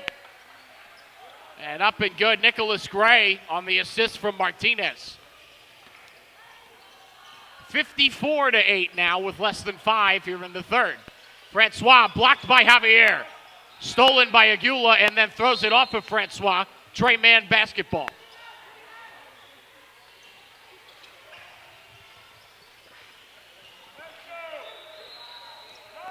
Martinez and Aguila will bring it up.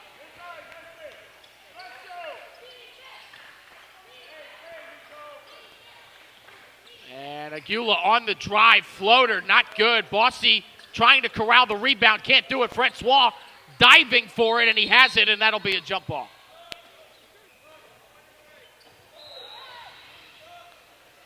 Subs will come in. Excuse me, not a jump ball. We'll play by different rules here.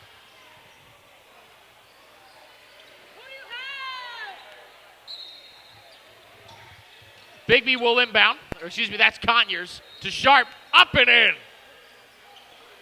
Noah Sharp having his way with the Bucks here to start the third quarter.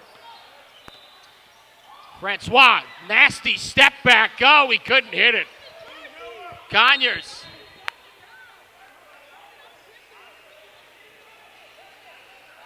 And the Bucks head coach not happy with the calls on the referee, as we have a sub coming in now. Aiden Bigby will come in for Noah Sharp.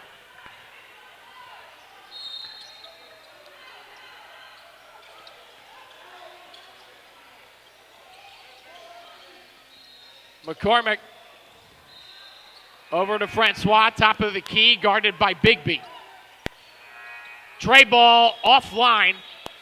Bigby with the rebound. Floats it to Martinez ahead of steam. Layup is good. 58-8 is the score. Less than 3 here in the third.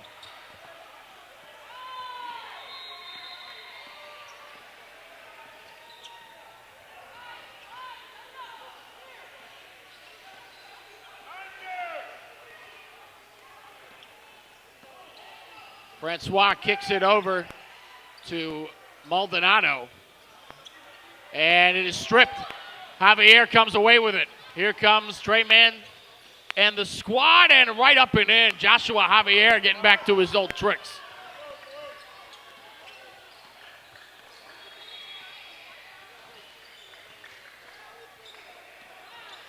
About 2 minutes remaining. It's a 52-point lead for Trey Mann squad, and Francois with a beautiful layup on the drive.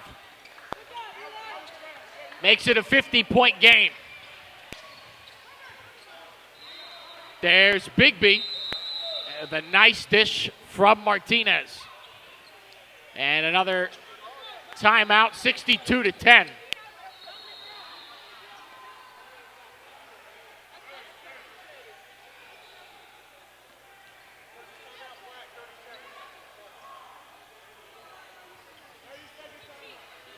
So a 30-second timeout. A minute 36 to go here in the third. It has been all Trey Mann's Elite 8-1-3 2032 team.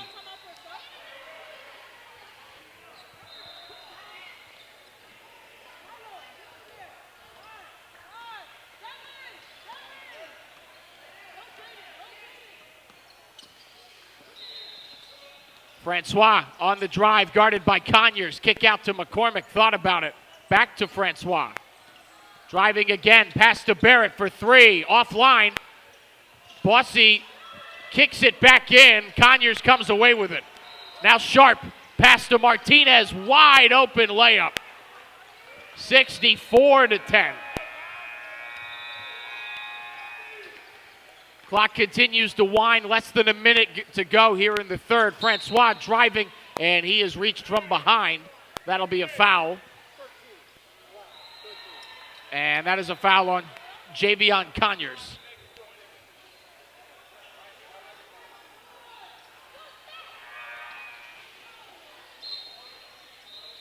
Clock continues to wind, 40 seconds and counting. Blocked by Sharp. Stays with it. Pass, Conyers out to the corner. Martinez, wide open three. Nailed it. 67-10. Clock continuing to run. Less than 20 now here in the third. Francois, step back. Not enough on it. Barrett puts it back up. It's blocked. Again and rejected. Noah Sharp had about enough of that. And that's going to do it for the third quarter. 67-10, a runaway train. And once again, just a reminder, for games like these, we have, if there's a 20-point lead, if one team has a 20-point lead over the other with 2 minutes remaining in the fourth quarter, that acts as your mercy rule. So just a reminder that if the score remains the same over the next 5 minutes, then that will be the end of this one. And then we'll do an interview from most likely somebody from Trey Mann's Elite 8-1-3 2032 squad. And then you guys will be done here in my squeaky voice for the day. Max Mesman will take you home with the last game. So you get the smooth renderings of Max Mesman. And then, obviously, we will be back tomorrow for another slate of games to round out this great tournament here in Wesley Chapel.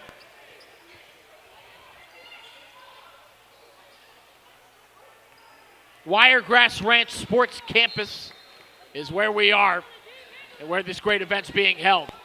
Bucks inbound it.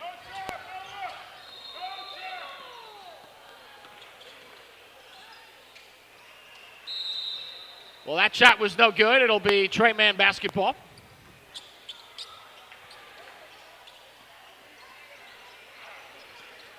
Conyers will bring it up. Pass inside to Sharp. Nobody there, and it's another layup for Noah Sharp. It's just been easy as cake. Andres has it stolen, and who else? Noah Sharp. Easy to the rim. 71-10 is the score. It's a 61-point lead.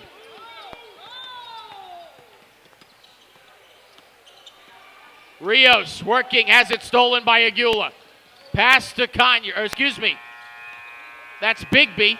Misses it. Conyers back out to Gray. Top of the key for Aguila. Three is too strong off the back end, and now a whistle. And it will stay with Trey Mann.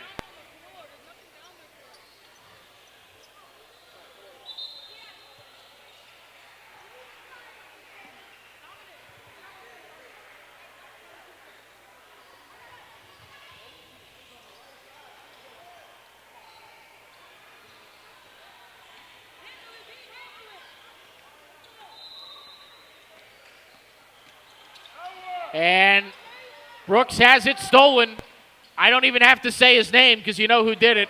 Noah Sharp. Unreal. 73-10.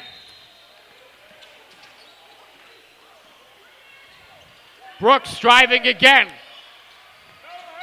Bright on the drive, stolen by Conyers after the loose ball. Conyers pass to Sharp, kick out. Martinez wide open, corner three. Too strong. Saved for a second, and now there's a whistle. I mean, even Noah Sharp just hit a three that didn't mean anything because he just can't miss today. Unreal.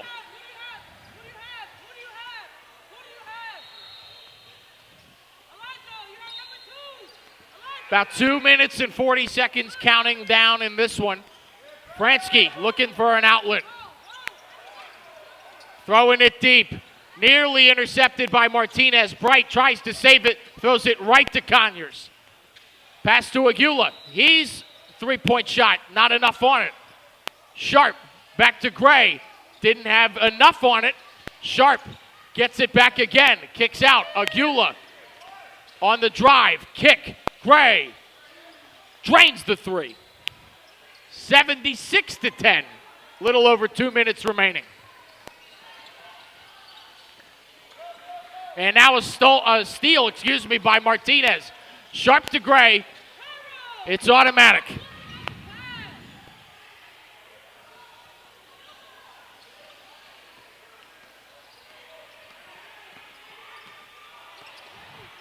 A minute 40 and counting.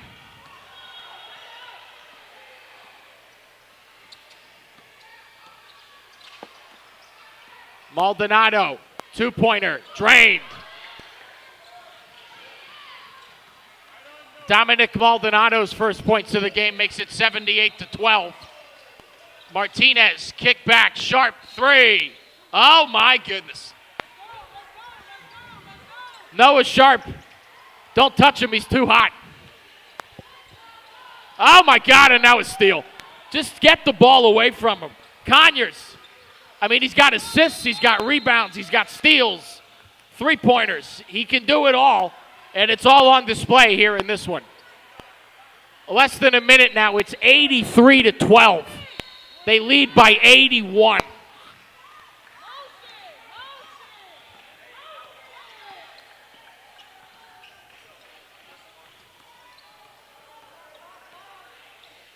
Rios to Bright. Maldonado right at the feet of Bigby. Fast break. Martinez. I don't know what you can do or say. 85-12. Less than 20. Bright, Rios, he thought about it. Off the glass. Javier tried to get it. Maldonado back up and in, and with 3 seconds remaining, they'll let it run out, and that will do it. Wow, an 81-point victory here in the second to last broadcast tournament game of the day. The Trey Mann Elite 813-2032 squad, 85, the SWFL Bucks 14. Just a thrashing here. Well, folks, it has been fun here on the mic. You will hear a little bit more of me after I bring over, it is definitely, if he's available, Noah Sharp, I'd like to interview after the game he just had. But that is going to be it for me today. After that, Max Mesman's going to take you home for the last game on the broadcast, and I will see you bright and early right here tomorrow morning. Thanks so much. I'll see you again in a couple minutes, but Max will take you home the rest.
All right, Will Barbera here with the Trey Man Elite 813 squad after a 81-point victory. You didn't hear that wrong. And I'm here with the two leading scorers.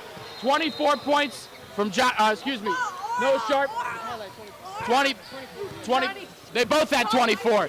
Sorry, we've been dealing with the statistics all day, but two great performances here and a great win. I'll start with you, Noah. How did you feel about your offensive output here today? I felt good. I think I could have done more, but I was missing some of my shots. But yeah.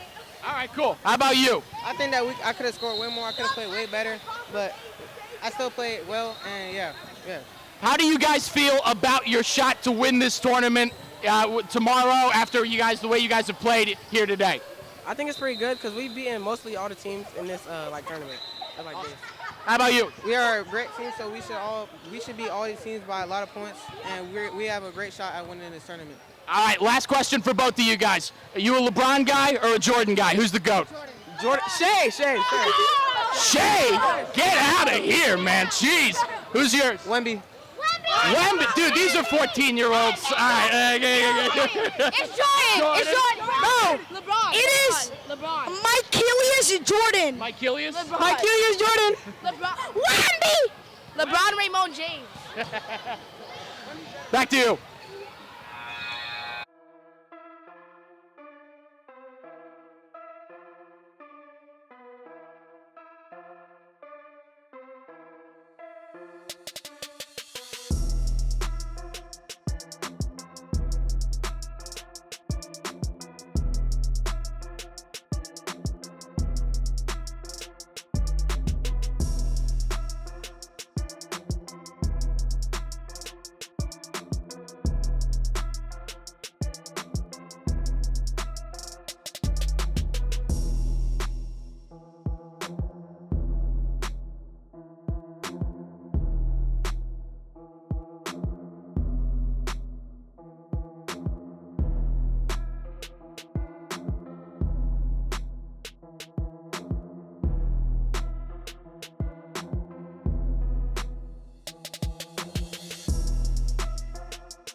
Well, ladies and gentlemen, we are just about ready to tip off the last game of the day, but not the last game of the weekend, as tomorrow, be sure to buckle up and fasten your seatbelts because tomorrow we have multiple, I repeat, multiple state championships. But right now, we're going to finish off our day one here at the U.S. Amateur Basketball Tournament between Skills Center Elite and Reach Elite, the 6th grade teams, as getting started off early here. Skills Center Elite getting a steal, bringing the ball up the floor is Stephen Frey. In the corner is Dylan Williams, but I don't have enough time to say the rest of their lineup because Reach gets a steal, but then gets blocked on the other end by number 7, Ethan Black. And now bringing up the ball on the floor for SCE is Reed Surratt. And getting the rebound down low, getting the first points of the game is Dylan Williams. On the other side for Reach Elite, dribbling the ball right now is number 35, Kylo Knowles. He passed it over to number 20, Tiago Grimes. That long shot was by 15 Miles Brogan, and now SCE bringing it back up the floor, going quick, unable to finish, 2 times unable to finish, and ultimately finally corralled by Reach. Miles Brogan bringing it himself and finishing in traffic. Miles Brogan with the tough finish.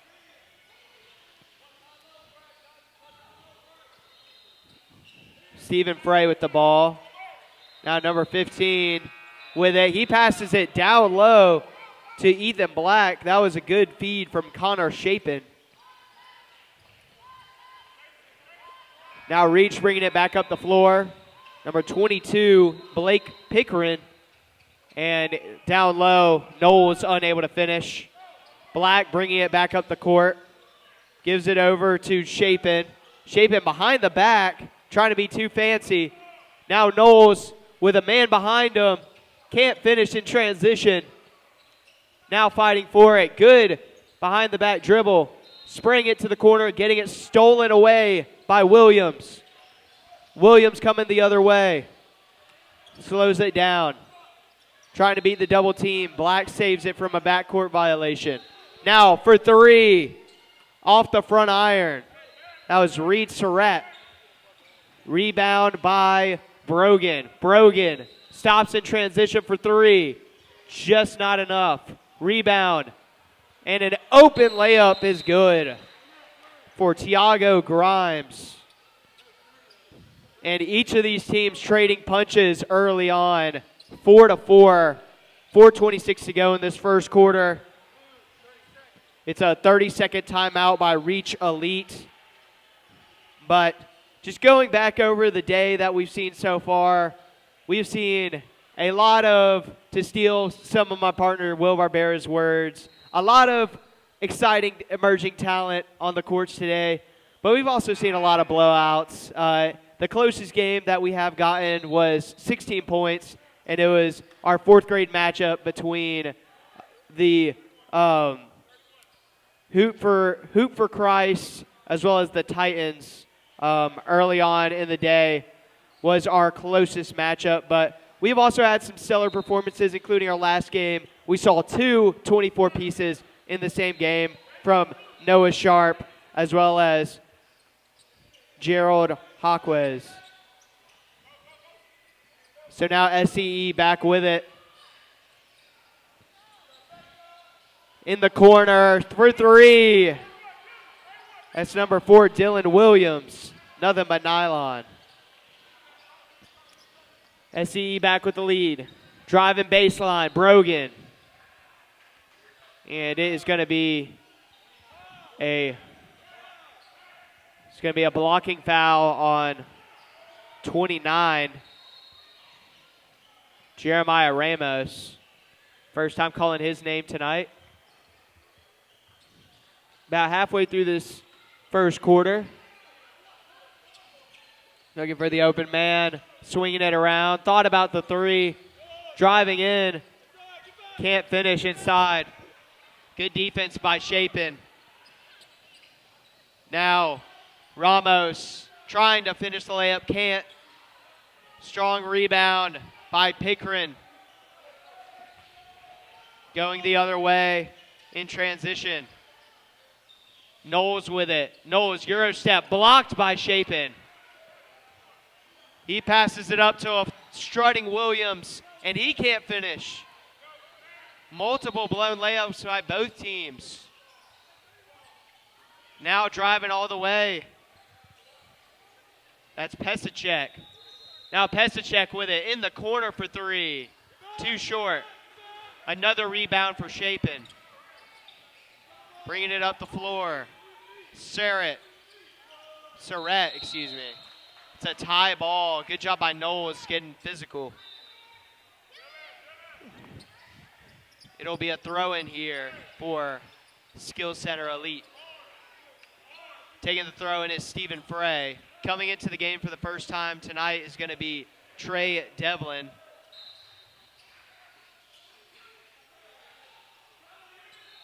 For Reach Elite, subbing in is number 6, Maximiliano Grimaldo. And now down low, left wide open, another blown layup. As bodies are falling, and let's see the call.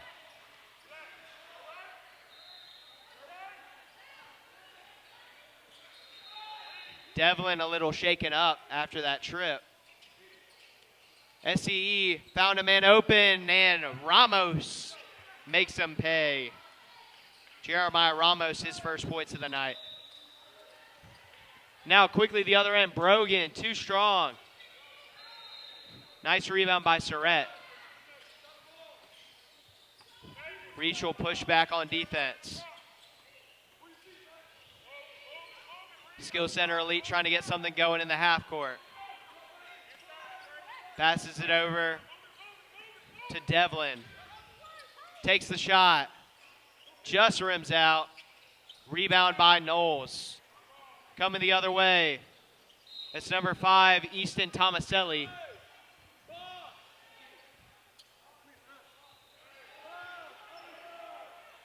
And that's going to be a foul on number 15, Connor Chapin. 10-4 your score.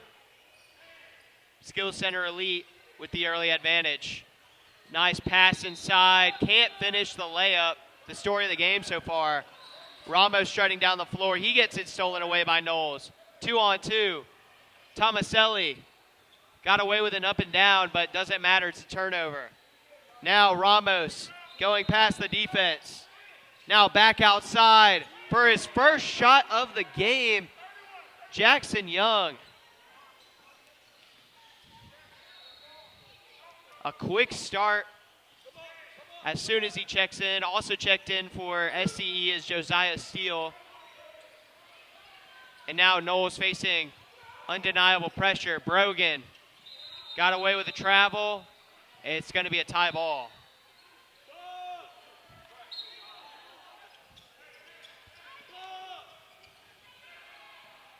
And so it'll be a throw in for Reach Elite. Throwing it in is Grimes. Gets it over to Pesicek. Now up to Grimaldo. Pesicek down low. Taken by Tomaselli. Knowles inside and one. Kylo Knowles. Foul's going to be on 29, Jeremiah Ramos. His second foul of the game. Referee says he got Knowles on the head. So trying to complete the old-fashioned three-point play, and he does. That was a very big moment for Kylo Knowles. All the momentum was shifting towards Skill Center Elite. Can this possibly turn the tide in this last 36 seconds? Ramos guarded closely by Grimaldo. Up top, Devlin. Grimaldo picking him up as well. Devlin fires up a floater, soft touch. Tough shot right there by Devlin. Grimes bringing it up the floor. 15 seconds to work with. Knowles Guarded by 2 men. Now Pesicek. 7 seconds. Grimaldo with it deep. He's got to get a shot up. They're going to run out of time, and they do. Reach Elite, unable to get a shot at the end. Great defense by Skill Center Elite. Action-packed first quarter. SCE up 15-7. We'll be right back after this commercial break. You're watching the U.S. Amateur Basketball Tournament only on YouTube.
Here at the start of the second quarter for what is our day one finale here at the U.S. Amateur Basketball Tournament. That shot from outside by Black is offline. A foul on the rebound. It's going to go on Kylo Knowles. It'll be 2 shots for Jeremiah Ramos.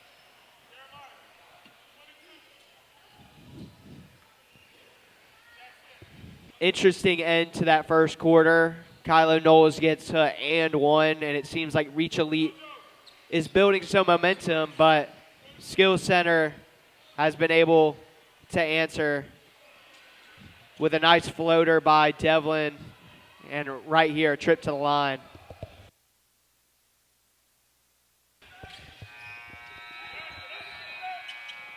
Ramos goes 1 for 2. Reach is going fast. Stolen away by Ramos. Now up in the front. 1-on-none. And Josiah Steele able to finish down low. SCE up 18-7 now.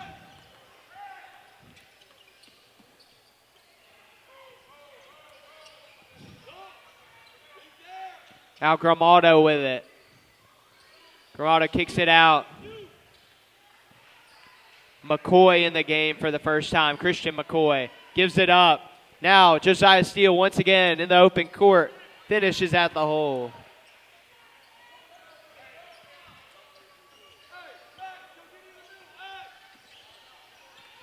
Over to Grimaldo.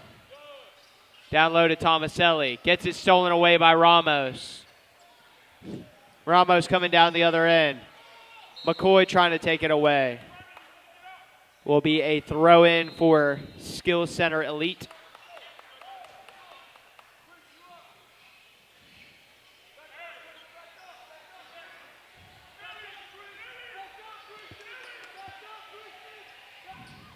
Steele passes it over to Devlin. Devlin uses a screen from Ramos. Devlin just misses on the 3. Knowles, some fancy moves. Brings it up the court. Pesicek over to Knowles. Knowles floats in the air. Too strong. Able to save it. Tomaselli grabs it back. And that's going to be a foul. It's going to be a foul on Jackson Young. His first. Reach Elite now in a 13-point hole. Needs to figure something out here. Grimaldo with it. Pesicek draws the double team. Gets it stolen away. Josiah Steele once again. Josiah Steele 6 points from being in the right spot at the right time. 22-7 your score. Skill Center Elite pulling away. Pesacek, mid-range, knocks it down. Big shot there for Pesacek to stop the bleeding. Josiah Steele bringing it up for SCE. And a block right there by Knowles. Knowles trying to bring it back up the floor. Grimaldo stops, pops, too strong. Rebound by Tomaselli. And it will be a jump ball. Favor Reach Elite.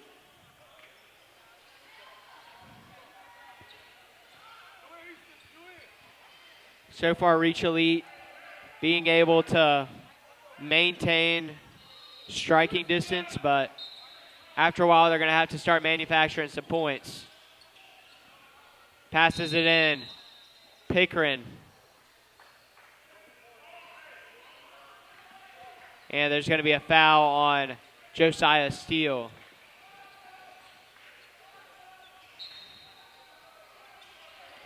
Passing it in. Trying to go down low, but it's stolen by Chapin. Chapin taking it himself. Runs over a man. That's going to be a charge. Christian McCoy taking the brunt force.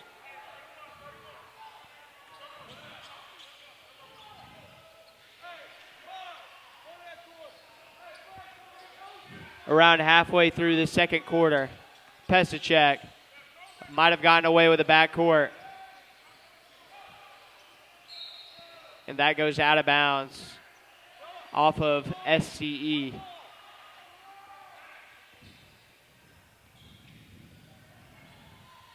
Once again, this is our final matchup of the day, but don't fret.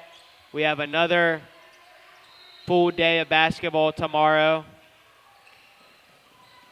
After the steal and transition, that's Dylan Williams with the finish.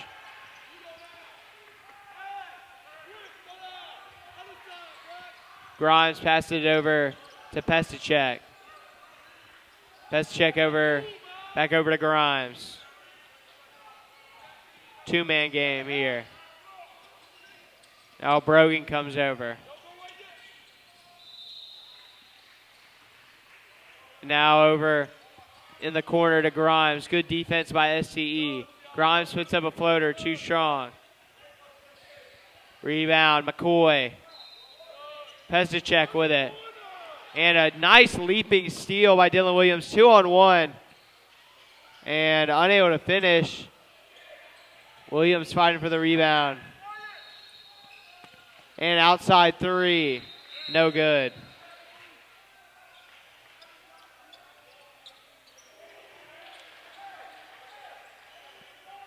This will be a full timeout by Reach Elite. 2:31 to go. Your score 24-9. Skill Center Elite on top of Reach Elite. Don't go anywhere. We'll be right back after these messages.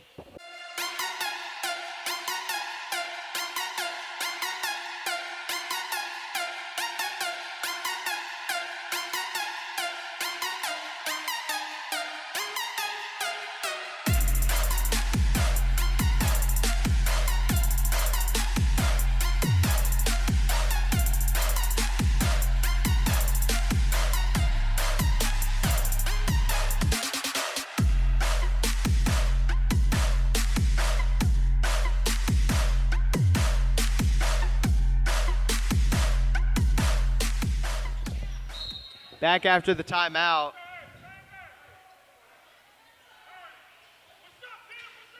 During the break, I was actually talking to my partner, Will Barbera, and it's interesting. Every single home team so far today has lost. And so right now, continuing that trend as Josiah Steele goes inside for the deuce. Steele with 8 points to lead all scorers. Grimes tosses it over to Pesacek. That's going to be out of bounds. Looked like it was off of Surratt's knee. It'll remain with the Reach Elite. Knowles coming in the game for Christian McCoy.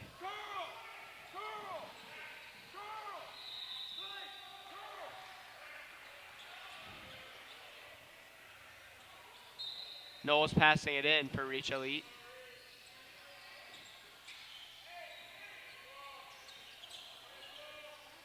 And putting it up a mid-range, too short, Pesicek. Rebound, steal. Now going to the other end of the floor, Surratt gets it blocked. Nice play by Grimes. Grimes gets it poked away. Knowles gets it back to Grimes. Brogan down low, and he'll draw a foul.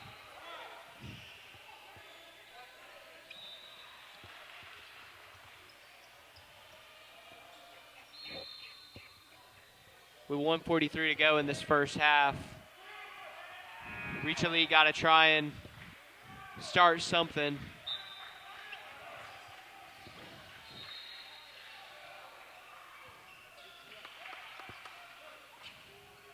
You know, on most full-day tournaments, you'd usually say, oh, this, 5-point game in the fourth quarter has been our closest one yet. To be honest, this is looking like one of our closest ones yet. A 15-point game late in the second quarter. Earlier, we did have a 1-point game at halftime that ended up in a 16-point victory. That shot is off on Black. Rebound Grimes. Pesicek with the ball. Full court pressure from Skill Center Elite. Grimes back over to Knowles. Knowles able to get it. Knowles back out to Brogan. Brogan for three. Too strong. Now Brogan chasing down Steele. Steele automatic in the lane. Grimes driving up the court. Knowles in the corner. Brogan too strong. Pesicek trying to save it. Stepped out of bounds.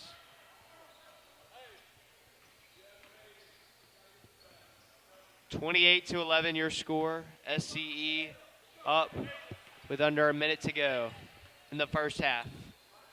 Steele bringing it up the floor. Pass it over. From three, too long. A rebound right here. And it's going to be out of bounds. Out of bounds off of Reach Elite. Josiah Steele throwing it in. He has a high arcing shot. It's too long. SCE gets it back, tries to put it back up, can't finish. Finally, Reach Elite gets a rebound, then gets it stolen away. And then a foul is called on Mickey Lou. The foul is called on number 22, Blake Pickering. It'll be number 4, Dylan Williams. Or actually, they're going to say it was on the floor. 1.5 to go. Catch and shoot. Puts it up on time. Or excuse me, 7.5 to go. And they're able to get the bucket. 3, 2, 1. And it was on time, but not on target. 30-11. Skill Center Elite continuing the trend today of the visiting team dominating the home team. But Reach Elite still has a full second half to try and rewrite that narrative. And don't go away, because that will be coming up in about 2.5 minutes. So be sure you stay tuned, and see you on the other side in a couple of minutes. You're watching U.S. Amateur Basketball Tournament only on YouTube.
One more half of basketball, ladies and gentlemen, today before we wrap it up here on day 1 of 2 at the U.S.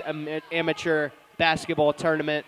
I'm Max Mesman. If you're just joining us, SCE, a.k.a. Skill Center Elite, is dominating over Reach Elite 30-11 to start off this third quarter. A steal here by Kylo Knowles.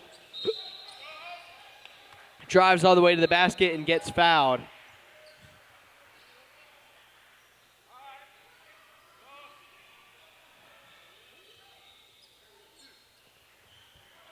And Knowles will shoot 2 at the free throw line.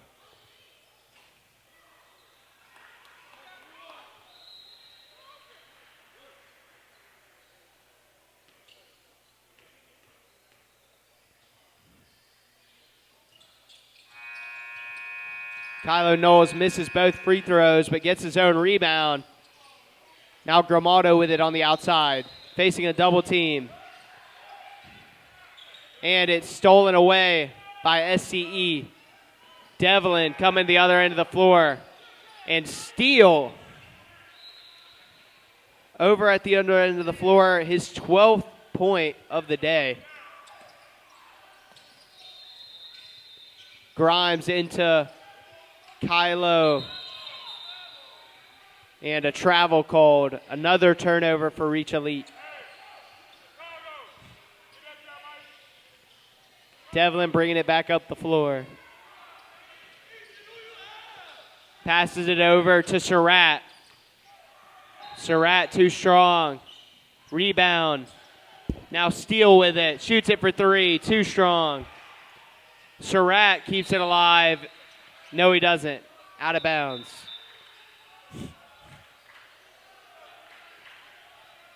Reach Elite ball down 21 here in the third period.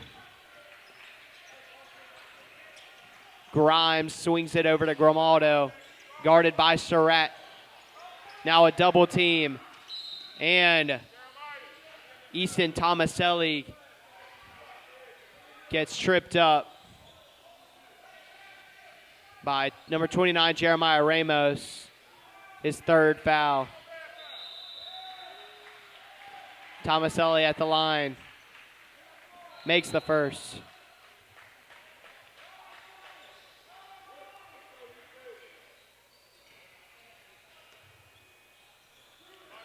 Easton Tomaselli.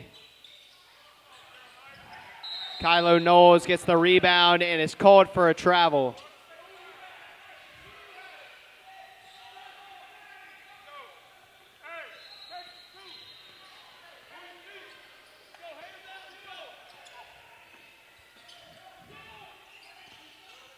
Surratt with it, guarded by Tomaselli. And Jackson Young keeps his feet moving without dribbling the ball, so it'll go the other way.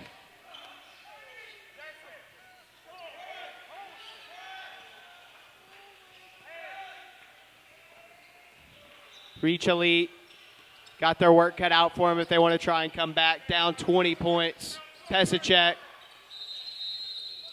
It's a tie ball forced by Josiah Steele. It'll be Reach Elite ball.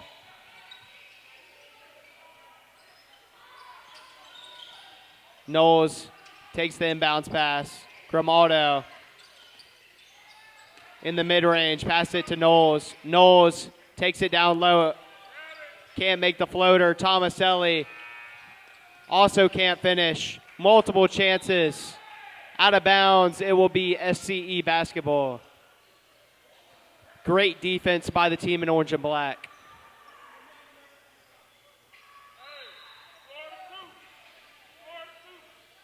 Devlin bringing the ball up for Skills Center Elite.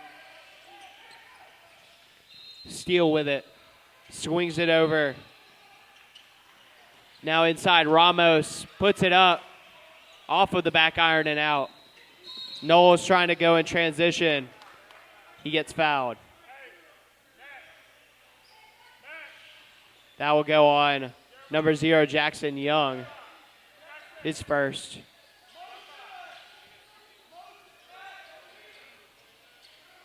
Or it would actually be his third, excuse me.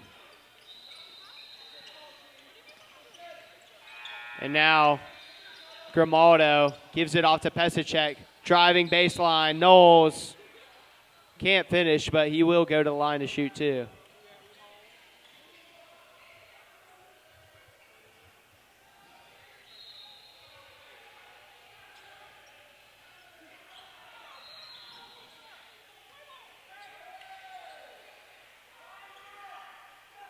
Swishes home the first.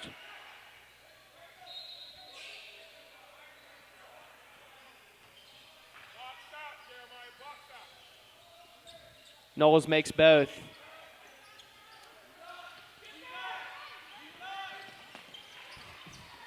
Reach Elite within 18. Devlin loses it. Goes out of bounds. And they're going to say it remains SCE basketball. It's interesting. Grimes right there let the ball go out of bounds, and it looked like he could have grabbed it. I'm assuming he was under the impression that it had touched last off of a Skills Center Elite player. Some extra conversation, but it will be a throw-in for SCE.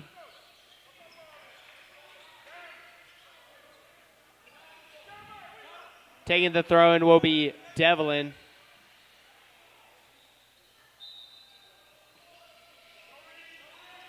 Trey Devlin finds Ramos. Ramos can't finish at the hole.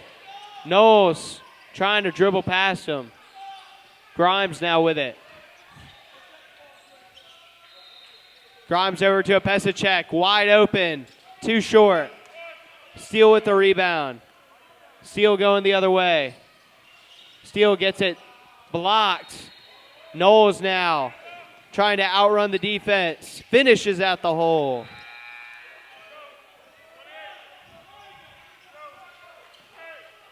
SCE still with double Reach Elite's points, but you can feel the momentum shifting a little bit.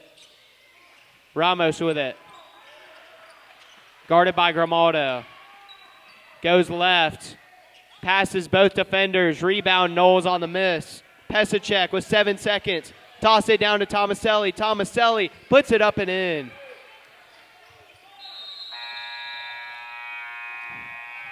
And a nice spurt of energy, an 8-0 run by Reach Elite to end the third quarter.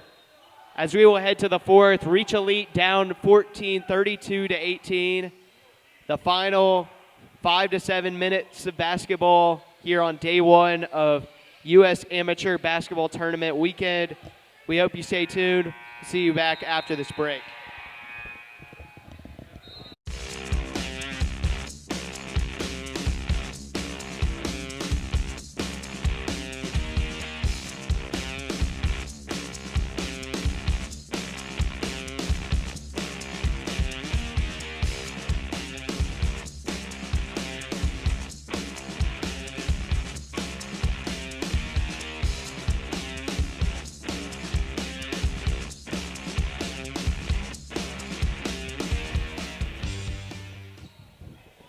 Five to 7 minutes left to play here in the fourth quarter. 32-18 your score. Skills Center Elite in the lead over Reach Elite. Ethan Black with it. Gets it stolen away. It'll be a tie ball, and that will be Reach Elite basketball. An 8-0 run to end the third quarter. This was a 22-point game not too long ago. Now all the way cut down to 14. And now with a chance to cut it even lower, Grimes kicks it out. Brogan with space. Brogan drives inside. Euro can't finish. And down low, a foul is called. After the rebound, Christian McCoy trying to put it back up.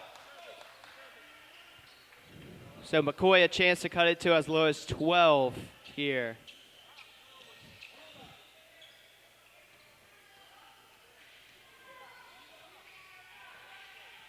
And McCoy too strong on the first. Still has another one left.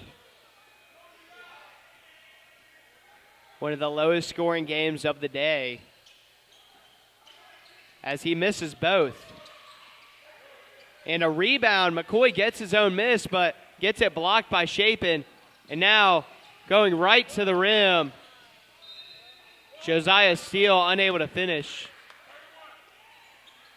Good transition defense by Reach Elite. And if I'm the team in teal, I'm going through Kylo Knowles, the man that has it in his hands right now. Brogan driving baseline, trying to get it back out to Knowles. It'll be off his hands, and it will be Skill Center Elite basketball. Kylo Knowles right now, 7 points to lead Reach Elite. Chapin with it. Chapin drives to the hoop, too strong. Now Brogan with it in the front court, can't finish. Now Chapin kicks it out. Steele, too strong. Chapin the rebound, and he puts it back up and in. Chapin just too tall.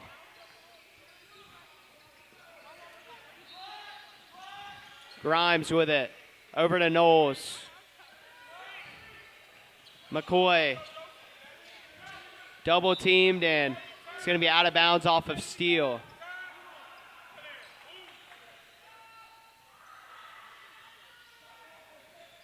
McCoy to pass it in. Pass the check. Pass it out to Brogan. Brogan thought about it, and then lazy pass over to McCoy. Josiah Steele all the way to the basket, can't finish. And now it's stolen back, and he can't finish. Another rebound, and that time it goes in. Dylan Williams, persistent.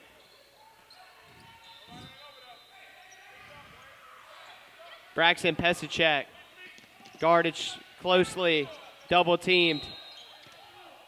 And there will be a timeout by Reach Elite. Time running out for Reach Elite to get back in this one, down 18-36. 4:43 to go or 2:43 to go. We'll see when we come back from this commercial break.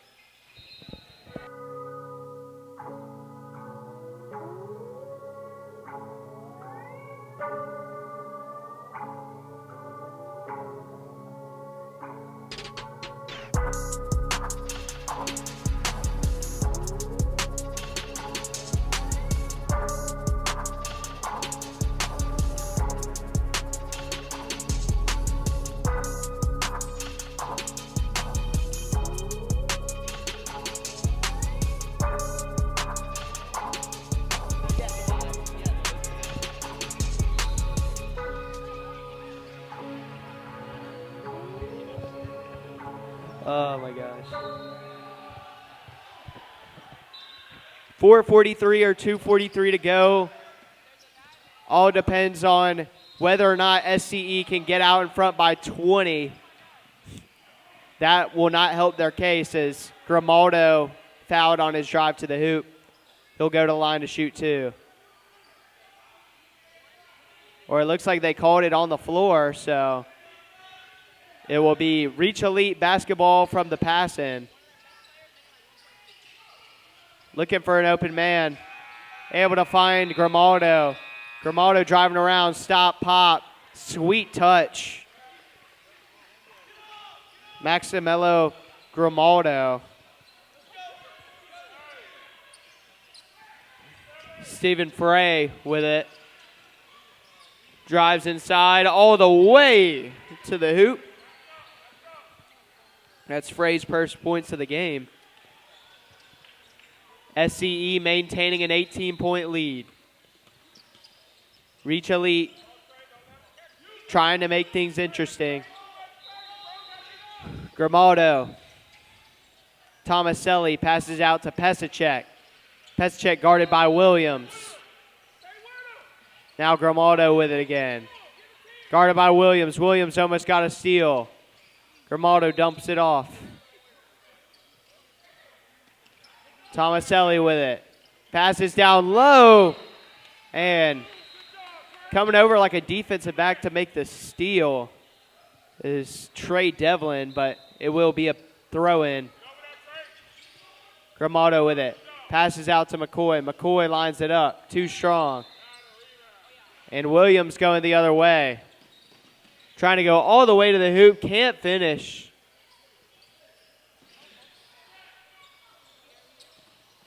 And once again, in transition, SCE gets to the basket. This time they're able to finish.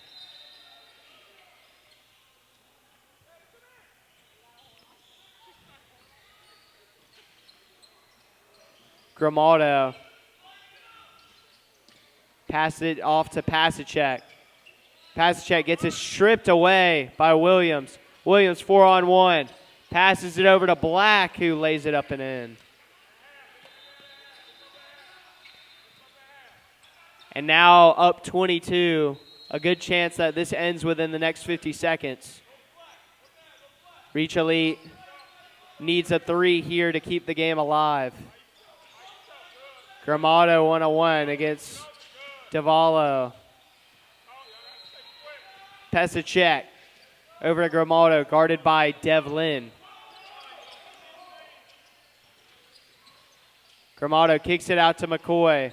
McCoy, Tomaselli. Tomaselli to Pesicek. Tomaselli with it. Tomaselli can't finish. Putting it back up and in. Blake Pickren. Going all the way, Ethan Black with a nice finish. And that will be the end of the game and the end of day 1 here at U.S. Amateur Basketball. Your final score between Skills Center Elite and Reach Elite. Skills Center Elite 44, Reach Elite 22. And Skills Center Elite, multiple players on the board tonight. 7 different players scoring for Skills Center Elite. On the other side for Reach Elite, 7 players for them also scoring, but it wasn't enough. Don't go anywhere, though, because we will have one last post-game interview with the player of the game, which will be Josiah Steele. Finished the night with 12 points, and we'll see what he has to say after this commercial break.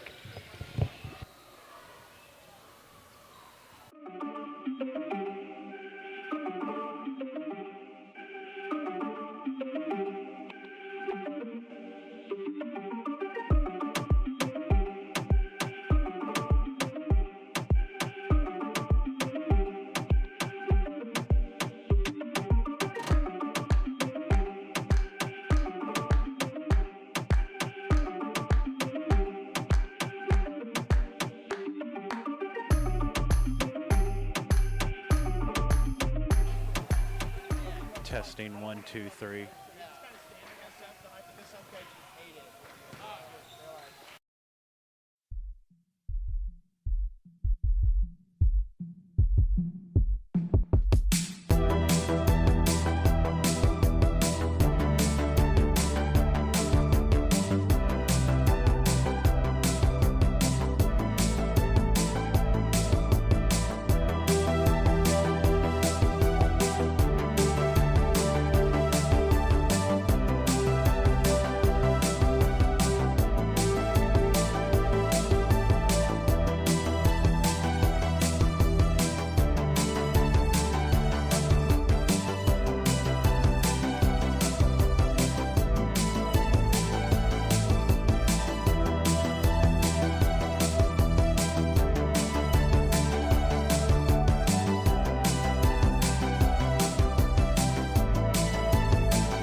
ladies and gentlemen. It's that time, the last interview of the day for day one here at the U.S. Amateur Basketball Tournament. I'm Max Mesman once again, and I'm here with Josiah, who scored 12 points to lead all scorers in the last game of the day, where his team, Skill Center Elite, got the dub 44-22 over Reach Elite.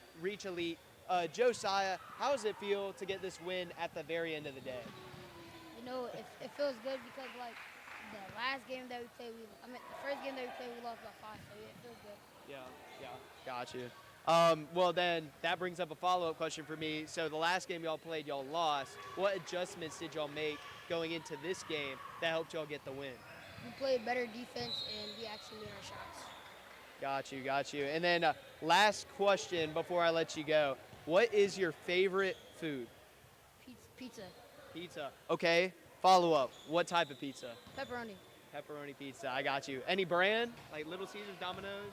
Probably Little Caesars. Little Caesars pepperoni pizza. Get you one, ladies and gentlemen. Thank you, Josiah, and best of luck with the rest of the weekend. Thank you.